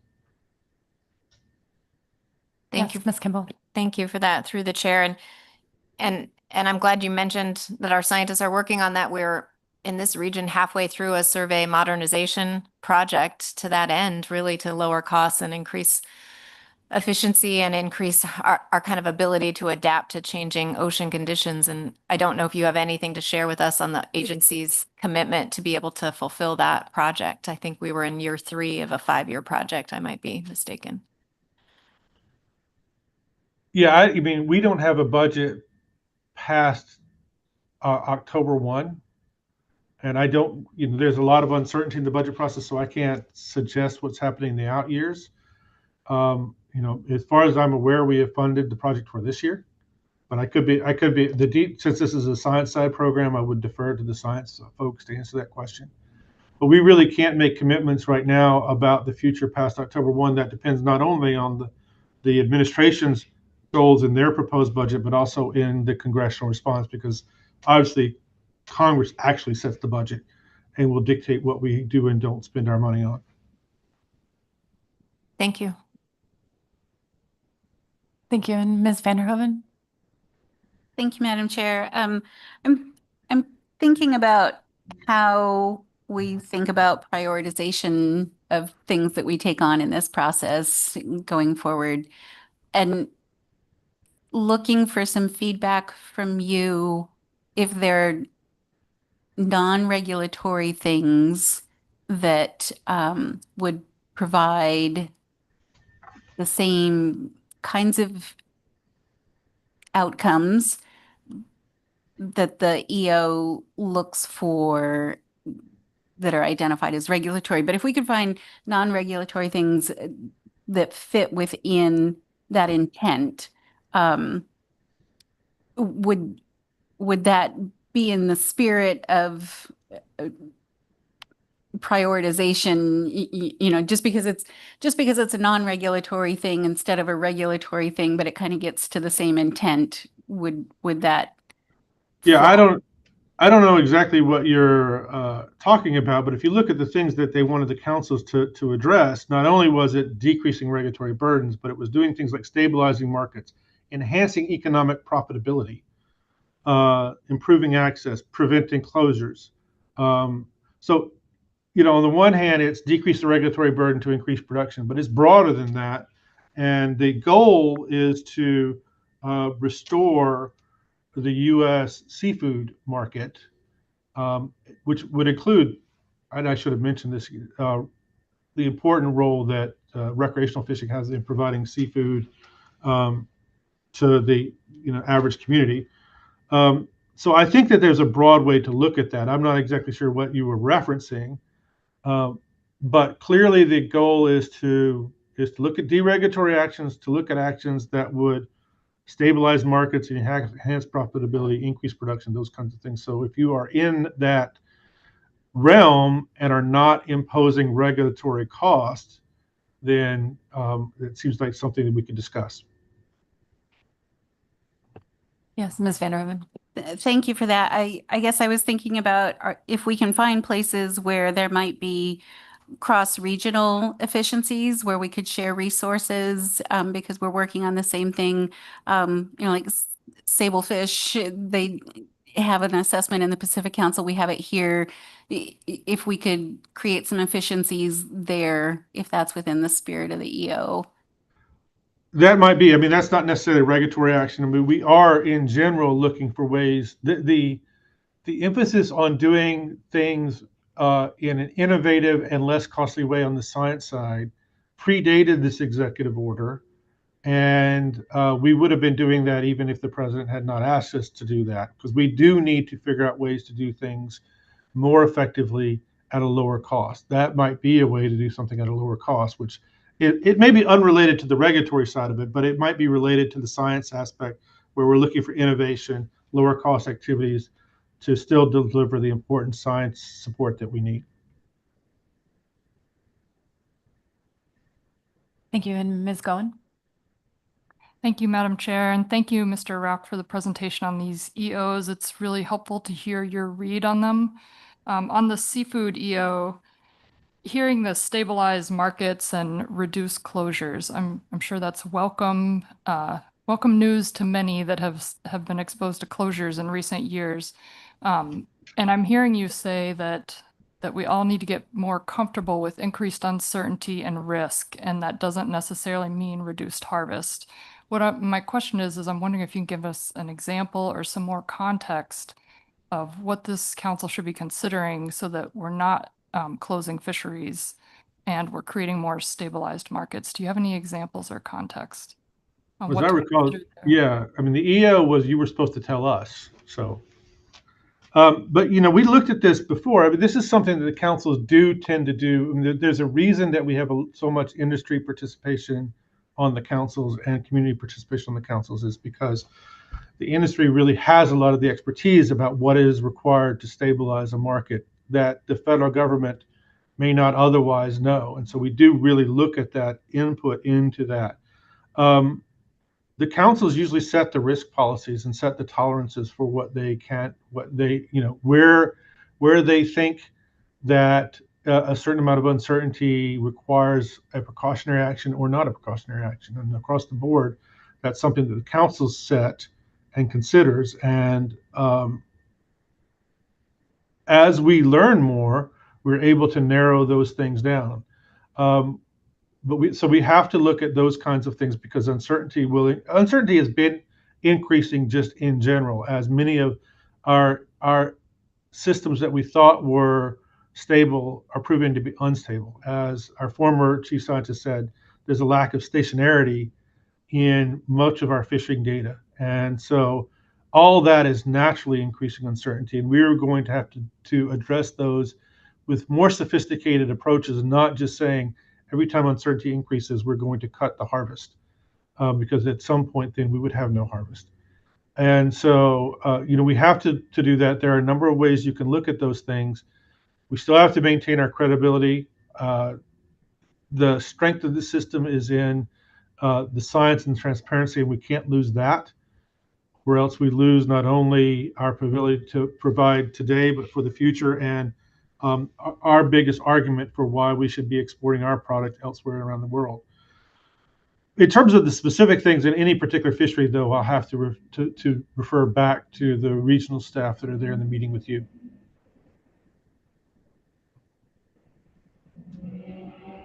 Thank you. And Ms. Goen. Yeah, thank you for that. And then switching over to the increased production, just looking for some more clarification around whether that's strictly volume or could it also include increased value? The executive order does not say. The increased production is something that was in the executive order from 2020 as well. Whether or not it talks, I think you could, it logically would imply volume, but you look at other things like enhanced economic profitability and you easily get to value. So I don't think it matters that much to parse it out so specifically to say that this is only about volume. Clearly, there's a part of it about volume. And if you look at our restoring 1 billion pounds of landings, that's about volume. But we also want to be clear that profitability is often the main important driver, volume or not.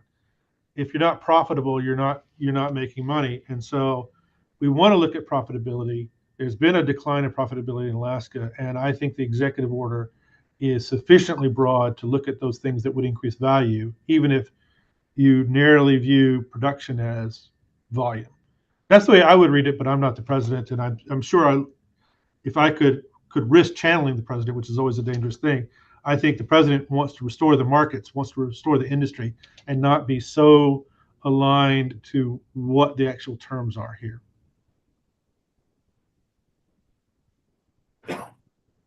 Thank you. Any further questions from council members? Okay. Thank you. Mr. Rugg, I just have probably a quick point of clarification. At the beginning, you mentioned the Federal Register notice that was forthcoming on the seafood EO, and that be soliciting public comments, anything pertinent to the North Pacific, you'd be transmitting back to us.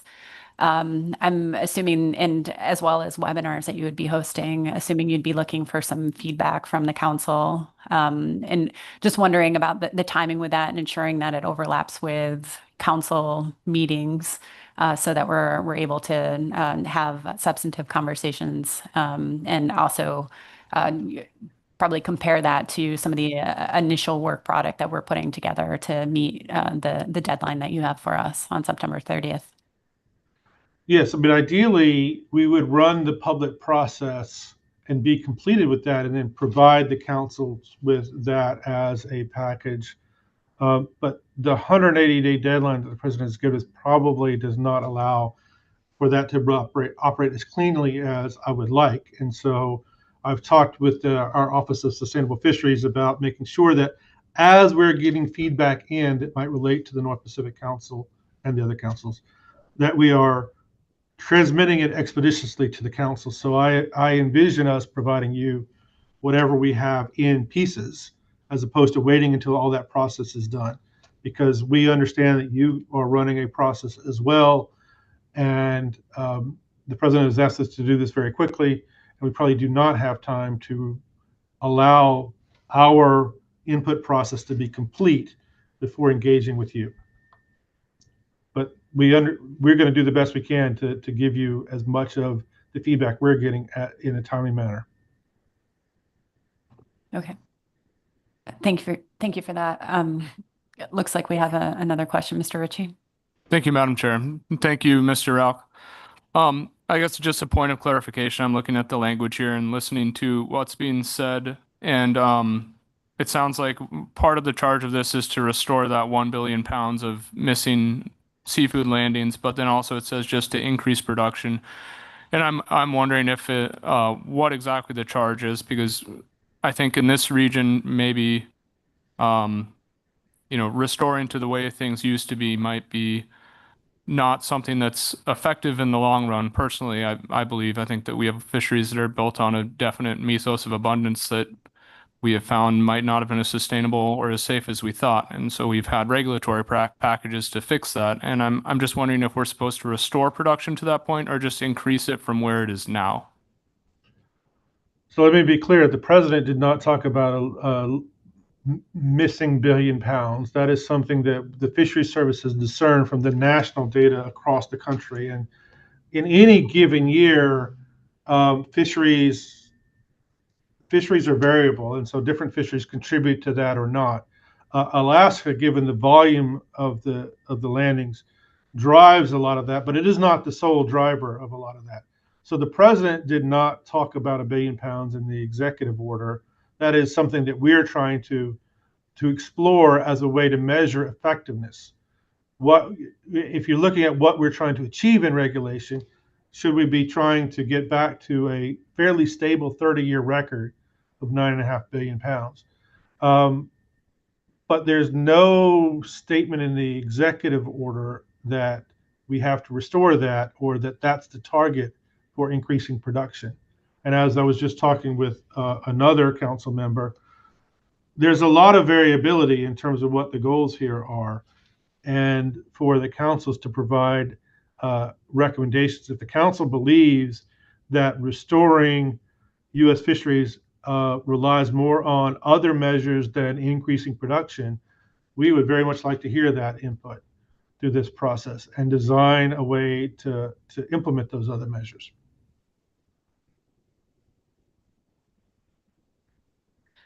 Thank you. And Ms. Baker? Thank you, Madam Chair. Thank you, Mr. Rauch. I appreciate your presentation. And I'm sorry to circle back to something I think we've covered a couple of times, but because at this meeting, the North Pacific Council is focused on providing at least its initial response to the executive order on seafood competitiveness, I wanted to ask again, if you already said, it seems to me that the forthcoming list of heavily regulated fisheries is somewhat important in consideration as this council prioritizes.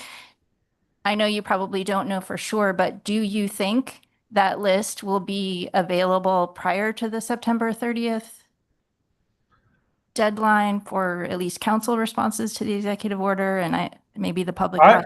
Oh, I'm sorry, I didn't immediately. I envision that our Federal Register notice will outline our initial thinking about that list. I don't know that the president ever indicates that list needs to be finalized. It was intended to be a list for urgent action. In my mind, I think the president has asked us to work with the councils on clarifying a list of implementing actions across the board, and not necessarily be as focused on the initial list. That was just to get us started. But I do, no matter what the list is or is not, we just put out a report that indicated substantial losses in profitability in Alaska. Alaska decreases in landing in Alaska are driving some of the billions. So I think it is safe to say that Alaska fisheries are going to be a focus, and we would ask that they be a focus of action here to look at how, given how important Alaska is and the difficulties Alaska has had in recent years, anything that we can do, whether it is regulatory, trade, or science, I think is something that the president will ask for. So while I don't know exactly what's going to be in that Federal Register notice, I think you can predict that there is going to be a focus on Alaska fisheries.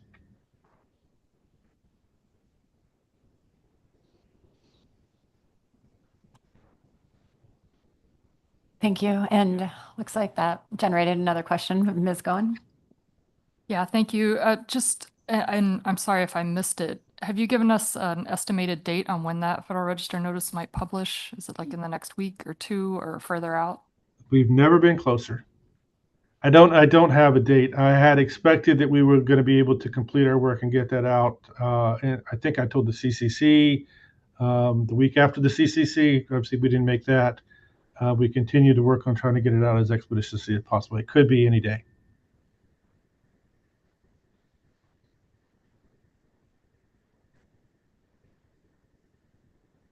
Okay, I'm not seeing any further questions. Greatly appreciate your time, Mr. Rauch. I think the council understanding the administration's priorities as well as upcoming resource constraints is a very critical context and how we approach our existing work and our priorities at the regional level and our work with the public. So again, we thank you. I'm sure, I hope this is an ongoing conversation. I hope to see you again soon as you receive more clarity on how this is going to translate to the North Pacific. And really appreciate you providing your time to us. Thank you. All right. Thank you, Madam Chair. Okay, with that, I think we're ready for we have a B3 written report, NOAA GC. I'll see if there are any questions from council members before we move to B4. Yes, Mr. Toy. Sorry, on the wildfish litigation, any knowledge at all of just guessing when that's likely to start to really take shape in terms of being able to look at what the arguments are at least, and thinking about when it's docketed? Even summer, fall, third of never. Oh, that was wishful thinking. Sorry. Through the chair, Mr. Troy, I can't predict when that's going to take place. But we are working on our response now, so we're in the middle of responding to the complaint, and we'll see. Yes, Mr. Carlin. Thanks, Madam Chair. Just to follow up, in addition to looking at the complaint and a response, we're also diligently working on trying to complete the status review and the 12-month finding.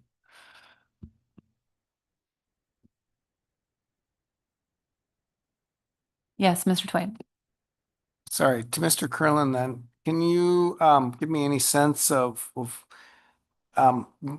that diligently review usually means it's a bit of an all hands on deck kind of response. How much of your remaining resources, do you have any sense at all of how much of your remaining resources that's currently consuming? And just sort of a sense of what the cost is to us in terms of achieving the other priorities? Through the chair, I really can't put a number on that. We've got a team working on it. It's very important. We deal with lots of things that are very important. So we're trying to strike a good balance.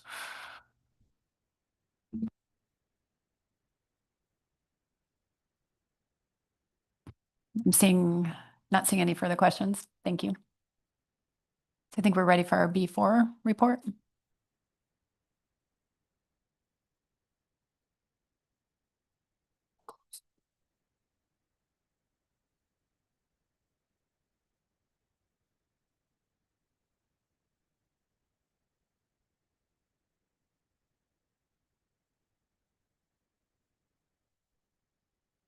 Good afternoon, Madam Chair, members of the council. For the record, my name is Bob Foy, Director of the Alaska Fisheries Science Center.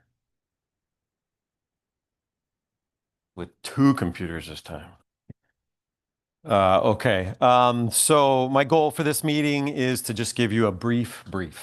This isn't one of our standard meetings to present at, but with the discussion that you've had from the regional office, from Mr. Rauk, we wanted to update on the situation at the Alaska Fisheries Science Center, as well as address some of the conversation that happened at the CCC and talk to you a bit about the science side of everything that you just heard. So I appreciate the opportunity.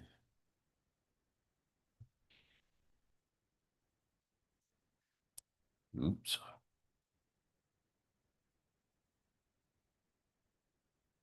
Okay, so I'm going to start with updates from the April meeting where I talked a bit about potential expectations and changes in staffing, what that meant for our mission, and then I'll wrap up with a survey discussion. So from the perspective of staffing losses, and this is really everywhere that all of our losses from January till roughly current that are associated with the losses of our probationary staff, deferred resignations, voluntary retirements, and then just the natural process of retirements as well.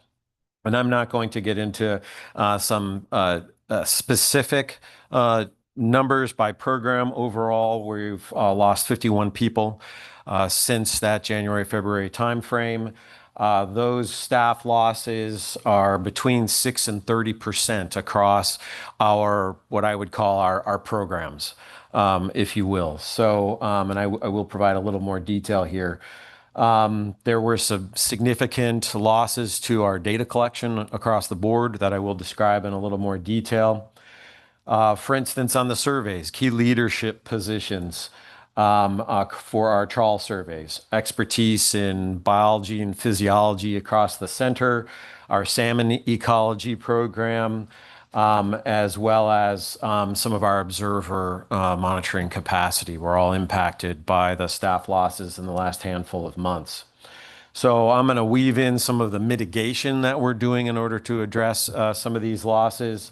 So for FY25, for instance, our main focus is getting our surveys on the water and collecting data, making sure that the observers are collecting data, even if it means the process for reviewing that information is slowed down. We're out there collecting data. So right now we've got a number of surveys on the water and we have people out conducting those surveys that aren't always out on those surveys. So it's been an all hands on deck moment for FY25 as we see where the changes lead us. As you have heard, there is a ton of, I hate to keep using the word uncertainty every time I get up here, but now the uncertainty is in what our staffing future looks like. So we had to make sure that FY25 moved forward, and that was our first goal. What you'll hear for most of this presentation is, okay, what are we going to do next? Even though we don't know what additional changes are coming our way. So we have some of that loss of experience at sea will mean that we probably will have a decrease in some of our data collection. We'll obviously err on the side of safety, but we're pushing as hard as we can to make sure that those surveys go forward. We are increasing our training as much as possible. So in some cases, we have brand new people that it would take years before we're putting them in a leadership position, and we're trying to train them up as soon as possible to get into those positions. On the observer front, delays in our preparation, data quality control, and some of the deployment may be delayed. It's a day-by-day situation in terms of trying to take the staff that we have left, fill the gaps, and then make sure that we're moving observers around. We're downloading information after the observers are done, and we're interacting with the fisheries as fast as we can. So there may be delays in that process, but to date, for the most part, we're staying on top of that, although it's at a breakneck pace for those that are still in their positions. On the data processing side, I won't go into all the details, but an example is in our aging program. So as you know, we depend on our ability to age fish, to know what year classes are out there. That informs our stock assessments, and our production capacity to age fish has dropped by 40%. That is not something that's going to improve overnight. We have a number of methods to try and improve that process, but that's what we'll be looking at for the foreseeable future. So again, we're identifying where our priorities are across the center. We're considering how to fill those priority gaps, and we'll address the gaps and the limitations as they come. So with that, for instance, we'll be interacting with the stock assessment authors to communicate what that means for the stock assessment, any uncertainty in those assessments, and that'll get communicated to you in the assessment process in the fall. Losses in some of our socioeconomic program, for instance, risks some of the products that the council receives in the next year. You'll recall we were supposed to have a workshop at this meeting to talk about economic products and what our priorities are moving forward. We had to cancel that just because of the staffing capacity and the uncertainty in what I could provide in that space. So we couldn't have a conversation where I could really commit to anything at that point. So as I said before, we're working through our situation. We've actually had some improvements in that space where some of our staff were able to stay that we didn't think were going to be able to stay. And so we're defining what we can do for the rest of the year. That's all I'm going to be able to say on that for right now. And in October, I'll have some more detail there. And as I said, we have done some repurposing. On the administrative side, up to 30% of our administrative leadership positions have been lost at the center. So I'm missing a division director that wasn't backfilled, the chief of staff, our main operations and management position is retiring, and that leaves us in a situation where the day-to-day getting the job done, moving budgets, interacting with community, my entire commons program is gone. Leaves us at risk for this interaction, leaves us at risk for making sure that this engine moves forward. We're addressing it. Again, it's an all hands on deck moment. We have staff doing different roles. We've got leaders really stepping up across the center to make sure that we can bring our product to bear in this process. And for now, we're keeping our head above water, and you're getting the results of that through this meeting and through this next fall. It'll remain to be seen what the additional changes do in terms of how we're able to turn a corner. As has been mentioned, we're still in a hiring freeze, so any of those positions that are key leadership positions that one would think would need to be filled, it's unknown at what point we'll be able to pick that back up.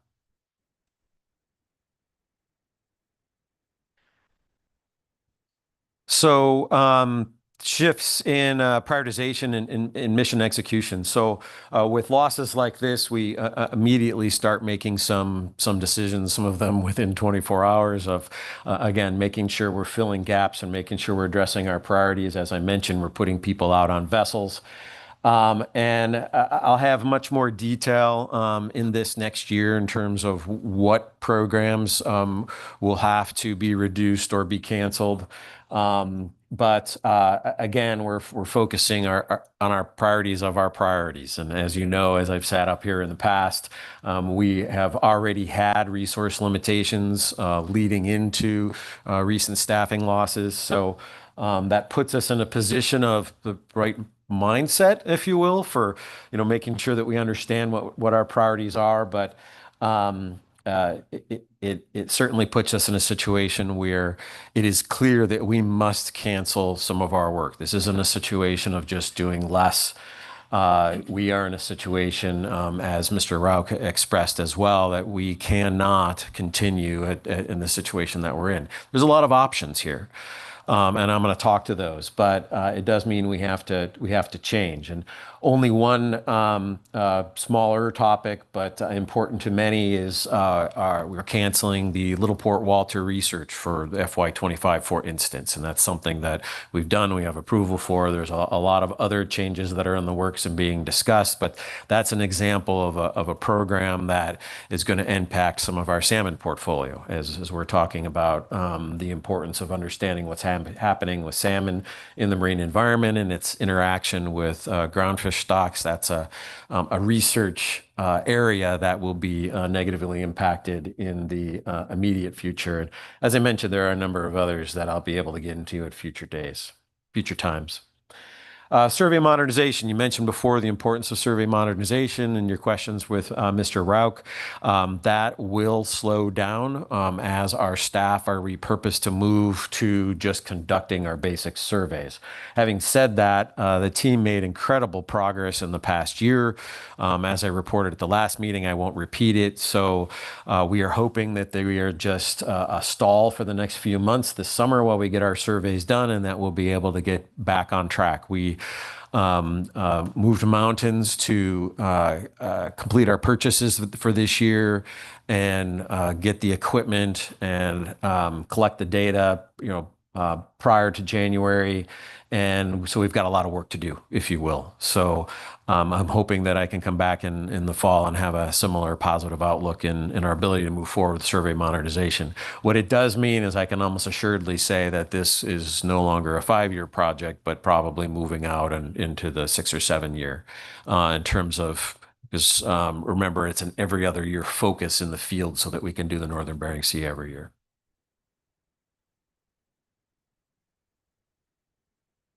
Okay. So what are we doing moving forward? So you heard through the CCC presentation that there's a national process that's moving forward to consider how we prioritize our stocks and for science and management. So when we developed those efforts in the Leadership Council this past maybe a month ago, we had already been working forward towards making sure that we're thinking about the magnitude of the changes that we need to make. So now what we're doing is working in parallel to that national process. We're participating in that national process, but we're making sure that what we're bringing forward as fast as possible is what we think the next best steps are for Alaska in terms of prioritizing our surveys, our assessments, and then our ecosystem science. And the sooner we put that together, the sooner I can bring that to you and get input, as well as the input that you're already providing and have been requested to date. So I put this slide up, this picture up just to communicate that we're working within that national process. We're thinking about where our low risk, low value improvements can be made in data collection and where our high risk, high value areas in this process that we can't let go. But our question is, what does this mean? What is value? Is value just the total dollar amount and the value to the nation, or is it the value to a coastal community in Alaska? What is the metric that we're using in that process? And I think we can all, and I think you have, asked that question. We're asking that question at a national level. So what we're doing is I've tasked 2 teams within the Science Center over the next 30 days. And I'm going to walk through what their task is to consider these topics, to bring back for input and think about how Alaska Alaska responds to the potential changes in the future. Right now, what we have in front of us are changes in staffing that I mentioned. We talked about those limitations. We don't know what's coming. We don't know the magnitude of changes that are still in front of us. So we're planning for the worst, if you will, but also making sure that we're aware of where we were when we came into this. We were already in a situation where, as has been said, our costs were increasing. It was not sustainable. So regardless, we have change to make here, and that's what this process is going to be about.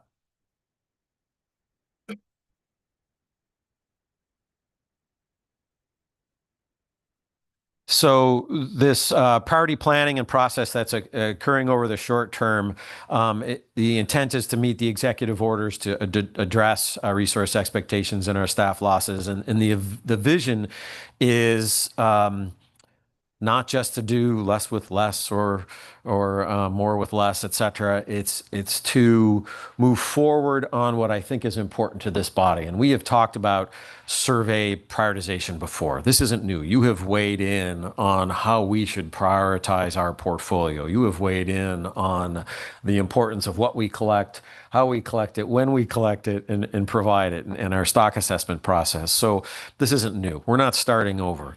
But the key is, as we think about how to make potentially greater cuts in what we do or greater prioritization, is focusing on stability of our fisheries in a variable environment.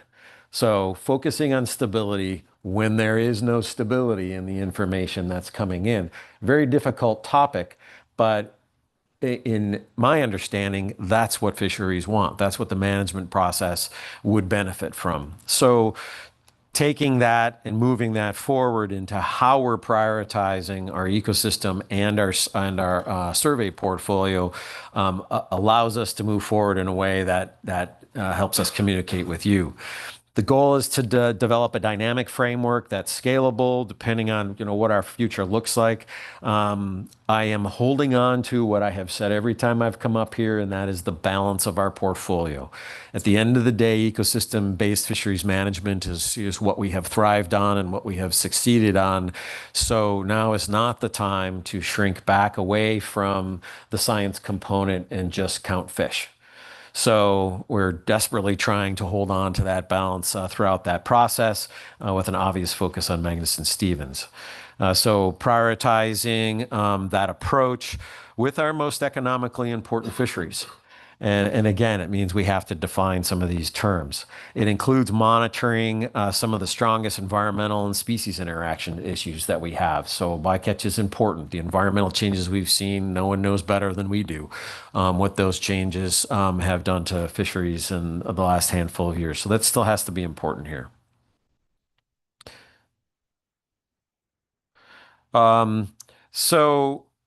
The process here, I'm going to walk off the slide here for a little bit, is to what are we working on? So, for instance, on our surveys and stock assessments, identifying what our stakeholder groups are, identifying where our focus is. At the end of the day, are we going to focus on just our highest, most profitable species, or is there a range of stocks that are important to different sectors within this process that we are going to focus on, potentially at the expense of others with respect to providing information to this process? So we're thinking about that. What are the economic metrics that represent these groups that we can bring to bear and inform you in ways that we haven't before, in terms of how we might prioritize what data we bring forward, how we collect those data? So I'm not doing the same survey, just fewer days. Maybe we're going to do a different survey that focuses very differently on these data. Identifying the criteria that we're going to use to prioritize these stocks, being aware of choke species, for instance, prioritizing that information based on some of the topics that we've discussed recently. At the last meeting, the SSC met and talked about whether or not these priorities should consider stock variance, catch over ABC, underutilized species. low data stocks that have potential on the production side? Is there a moment where information is needed that we're not providing? These are all things we need to talk about. And then obviously being aware of what this means to the tier system and the amount of information available for you to make decisions. So that team is moving forward. And again, by midsummer, we're expecting not huge changes to what we already do to prioritize, but changes that we can codify, if you will, in the longer term for a flexible and more austere environment in the future. The second group is prioritized on our ecosystem science. So the task is the same, but it's focused on the data that comes forward. And you've seen over the decades that's grown from ecosystem status reports that are 6 inches wide to risk tables that are truly informing the stock assessment process in a meaningful way with climate change and environmental variability. And so how do we better refine that? It's been a challenging process. I know it's been challenging at this table to know just how much of it do we need to collect. So that's what this group is tasked with, and thinking through the processes that have happened through this council and the task force at this council. The harvest control rule discussion this past week at the SSC was fantastic. If you didn't hear it, when you get the reports, please make sure that you have an opportunity to go back and listen to that. There were some examples provided on how our entire ecosystem-based portfolio is coming together to inform you better about the changes that we have seen in the last handful of years in a really meaningful way. So I think we're really getting to the point of being able to communicate that. We need to take that into account. Hopefully it doesn't sound like what I'm saying is Bob's just going to keep doing everything again. That's not the case. There will be a substantial decrease in what we bring forward. What I'm saying is that there are processes in place right now to allow us to say we are no longer going to collect that information. We will not have a substantial amount of information coming forward. I believe the processes we have in place will at least inform us to make the best decisions there moving forward, so that we've got the key indicators. And we don't know what we don't know, and that's what this team is tasked with: is considering what those foci should be. We're making sure that the products that we produce are responsive to what this council needs, like risk tables, for instance, the ESRs, ESPs, et cetera, the processes that you have in place to manage. But there could be a situation where we don't have the luxury of the full breadth of the ecosystem data that we've had in the past to choose from. So that's it on plans for moving forward, and I certainly commit to continuing to bring this forward as we hear what our future budgets are, and we respond to those and share information, I hope, back and forth on this process moving forward. Some of it's happening quicker than not. So lastly, I would like to talk about updates on our surveys. So I know this is near and dear, and maybe in the short term more important than anything. I've got a snapshot of our it must be Facebook or Instagram or something on the right-hand side here. We've got vessels underway, and 30 days ago I didn't know at all whether or not we would have vessels underway. And so we've got scientists on the water right now. We've got vessels with contracts, and we are collecting information. So I couldn't be more excited and proud of what the Science Center team has done to meet the challenges of uncertainty. I mean, we have had staff sitting in airports on Saturdays not knowing if the contract was done to start a survey on a Monday kind of moment. So they've done a fantastic job. So I'm going to do my usual and walk through those surveys that are moving forward, and we're starting our FY26 planning. So as you know, from a budget perspective, I'll touch this much. We forward fund as much as possible. We buffer ourselves from these moments. The reason this is all happening this year is because this was set up and established last year. So we're already moving on 26. A lot of the focus of the funds that we do have, which are limited in 25, are already taking care of 26. So it's a little awkward because it looks like we're doing just fine. It's because we're looking to the future on when we're going to be impacted by what's happening right now. I think that's a good thing. It allows us to buffer. So the surveys that are moving forward, this has changed slightly since the last meeting, just based on our ability to move contracts and receive approvals to move forward. This list is in prioritized order, 1 through 24. So, and these are priorities that we have set with you. So hopefully you see yourself in these priorities. But the top surveys here, and sorry, I should orient you, the slide is not showing up on the bottom, but if you look at the PDF, you can see the legend on the bottom. Green means we intended to do it and we got it done or are doing it. Yellow means partial, so it wasn't completed. White means we didn't intend to do it. And red means that we intended to do it, but we're not able to. It was canceled. And the easy way to look at this is look at 2020, the year of COVID, and you can see the cancellations in the partial survey coverage.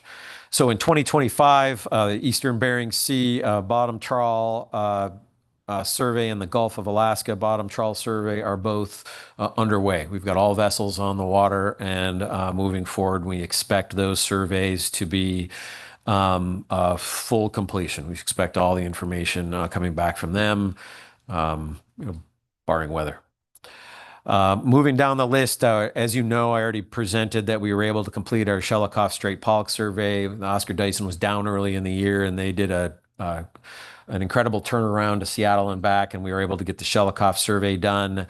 You can see a little bit further down that we were not able to do some other aspects of the Pollock surveys in the Gulf of Alaska as a result of that early shutdown. One improvement here from expectations is the long line survey. So the long line survey is moving forward. It is truncated. This would be a year where we would go through the Gulf of Alaska and the Bering Sea. We will only be able to do the Gulf of Alaska this year. But again, that is an incredible improvement over expectations earlier. So we will be able to do that survey. Our goal will be next year to consider funding, notwithstanding whether or not we can then go do the Bering Sea and the Aleutian Islands next year. There's some limitations to that I'll bring up in the fall. So we are not able to do the typical Bering Sea, Aleutian Island aspect of that this year. Moving down my list, the Northern Bering Sea bottom trawl survey will move forward. And remember, this is every other year now so that we can do the survey modernization. So that is moving forward, as well as our Northern Bering Sea surface survey. This survey provides some of our ecosystem indicators and also key indices for salmon. So that is moving forward. I mentioned the Shumagen survey not moving forward as part of our early season losses there.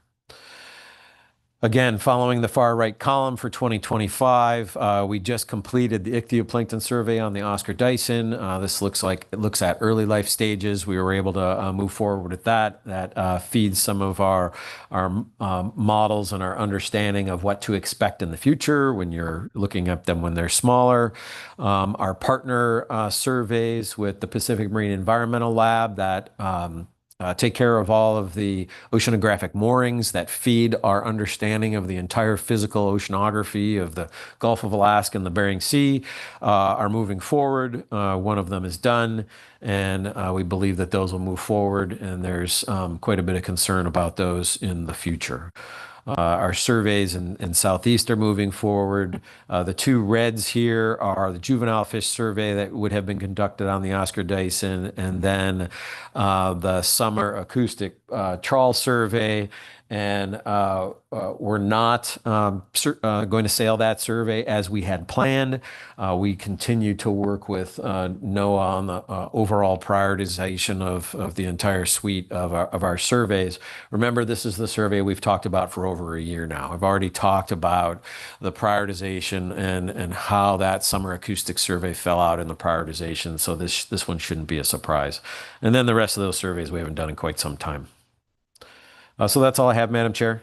Goal was just an update to hopefully help folks see we're moving forward. Thank you so much for your presentation, Dr. Floyd. See you. Mr. Williams has a question. Thank you, Madam Chair. Thank you, Dr. Ford, for your difficult presentation. Appreciate you taking the time with us. I appreciate the fact that you described for us the fact you were getting the surveys done. It's by hook and by crook, and however you accomplish it, you're getting the surveys largely done. But I took from some other things that you said in terms of position losses and other things that while we may gather the data, the processing interpretation of that data may be at best delayed or something. Is that a fair, am I reading what you said to us correctly? Yeah, through the chair, Mr. Williams, absolutely correct. And again, a lot of the reason for our success this year is because we've set ourselves up last year in order to move forward with some of these surveys. So our goal was to collect, but the analysis will be slower. You can't lose 51 people and not have that impact our ability to provide our products in a meaningful and a timely way.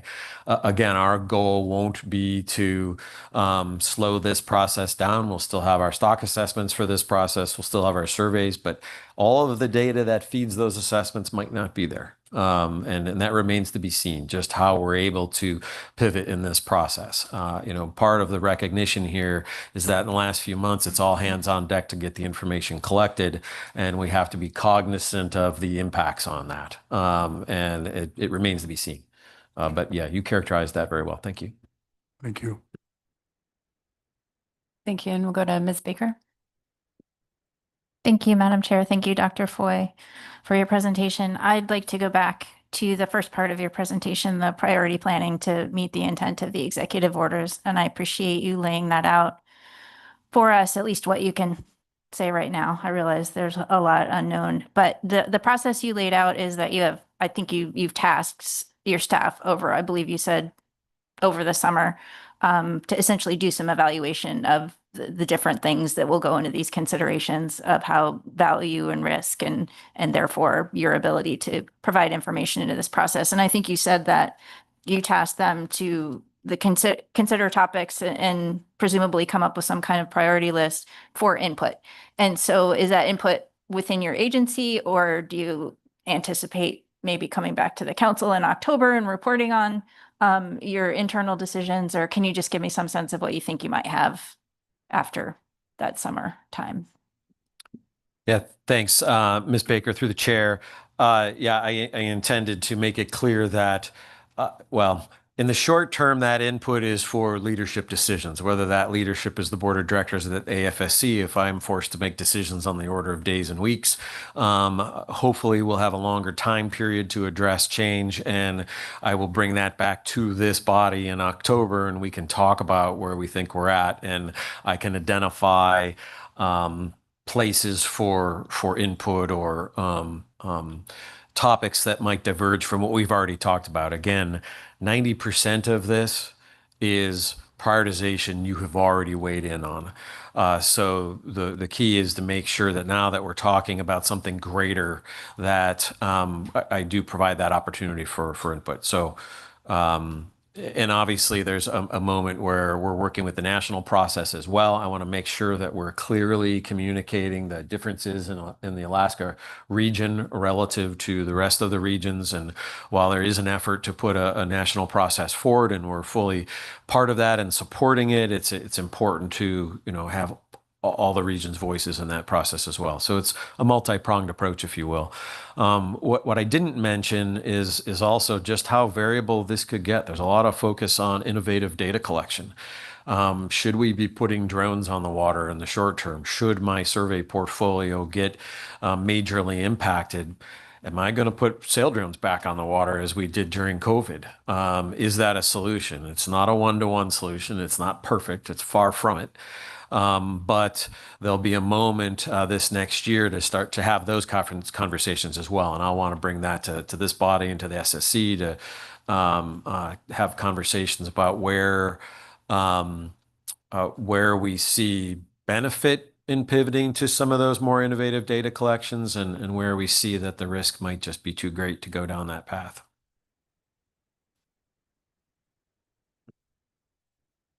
Thank you. Ms. Gone? Ms. Baker covered my question. Thanks. Okay. We'll go to, did Ms. Kimball have a follow-up to that, or? Okay, go to Mr. Twite. Okay, he's indifferent, Ms. Kimball. Okay.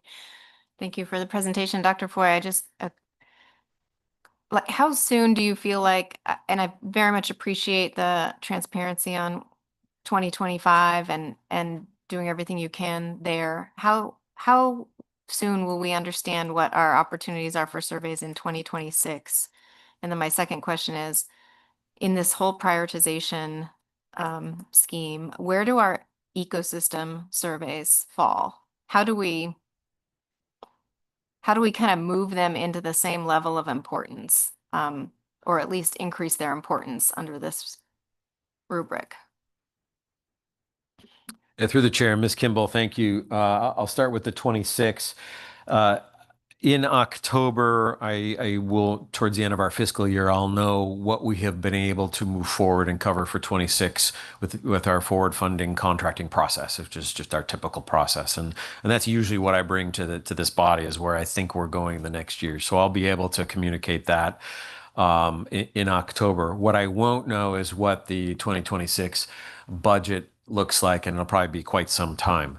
Right now, we know what the president's budget looks like, and that's what we're moving forward with. And so being able to communicate again how we prioritize within that space, and then bring you expectations on products will be my goal at that time. But it's like, a final budget is not likely until the usual time period next spring. So we can start to do that. On the ecosystem survey front, again, it's about how we define that balance. We are getting to a point where we are already cutting to our core work. We have been cutting our core work, and I consider that ecosystem portfolio part of our core work. Hopefully the output of our internal processes will be to define where those decision points are, where I might have to give up some key abundance based surveys. For instance, perhaps we have to look at the Bering Sea every other year. Perhaps the Gulf goes to every 3 years. If it gets down to that level, we'll have to make decisions on whether or not that is the answer versus giving up the ecosystem information that comes into this process. That's part of a parallel survey effort. And again, my goal is to maintain that balance as much as possible, consider quantitatively and scientifically what uncertainty comes here. This isn't just an opinion. It is based on scientific information on where the uncertainty drives this process, and ecosystem data drive this process. So thinking that all the way through to, whether or not, what decisions we make along the way is going to be important. And not only is the input important, but the communication is important. And bringing awareness. For instance, we have talked about that summer acoustic survey for a long time. We've shown the quantitative aspects of that. We talked about survey modernization and talked about not doing the Northern Bering Sea every year after you explicitly focused on the Northern Bering Sea annually. And we all went down the path of looking at quantitatively why it was valuable to make the decision that we did. We're in the same space. We're just going to have to do it faster and at a higher magnitude. So the ecosystem work is still fully a part of that. I'll just add, and back to the innovative data collection, we have to think outside the box. It could be that I don't have a vessel available to me to collect some of the ecosystem data, so we have to do it as part of another survey, or we have to collect some of these data through fisheries. There are a number of efforts with the Skipper Science data collections coming from different directions. Our academic partners, we might have to think about outside the box on the indicators we use. Perhaps I can't have the explicit information on the impacts of temperature on a specific mechanism of how a species is going to react physiologically, but perhaps there is an indicator that we can use that will get us in the ballpark. not very scientific, what I just said. I use the word ballpark. And it's unfortunate, but that's the space we might find ourselves in making some of these decisions, where we would much prefer to do this with a rigor that we're used to, but we might have to step back and settle for what we think is the next best indicator, if you will. Thank you. Through the chair, I'm just wondering, you're being very forthright about big decisions being made for 2026 and beyond. And is there honestly a council role to influence those decisions, or is the timing of our meetings such that we should just expect to get the presentation, you know, and you, as you said, set expectations? I'm wondering if the council's just kind of hearing this information and needs to react, or if we really have any influence on those decisions. Yeah, through the chair, Ms. Kimball, thank you again. Both and. You know, it's very definitely a process that's at a breakneck pace right now, and therefore we have had to make decisions already. And again, I hope that the relationship that we have and the trust that we've built means that we're making the right decisions already. But I would definitely not say that this is just something that's going to be handed by any means, especially for 2026. And that's why I separated 25 and 26. We made 25 happen. We can't continue to work at that level, and there will be decisions moving forward. And in October, I probably won't know exactly where the budgets are going to land. We know potentially where they could land, and that's what I'm working towards. Mm-hmm. Thank you. And Mr. Twite. Thanks, Madam Chair. Thank you, Dr. Foy. I'm going to ask an unfair question, and I apologize for it. And it's unfair because the question sort of built as I was listening first to Mr. Rauch, and then I was listening to you. I'm seeing three things that feel like they're headed in different directions, and yet that can't happen. I mean, that if that happens, then we're not moving anywhere. I'm hearing the agency establishing an objective of additional production, and telling us that Alaska is going to be a big contributor to that. I'm seeing as well the agency sort of affirming that we're not moving away from the precautionary principle that greater uncertainty has to be accommodated by taking greater precaution.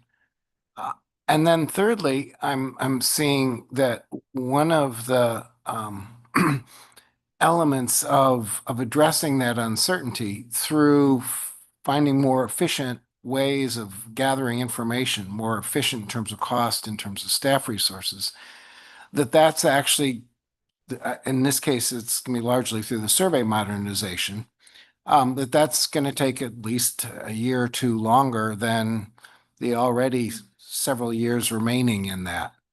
And I can't make those three things jive.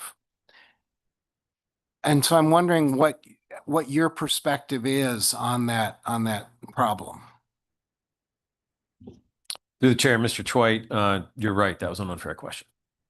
But a good one. It's a question we're asking ourselves every day. And it's led to the process. This is what we're talking about. We work with the regional office every day to have these conversations, and we're all in that same space of thinking about how to address those very topics, given the situation we're in. So, in the space of prioritization, let me talk about production first.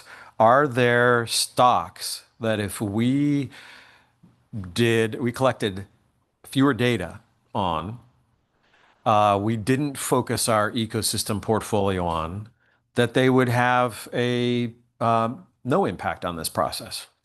Are there stocks that we aren't fully utilizing, where for us to pull back would have minimal impact, if any?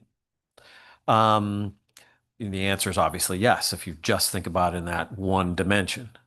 If you realize that our surveys are multi-species surveys, that I can't just go out there and collect one species of fish, you realize it's not quite as simple as that. And, the savings are questionable. That's what this team is working on. Can we consider those species? Can we consider our highest priority species? What would the impacts of not collecting ecosystem work on some of the lower important species be? What would the economic impacts be, from something like that? Again, considering economics from the perspective of different sectors.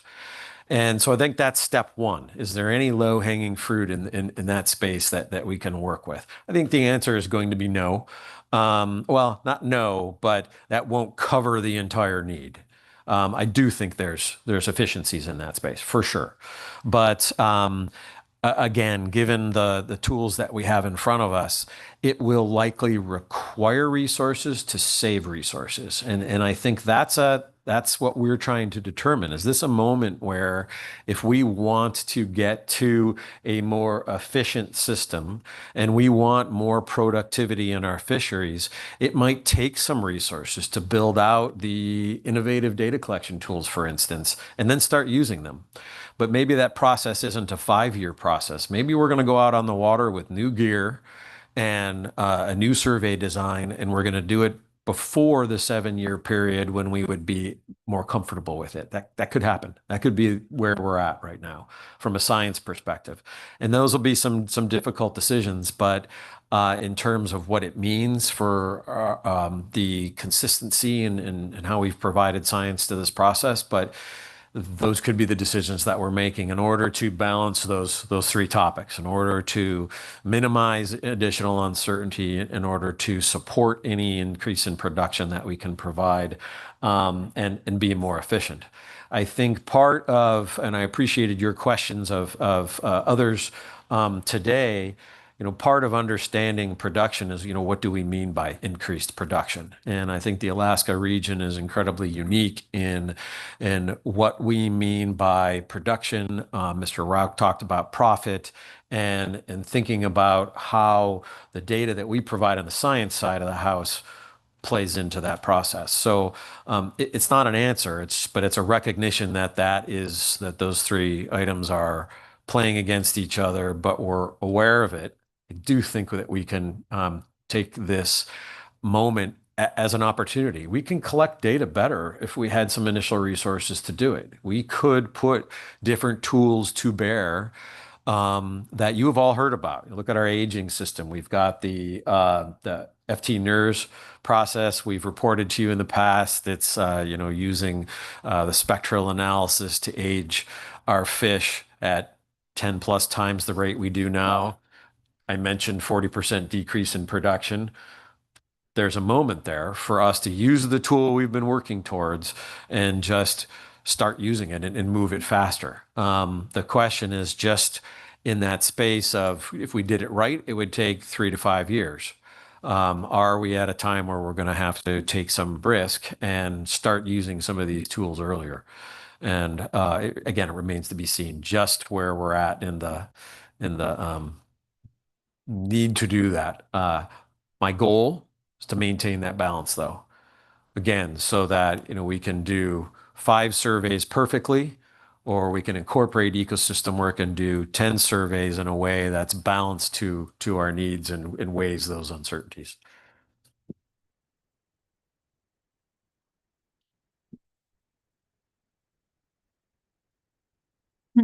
Thank you. And Mr. Twite. Thanks, Dr. Foy. One really good answer, I guess, just merits you another question from me, which I'm trying to figure out how this is fair at all, but you're probably also trying to figure that out. That was a really good answer.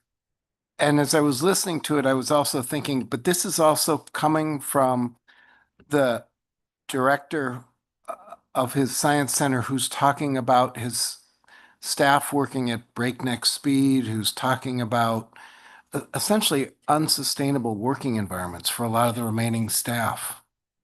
And first off, my hat's off to you, your leadership, and to your staff for rising to this kind of a challenge. It's extraordinary. And the fact that we're not already seeing huge gaps is an absolutely amazing achievement. But my God, it can't be sustainable. how are you going to even get to what you were describing to me in your last answer with the staff that are working under those kinds of pressures?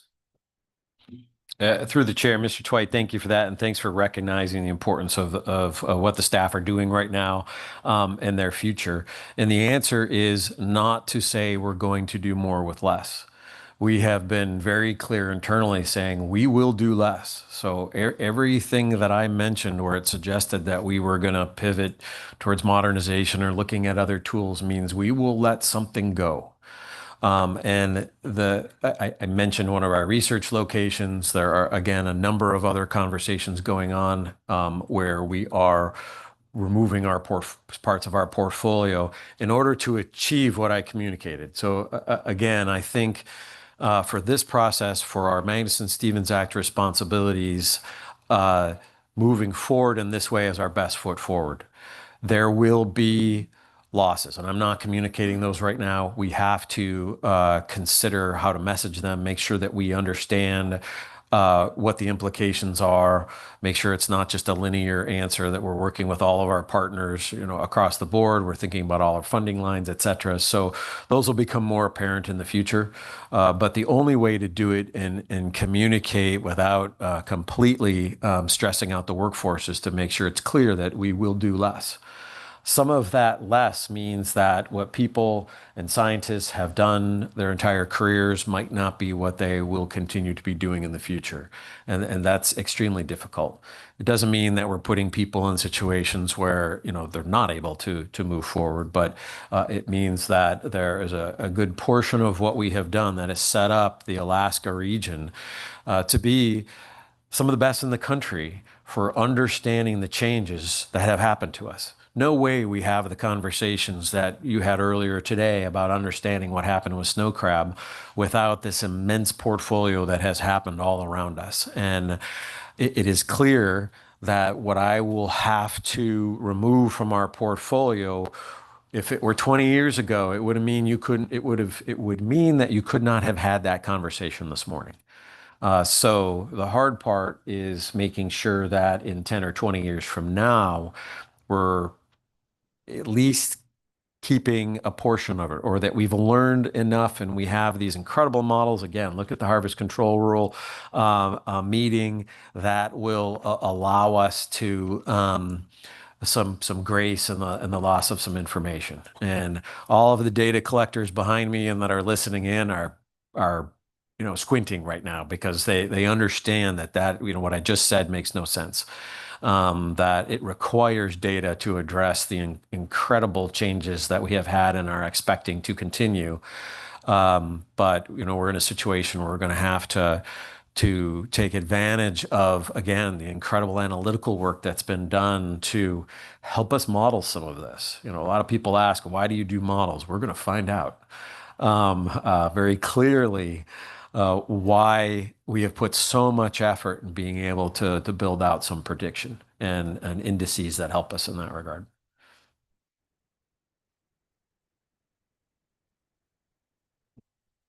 Thank you, Dr. Foy. Any other questions? I think the more I engage at the national level, the more I appreciate the relationship we have with the Science Center and our region, as well as how immensely we've benefited from the quality of science coming from the North Pacific. So I really appreciate your leadership and understand how challenging of an exercise this must be. Thank you. Thank you.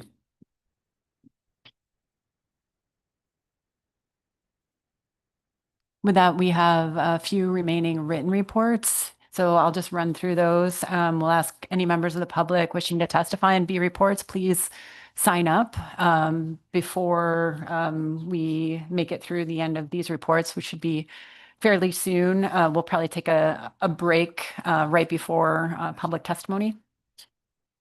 So we'll go to our B5 report, NOAA enforcement. And that's is that a verbal report?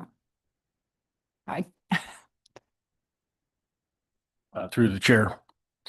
So we didn't provide an actual oral report, but I'm here for questions, and I have a few things if you guys would like to hear them. We reporting on staffing issues over the course of this administration. We've had almost 20% of our staff who either took the initial DRP, probationary firings, and the Vera VSIP. So we've lost positions for an ASAC, several EO positions, administrative support, investigative program manager, and an investigative program support technician. So just wanted to make you all aware of that. This is the second June in a row that we have a shortened report that you're looking at, and that's because we have Special Agent Jacqueline Smith, who's going to be providing the Observer Program report as part of C1 for the enforcement chapter. And I guess with that, if you all have any questions about our report, I'd be happy to answer anything.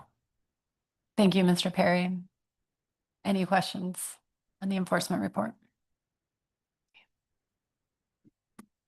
Seeing none, thank you for your time. Thank you. So go to B6, the ADF&G report. That's a written report. Are there any questions?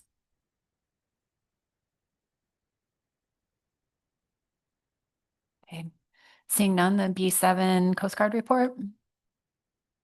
Yes, Lieutenant Commander. Madam Chairman, if you'd permit me, I have 3 brief comments I'd like to make, but we don't have an oral report for this meeting. The first is that I thankfully get another 2 years to sit on this council. So I was set up to retire June 1st, and the Coast Guard offered me 2 more years, and I gladly took it. So I'm happy to be here, and I will continue to be here for the next 2 years. The second is that this is going to be a busy summer for a lot of kind of DoD and rival nation activity in the Bering Sea and the Arctic. As we've seen since I've been here in 2020, we see that Russia and China are both pretty active now in the Bering Sea. And last year, the Chinese and Russian Coast Guards actually did a joint patrol all the way up through the Bering Strait. We expect that to continue this year. We are already seeing some activity. We had a Russian submarine tender rescue tug come through the Aleutian Islands a few days ago, actually, on the surface, and we were able to see that from a C-130 flight. So it's going to be a busy summer, and just kind of want to make sure that the mariner public out there is aware that they will probably see some red and gray hull vessels from both Russia and China, and then also partner nations too. We'll have a lot of Canadian vessels in the AOR and even Japanese research vessels in the Bering Sea doing research. And there will also be a large DoD presence, primarily in the Gulf of Alaska. So just want to make sure everybody knows it'll be a busy summer. We're keeping an eye on it. If you see something that you think is out of the norm, please let the Coast Guard know. Hopefully we're already tracking it by the time we get that notification. And we'll definitely be watching for the hydropack public safety messages when Russia does their live fire exercises that they typically do during the summer. We'll make sure to broadcast those messages out via email and the Marine Exchange to make sure people are getting those messages. And the last point I have is that the Coast Guard in Alaska has actually been very lucky that we just got 3 new fast response cutters in Kodiak. One is still yet to arrive in Kodiak, but the John Witherspoon reported a few months ago they are now fully operational in the Gulf of Alaska based out of Kodiak. The Earl Cunningham just arrived on the 31st of May. They're going to go through their ready for operations period, and then they should be ready in a few months. And then we have the Frederick Mann also coming up here in a few months. So we replaced the 3 aging 110-foot cutters that we had based in one in Seward, Homer, and Valdez. Those 3 were the last 110s in the Coast Guard, so they're currently transiting right now off Costa Rica. They're heading down to Colombia. We're selling those or giving those to Colombia for their Coast Guard, and we've replaced those 3 110-foot patrol boats with 3 154-foot brand new off-the-line fast response cutters that are going to be much more capable. They can withstand better sea states, they can go faster, and they can operate all the way out to the kind of eastern Aleutians and up in Bristol Bay. So we're definitely looking forward to putting our new assets to work in Alaska. That's all I have. Thank you very much for the report. Are there any questions? Yes, Ms. Kimball. Thank you. Thank you for that report. I'm always looking at the resource summary that you have at the end of your written report, and I realize for 2025, you're clear that that's for the reporting period only, so not to compare to previous full years. But what is your expectation there, especially given your comments about increased presence in the Bering Sea? Through the chair, thank you for the question, Ms. Kimball. So our resources are being stretched like anybody else right now with the different prioritization of missions. Through various executive orders, we've been tasked with a lot of border security missions throughout the Coast Guard nationally, and we've had to reposition some of our assets that are in Alaska down to the southwest border. So primarily a C-130 out of Air Station Kodiak is being utilized right now for southwest border operations.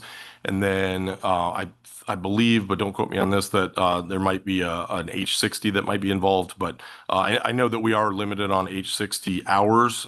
That's the helicopter because we have limitations on the number of hours that we can actually use the platform for. And then just Coast Guard wide, we're very stretched thin on those. And the national security cutters, we get 1.0 coverage in the Bering Sea, and actually we get more than that now because we have a cutter that primarily goes up to the Arctic.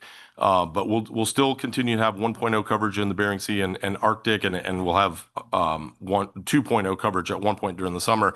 But the Western Pacific IUU, counter IUUF mission that we typically do, Operation North Pacific Guard, the national security cutter that was tasked with that has been retasked to the southwest border. So that's where we're seeing a lot of our resource limitations, is not necessarily budgets or personnel like you would expect, but it's more about mission reprioritization. Thank you very much for the explanation. Thank you. And Ms. Goen? Thank you, and thank you for the report. And your response to Ms. Kimball's questions making me think about coverage for our fishing fleets as they're out there, as far as making sure they're safe. Does this mean there's a decrease in coverage there? Through the chair, thank you very much for the question, Ms. Goen. The answer is no. SAR, search and rescue, is our primary mission in Alaska. So when we look across the board and we manage risk, SAR is something that we can't make any concessions for. So we'll continue to have coverage in Southeast Alaska. We have our two sectors, Southeast Alaska, Western Alaska. We always have a 1.0 coverage with cutters for that. Right now, it's a little bit in flux just because the 110s have left, and we have two FRCs, one of which is fully operational right now. But we have aviation coverage as well. So Air Station Kodiak is fully mission capable. They've got C-130s, they've got the 60s, and the Sitka Air Station also has 60s. And right now, like I said, we're limited in the H-60 platform based on hours. That was something that was imposed based on maintenance hours across the fleet. But we have looked at that, and we've reprioritized where we're going to keep the aircraft pre-positioned. We call them FOLs or FOBs, forward operating locations, forward operating bases. And right now for the Bering Sea, we have a 60 in Cold Bay primarily is where we pre-stage them, with B-season picking up here in a couple days. We'll definitely look at the increased number of vessels in the Bering Sea. But the answer is that search and rescue is still a primary mission for the Coast Guard, and we are doing everything we can to manage risk.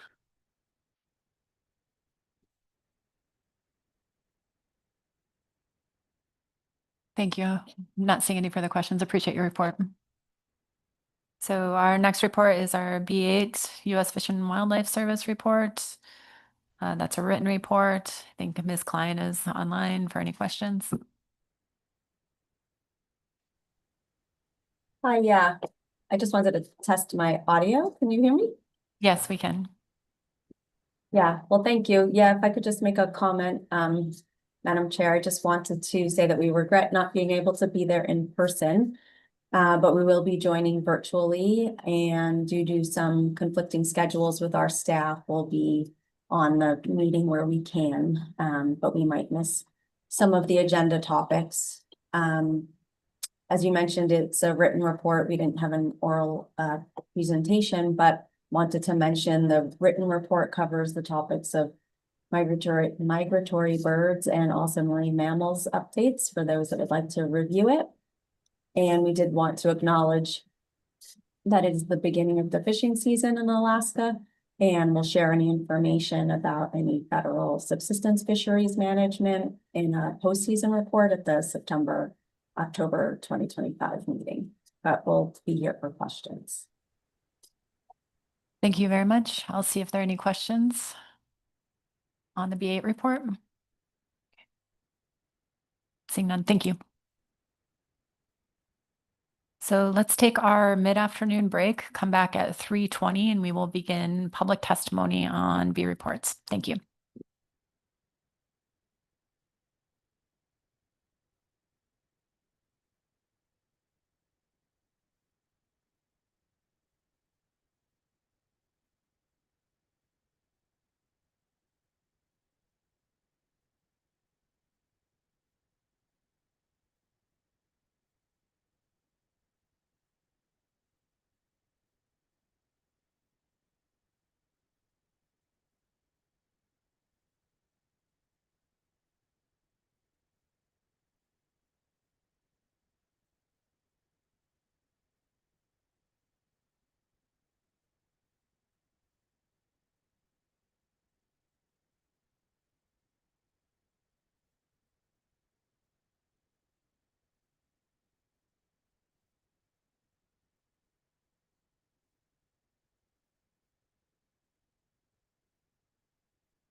Council members, please come back to order.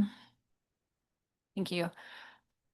So we have finished our B reports and we will begin public testimony. So we have 7 members of the public signed up. As a reminder, individuals and companies will have 3 minutes, organizations and associations 6 minutes. We'll begin with Ben Entekap, followed by Chad C.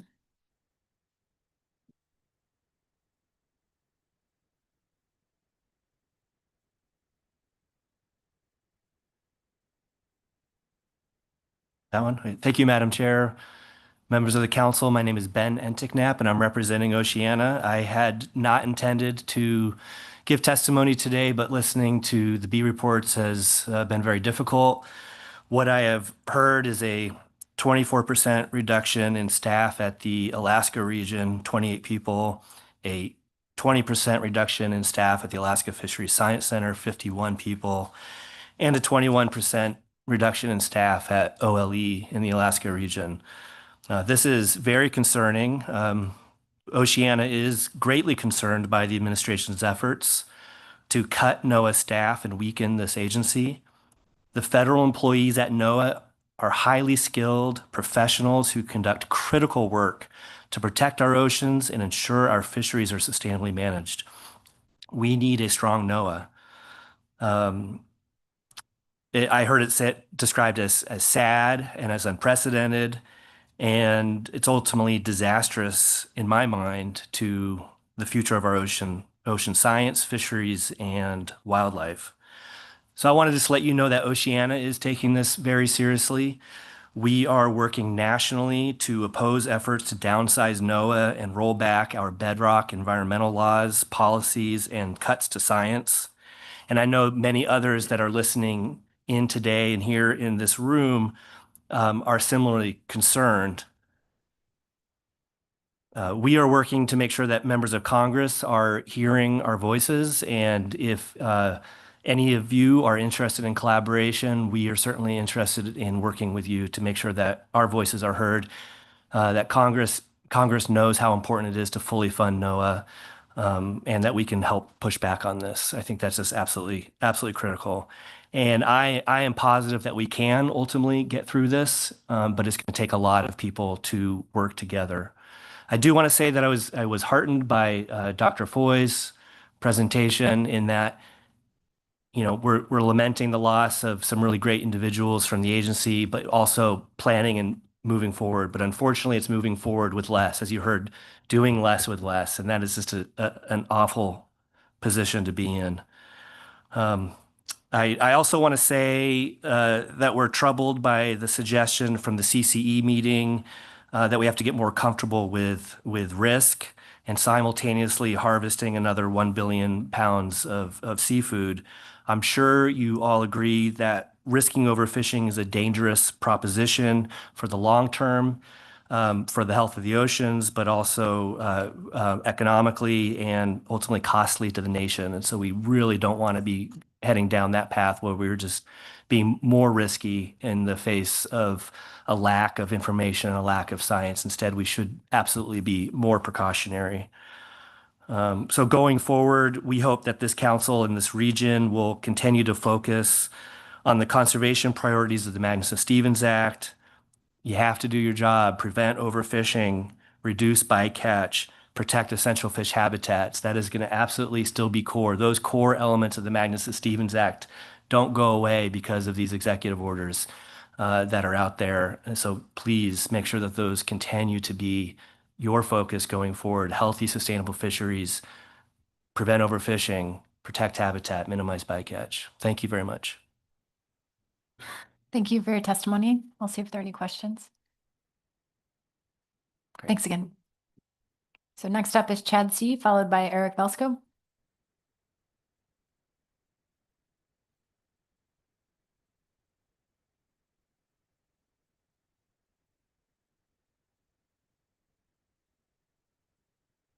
I think I turned it off, sorry.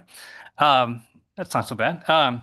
Members of the council, Chairman Dobnica, my name is Chad C. I'm the Executive Director of the Freezer Longline Coalition. Will be speaking to FLC's written comments on the EO on seafood competitiveness.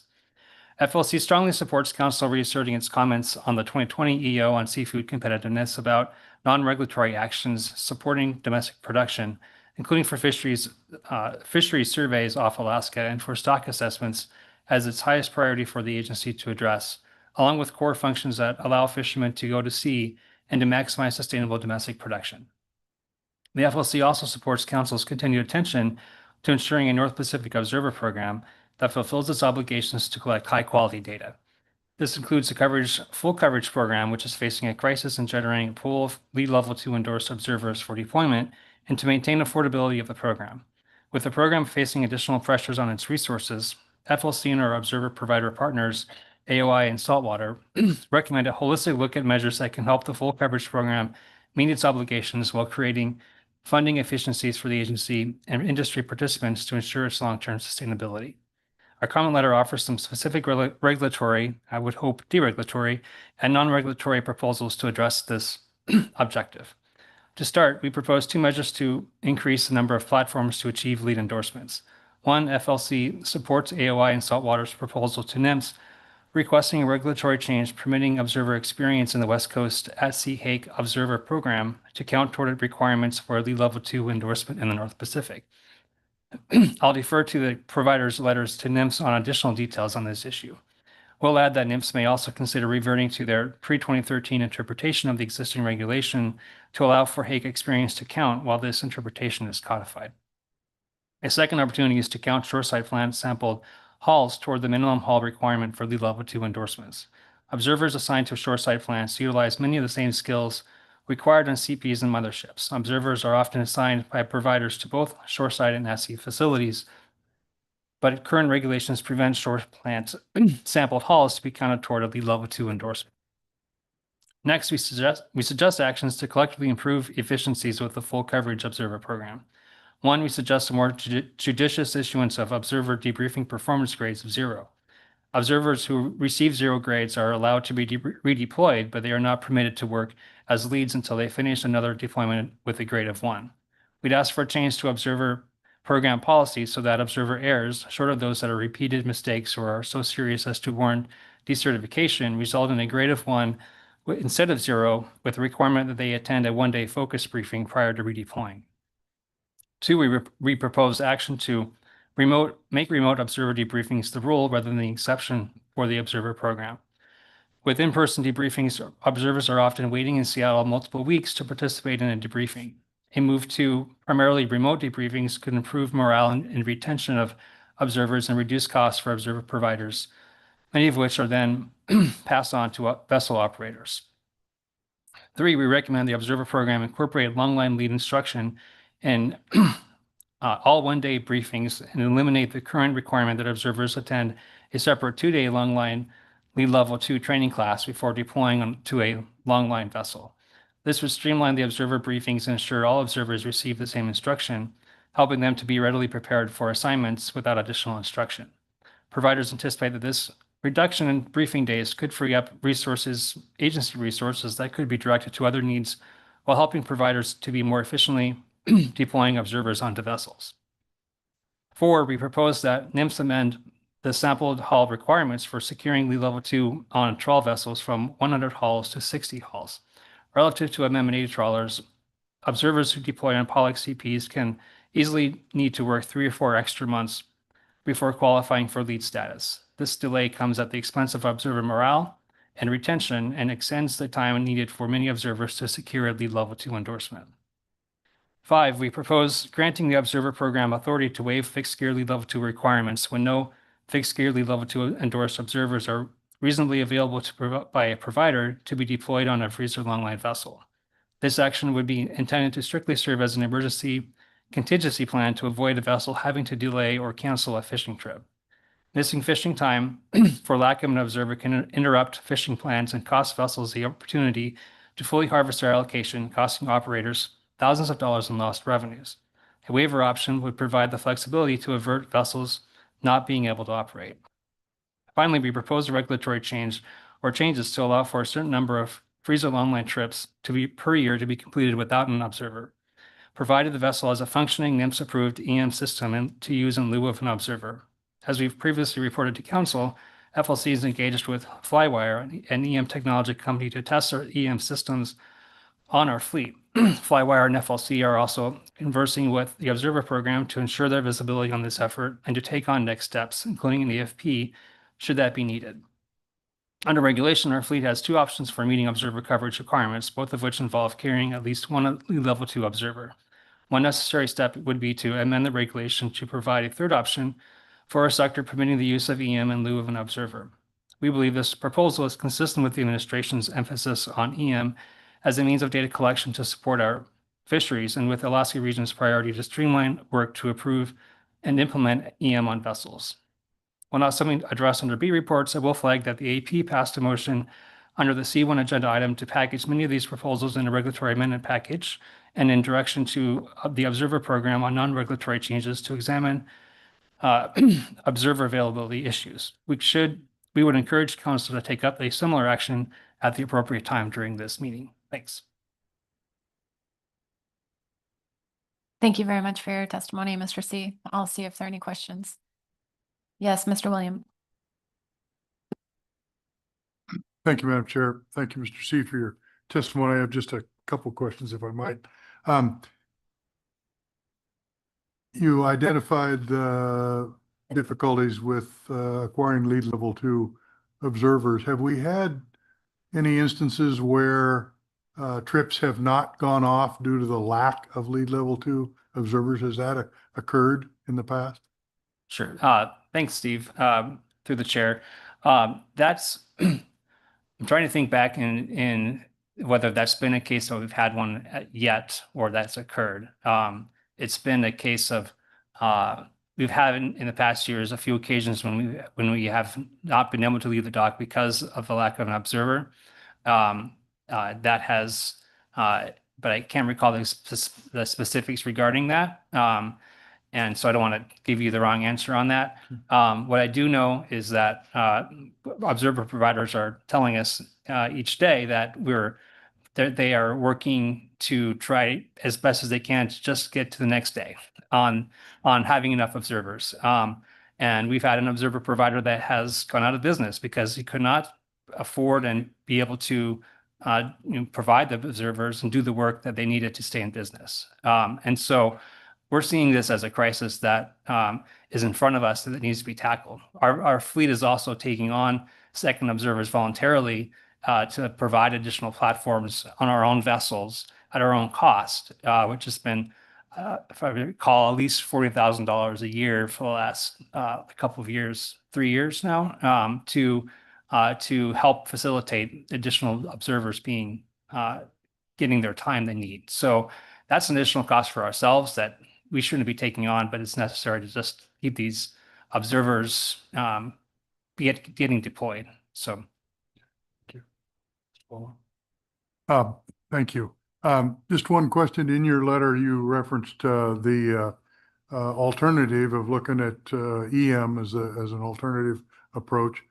And I believe in there I saw a reference to the fact that there would need to be probably some changes, I'm assuming structurally or otherwise, on some of the ships in order to accommodate the EM. Just in general, what kind of changes might be necessary to accommodate EM on the ships of your type? Sure, Mr. Williams, the chair. That's something we're examining right now. We have this company, Flywire, has installed their equipment on one of our vessels now to test it, to see how it works, how well it collects data. We're still deploying the same observers that we normally do on those vessels, but we're doing that as a way to test what kind of equipment works best for that. We already have cameras and a lot of EM equipment on all of our vessels as it is, but it's a matter of installing the right technology so that would work to be a full data collection and a monitoring system that would be approved for EM coverage on our vessel. So. Thank you. Thank you, Mr. Chair. Thank you. And Ms. Baker? Thank you, Madam Chair. Thank you, Mr. C, for your testimony. And I have hopefully a couple of simple questions. As I read your comment letter and heard your testimony today, the changes that you're recommending I'm focusing on the regulatory changes. Am I correct? All of those things would be new. They're not currently on the council's three-meeting outlook. We haven't tasked anything related to that. And if that's the case, is it important? Are you recommending we go forward with all of them? I think you referenced an AP motion that I haven't seen. So, or can you prioritize within those? Like how can we talk about that? We've been talking a lot today about lost staff resources and reduced capacity. So help me with that a little bit. Sure, Ms. Baker, through the chair. That's a great question. You're correct. None of these are actions that have been currently taken up by the council. We really wanted to get together with our providers and try to come up with some ideas, given the EO being here and the challenges we're all facing. The AP package, it hasn't been posted on the agenda yet, so you should see that soon. What the AP passed was a motion that included almost all of these. We'd still suggest looking at all of them, but as they said, one regulatory package for council to review, to look at some of these examine these changes. And then they directed the observer program to look at non-regulatory policy changes as well, that could also meet the same purpose of addressing the availability of observers.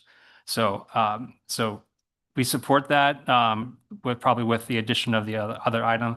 I think the two things I would say, for us, would be the biggest priorities would be the providing additional platform on the hake fishery, utilizing that hake fishery, probably the shoreside plants as well, and then on our fleet, on being able to facilitate EM with our fleet, would be two starting points for that. But I certainly think they all warrant consideration as a package. But that's some offering for you. Yeah. Thank you. I'm not seeing any further questions. Appreciate your testimony. Thank you. Let's see if Eric Valsco is online. I think he was joining us online. Did say that he might not be available.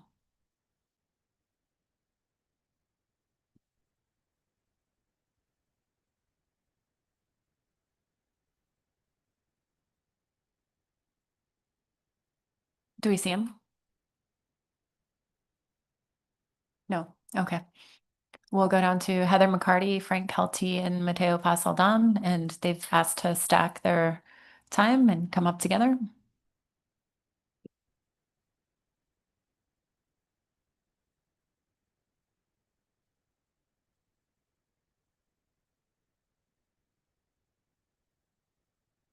Okay. Madam Chair, members of the council, I'm Heather McCarty, representing Central Bering Sea Fishermen's Association, and I'm joined by Matteo Pasaldan from the city of St. Paul and Frank Kelty from the city of Unalaska. And we're here to give you a short report. It's kind of like a management report. It's the first opportunity we've had since the end of the snow crab season to sort of let the council know how it worked for everybody.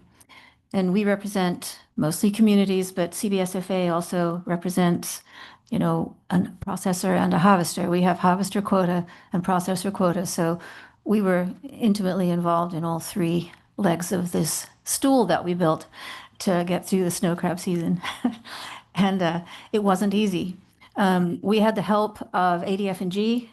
It was amazing how well everything worked, actually. It was long, and it took a couple months to get this done. We started immediately after the October council meeting last year to try to use the emergency relief provision that was part of the crab program that had never been used. It was designed to be used for ice events in St. Paul mostly, but we used it because we didn't have a plant in St. Paul and we had to get the crab out of the water. So we're going to tell you the story of how that went in conjunction with all of the harvester representative organizations, particularly Jake Jacobson from ICE, who played a pivotal role, along with Fish and Game and the RAM division at NIMS. So thanks to all the processors in the communities, Unalaska in particular, and to Unalaska itself. It was a cooperative effort it doesn't need to be this hard, and that's kind of the lesson that we learned, we hope, and maybe we can talk about how we might fix that. But I'm going to have Mateo talk about the details of how we put this together.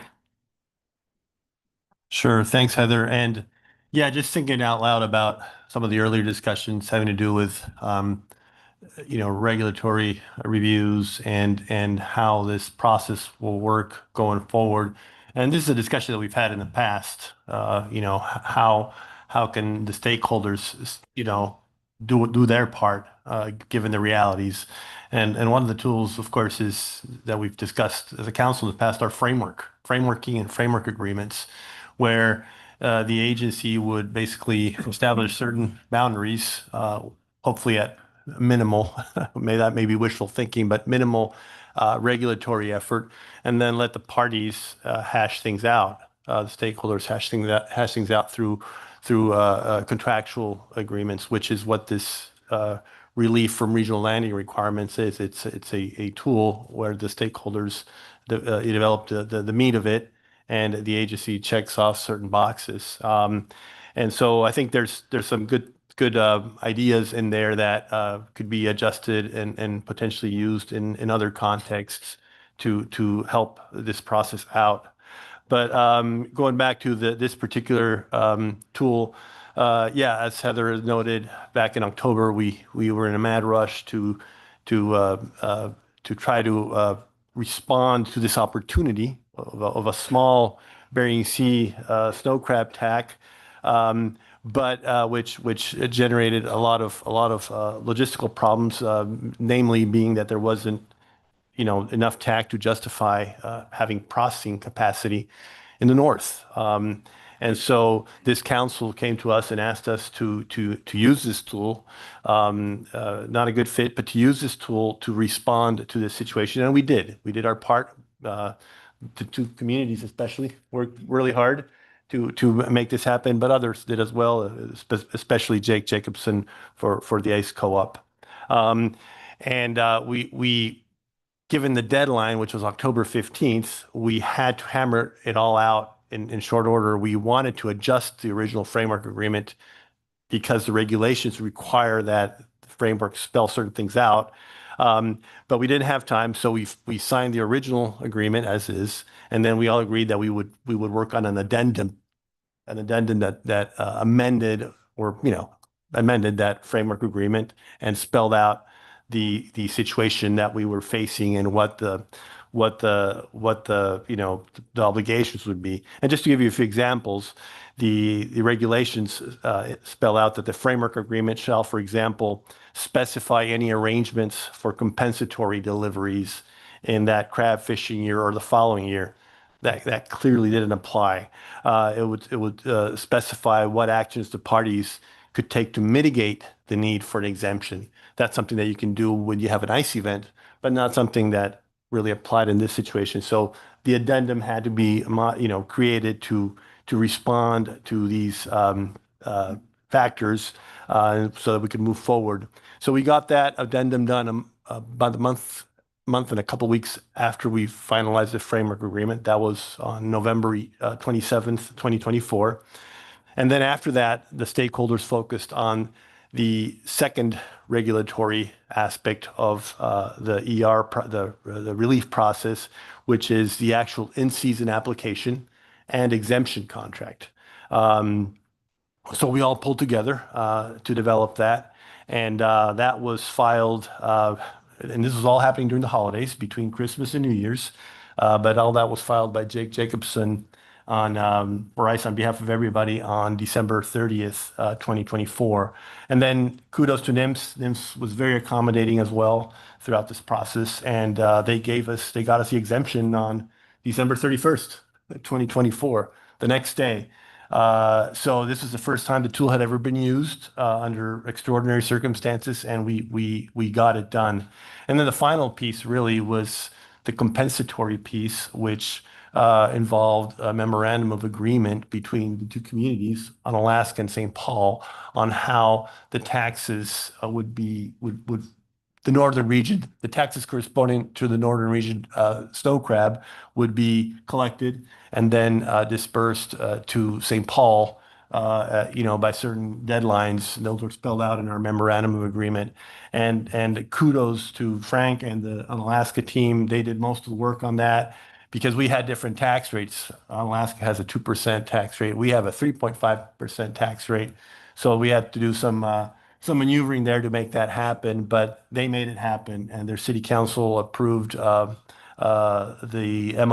memorandum of agreement on January 3rd of this year, right after New Year's. And anyway, we got it done. The payments have been coming in. Thank you, Frank.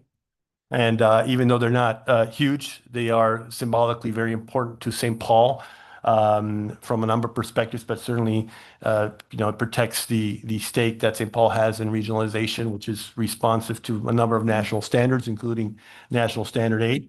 And we're hopeful we don't need to face this again this season, but we'll see how that plays out. Frank, all yours. Okay. Well, it was an interesting drill. Having been a plant manager and dealing with fish tickets and things like that, I did find one thing. ADF&G has gone to electronics. I was used to the paper fish tickets. But anyway, we had great cooperation between the communities. And, the region there, the people in the Aleutians realized the importance, even with the small quota of snow crab, was to St. Paul.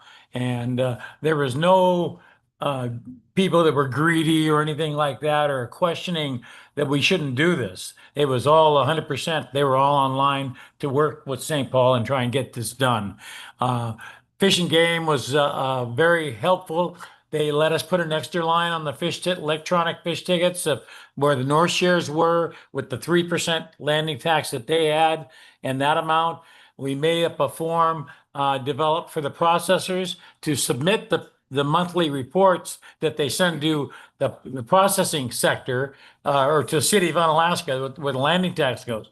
So we had a form made up with the south landings and their tax amount, the north landings and their tax amount. So the people at the city of Unalaska that cut the checks, that was very easy for them to understand what was going on because it was all broken down fairly easily.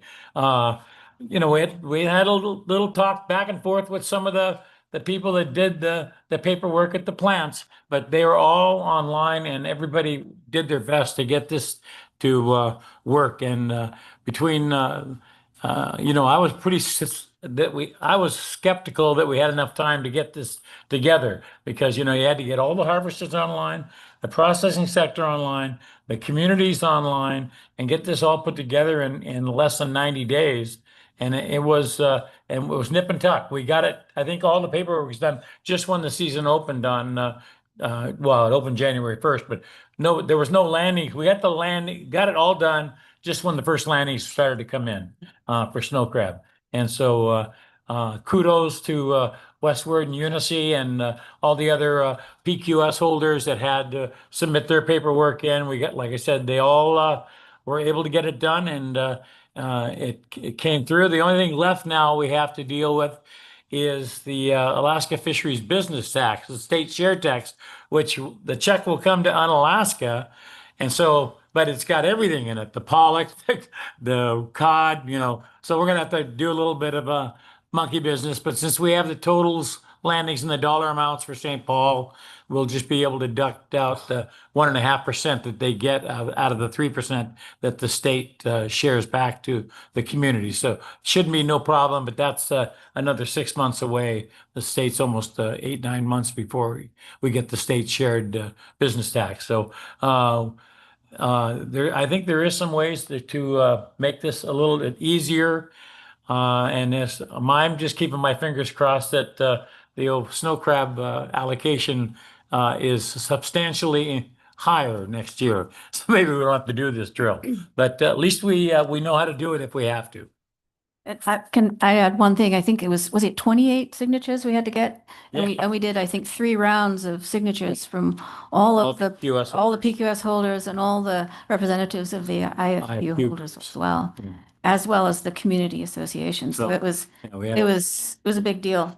And that was by design because the communities wanted, in order to invoke relief from regionalization, the communities wanted to make sure that number of steps were taken mitigation agreements on compensation, et cetera, before such relief could ever be provided.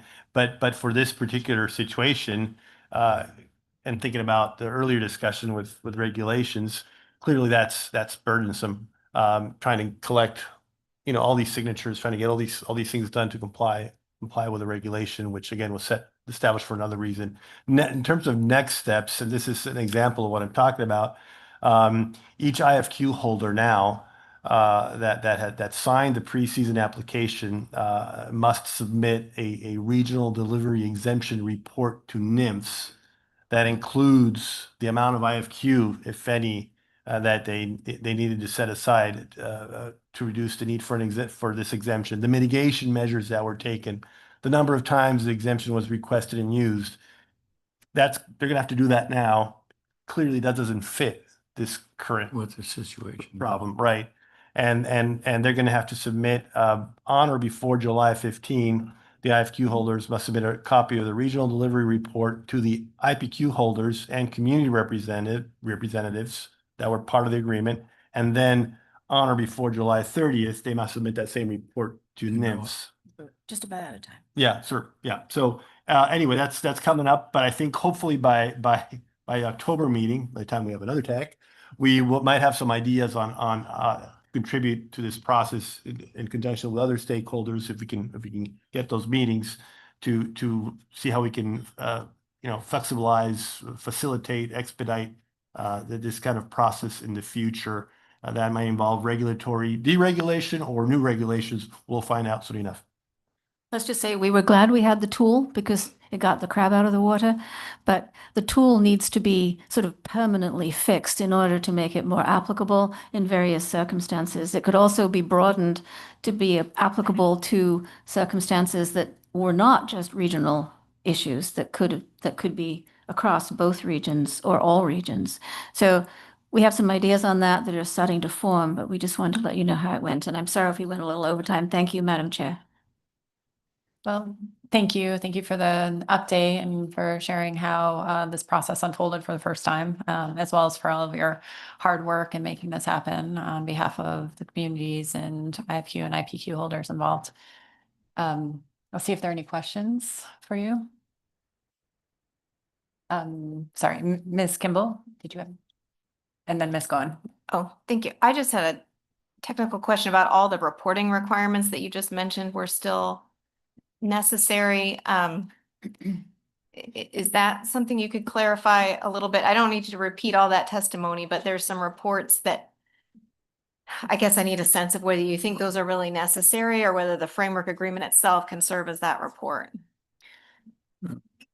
If you're being if you're putting on my Scalia cap, if you're being a strict interpretationist, they are necessary per the regulations. But we philosophically, the point is, we don't think they're necessary. And so unless we can get some kind of a waiver from NMFS, which I don't think we can, they got to stick to regulations too. We're going to have to go through that process. And usually it wasn't a big deal because they would just say that we never had to use an exemption. Right. So it was just, they signed it, and the exemption part was blank, and that Right. was it. And Right. of course, I was going to ask Mr. Curlin, maybe some of his staff is gone. Maybe he don't have anybody to do this anymore. Right. Yeah. But yeah, it's one of the things that go with it when you use an exemption, that you have to report to everybody that there was an exemption used. Thank you. And Ms. Goen? Yeah, thank you. And I just really wanted to thank you for the report to the council on this work and then for the incredible coordination that happened to make this effective this year and the first use of this framework agreement. I guess my question would be if you can briefly describe some lessons learned. I heard you say that you see some changes that could be made to apply this more broadly in the future. And if you can give us a quick flavor of it, and then I'm sure we can catch up more. YouTube. Okay. So thank you for the question, Madam Chair, Ms. Goen. I think the main thing we learned was that if we're going to be needing this for regional delivery exemptions, that we could make it more streamlined. We could make the addendum that we created and that NIMS accepted permanent. And I don't know whether you need a regulatory amendment to do that. I think you probably do.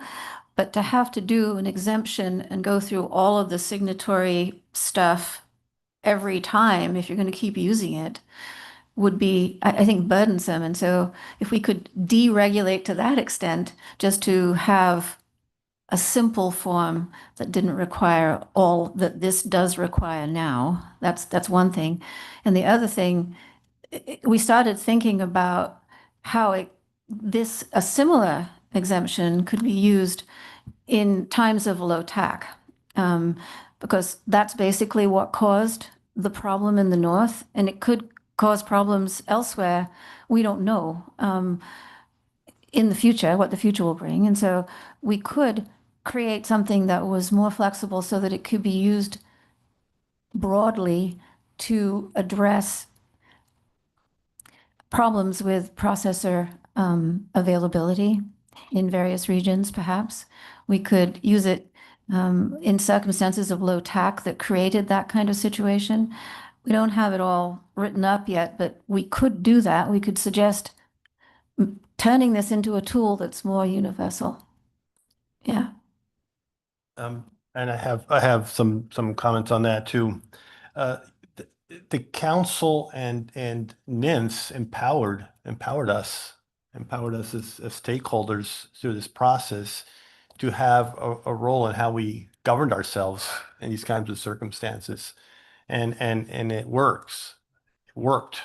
You gave us that responsibility, you gave us the tools, and we were able to do our part, really as part of the council in a way. And so that's something I think that's very useful, and it's something I think you ought to think about going forward in future scenarios.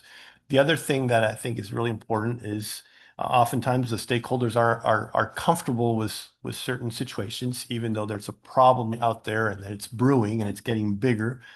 Status quo kicks in and people fear change and don't want change.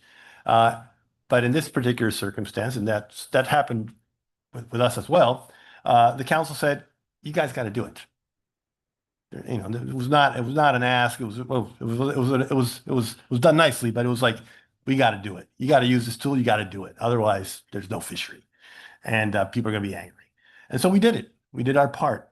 And I think given where things are going in the future, there might need to be more of that going forward, where the council says, "Okay, guys, we don't have the resources, we don't have the staff.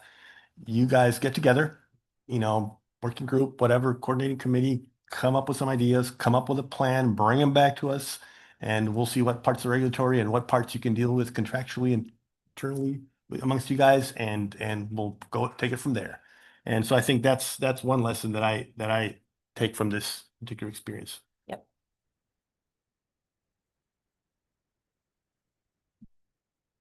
Thank you very much for your testimony. Thanks for letting us do it. Thanks. So our next testifier is Stacy Hansen, followed by Michael Lake.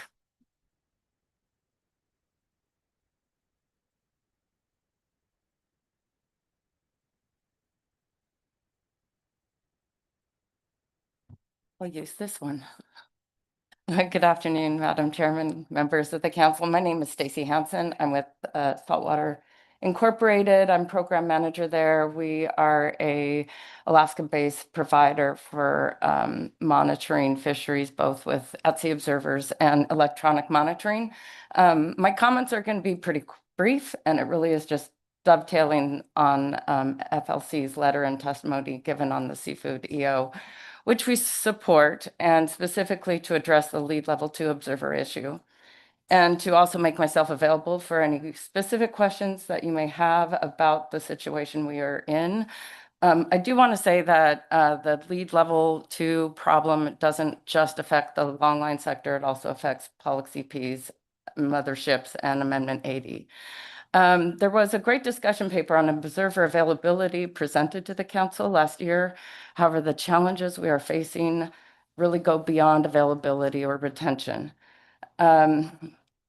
Virtually 100% of our fleet we currently serve requires at least one level 2 observer. And in simple math, if we had 10 vessels that require one observer, we would need 10 level 2 observers for that particular moment in time. However, to efficiently provide the services that we do, we'd need 3 to 4 times that to provide service for the entire fleet.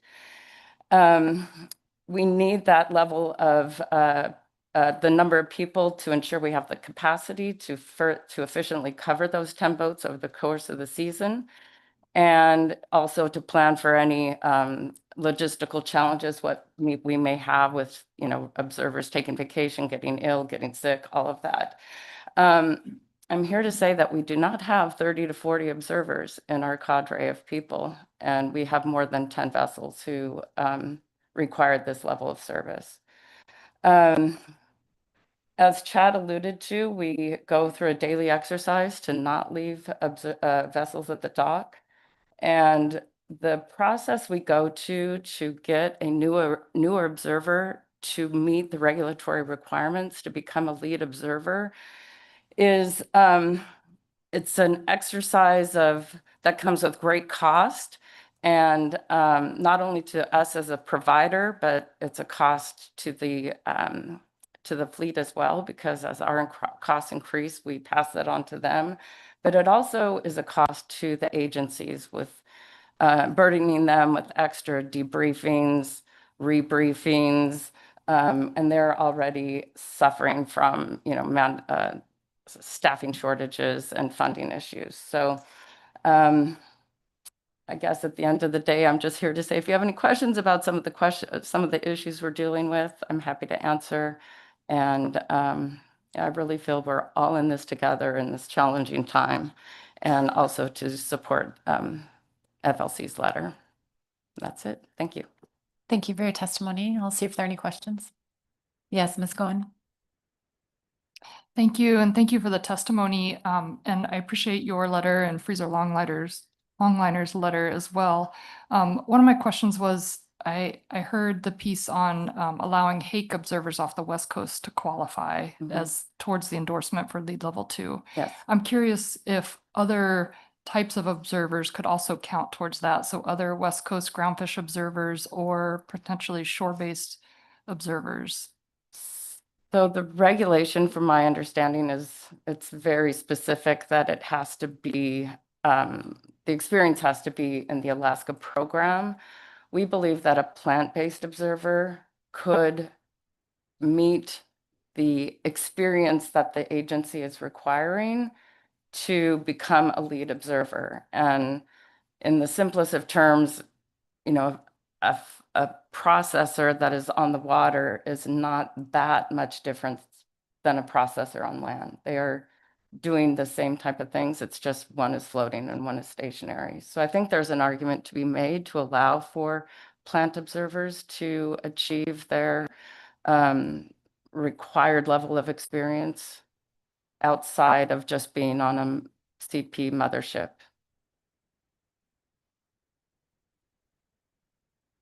Thank you. Any other questions? Seeing none. Thank you for your testimony. Thank you. So Michael Lake is up next, followed by Chris Woodley. Thank you, Madam Chairman. My name is Michael Lake. For the record, I am the owner of Alaskan Observers. And I don't want to take a lot of your time today, since we've done a lot of correspondence and so on and so forth. I know you haven't seen the AP motion from yesterday, but I am in support of AP motion 2, which passed by a whopping 18-1 after much discussion, and I listened to the whole thing at the AP. It was outstanding, and they really delved down deep into the weeds, which is what we really need to do. I'd also like to address a question that was asked earlier, and I think it was Mr. Williamson, but I'm not sure. You asked if we'd ever left a vessel at the dock. And I think that's one of the things that the reason we haven't gotten the attention that this crisis kind of deserves is because we've never failed. And we haven't failed because, especially saltwater and Alaskan observers, and then Tech C when he was around, and he went out of business because he could not continue to sustainably create leads. We've just never left a dock or a boat at the dock. And if we do, if it happens, and like I told the Freezer Longliner Coalition, I'm certainly hopeful that it won't, but the math seems to dictate that it's inevitable. The observer availability paper that Mr. Curlin, and thank you again, Mr. Curlin, for your response and your rapid response actually to us and your staff, for your letter to us, the letter that we wrote, Stacy and I. And, you know, one of the things that Stacy did talk about here just a moment ago was numbers. And 100% of our ADC component requires a lead level 2 observer. And half of those almost require the Freezer Longliner, certification. And I would ask if somebody has the time or the inclination, is it sustainable? And there's a lot of mathematicians and scientists around there that could come up with some kind of equation asking the question that if we have 100% requirement and 50% of those are leads as well, is that sustainable mathematically over the course of time? So again, I don't want to belabor a whole lot of things. We have provided a suite of options for over 10 years, built quite the record of writing letters and back and forth.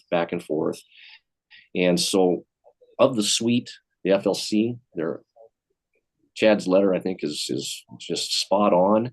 We would like to request support from the council for both the non-regulatory and the regulatory suggestions. And I can just tell you that nobody's having a lot of fun in the observer world or anywhere else in the industry right now. So with that, I'll close and answer any questions that you may have. Thank you for your testimony, Mr. Lake. Is there any questions? I'm not seeing any. Thank you for joining us this afternoon. Thank you. Chris Woodley is our last testifier.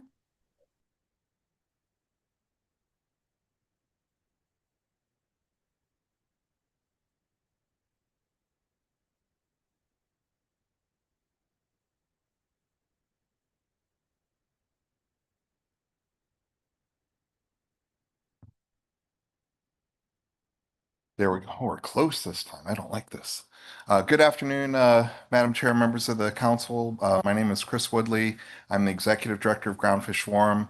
Groundfish Forum member companies operate 13 trawl catcher processor vessels in the federal groundfish fisheries in the Bering Sea, Aleutian Islands, and Gulf of Alaska, where we catch and process at sea various species of flatfish, Atka mackerel, Pacific Ocean perch, and Pacific cod. Thank you for this opportunity to provide comment and recommendations on implementing Executive Order 14276, which is intended to reduce regulatory burdens on domestic commercial fishing and to increase production within these fisheries. We greatly appreciate the discussion paper prepared by the Alaska region. This document, I think it came out at the last minute, but was very, very well done and clearly illustrates the wide variety of regulations which may be candidates for revision or elimination to support the broad goals of the EO. We did not provide written comment given the short time frame to prepare something for this council meeting, but we will be providing more expansive written comments later this summer once the details are published in the Federal Register. Our goal in providing this testimony here today is to provide feedback on NOAA's discussion paper along with a request for prioritization, as we recognize that even reducing regulations takes staff time and effort.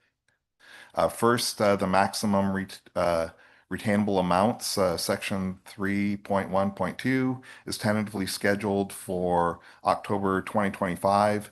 These MRA regulations as currently implemented increase regulatory burden, reduce retention, and increase discards of otherwise marketable fish which have already been caught.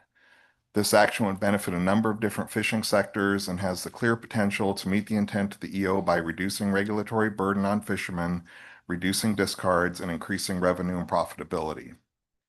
Our request is that the council commit to take final action at the October 25th council meeting. Along these lines, it's important to retain the agency's ability to be flexible and to shift and transfer groundfish allocations from one account to another where it can be caught. Historically, this has been an important function of the Sustainable Fisheries Division, who has the authority to quickly open and close fisheries and shift fish from one sector to another. This kind of flexibility increases seafood production and increases profitability. Examples include flatfish flexibility, cod rollovers, and there are many, many other examples. The discussion paper touches on this section briefly in section 6.6, and we support ensuring this agency function and capability remain well-staffed and robust. Moving on, the discussion paper limits its recommendations to regulations housed under the authority of the Magnuson-Stevens Act. However, the document is silent on agency regulations related to the Endangered Species Act. We would recommend that the agency expand its review to include ESA regulations and area closures. We concur with PSPA's written comments under this agenda item and that stellar sea lion closures should be a top consideration for review.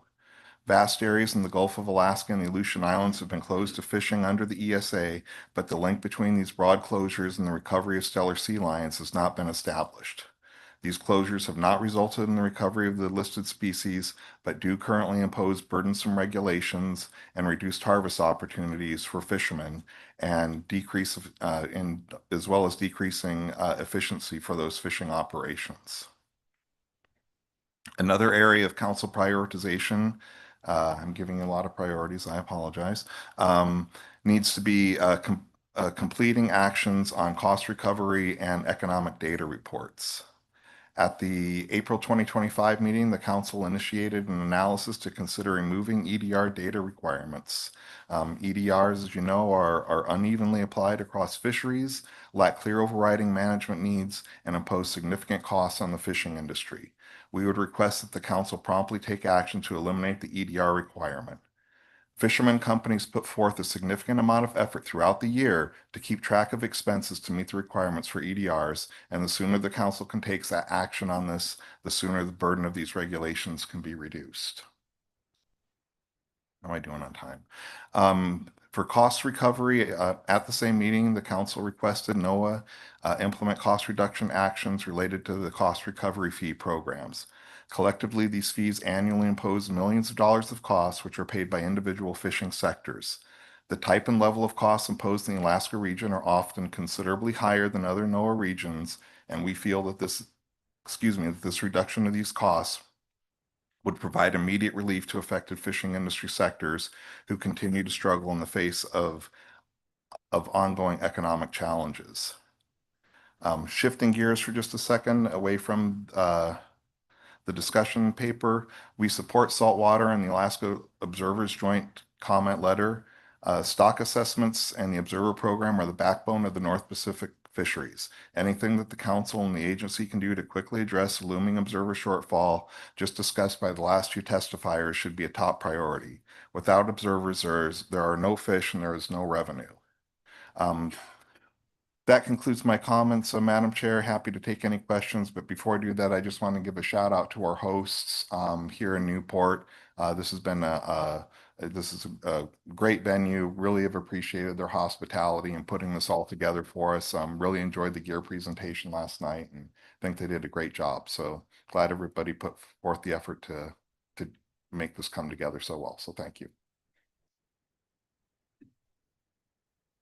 Thank you very much for your testimony, Mr. Woodley.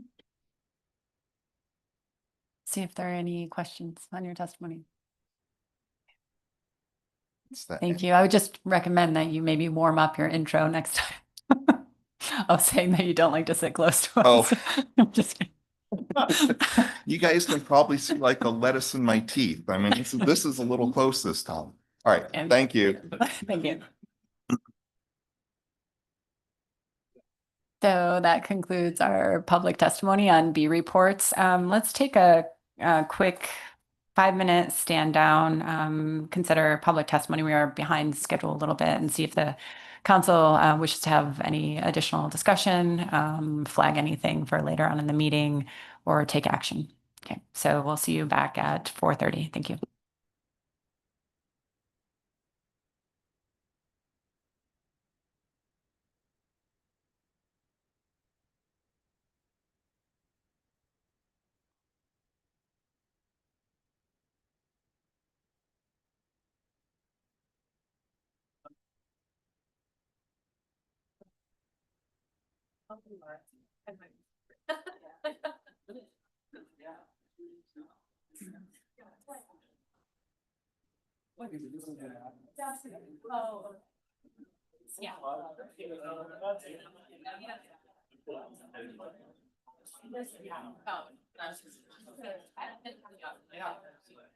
No. I forgot to send it.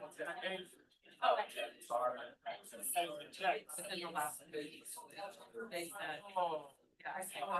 Oh, okay. Anyway, it should be a problem.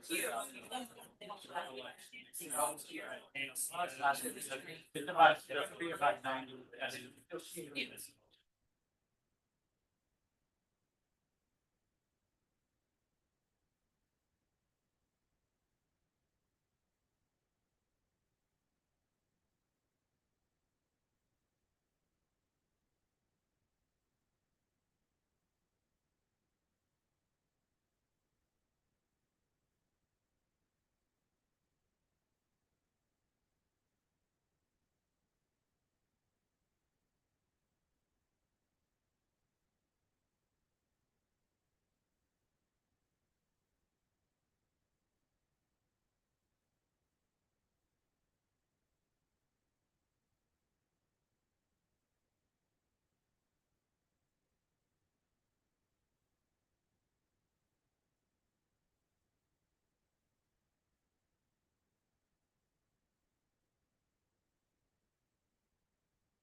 You missed your call.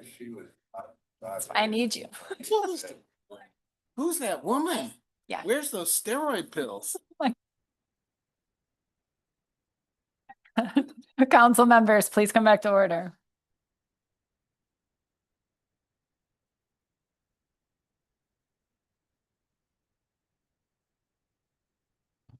Okay, before we begin our discussion on B reports, just a reminder to the public that there's a reception at 5:30. The directions are on the e-agenda and information, and I've been told that it's an indoor outdoor venue, so please bring your jackets. Okay. So with that, I'll open up the floor to see if there's any discussion, action, anything we'd like to flag for staff tasking at this point. Yes, Ms. Baker. Thank you, Madam Chair. And really just following up on a discussion that came up during the NMFS B2 management report, I would just like to confirm for Mr. Kurland that as one council member, I am interested in receiving just a brief update from NMFS in October about the status of the Bering Sea and Aleutian Islands FMP buyout process.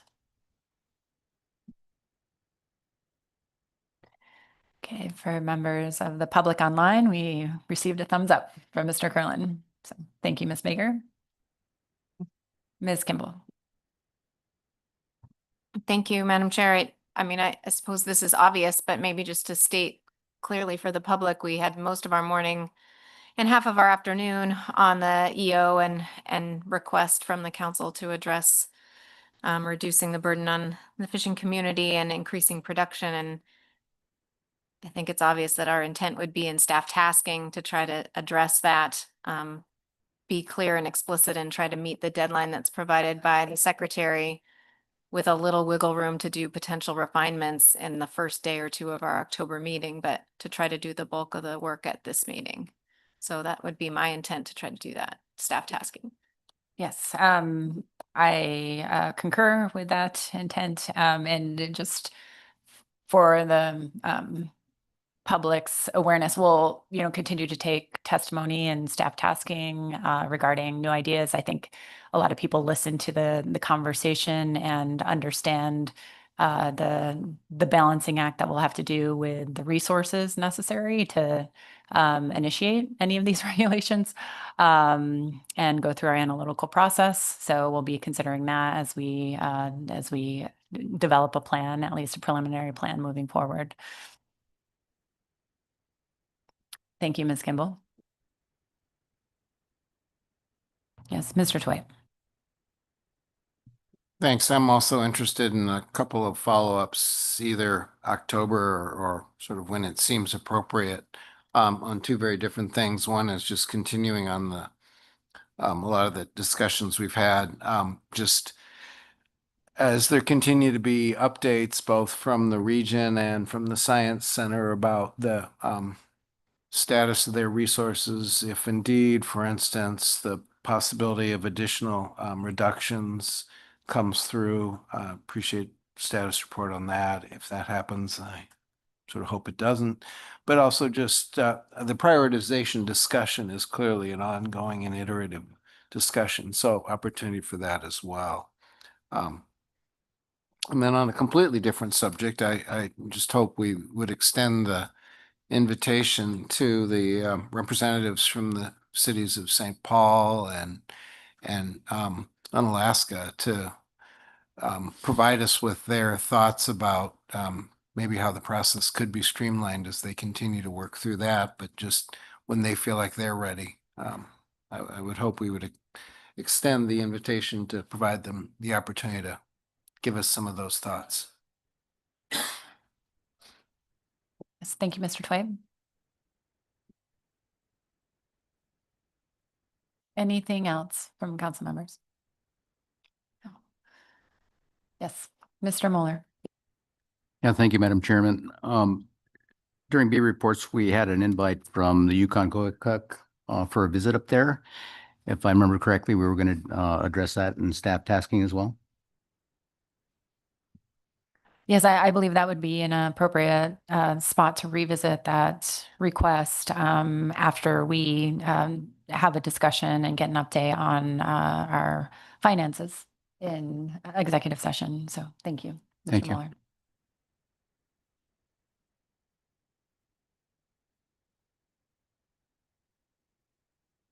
Anything else? Okay.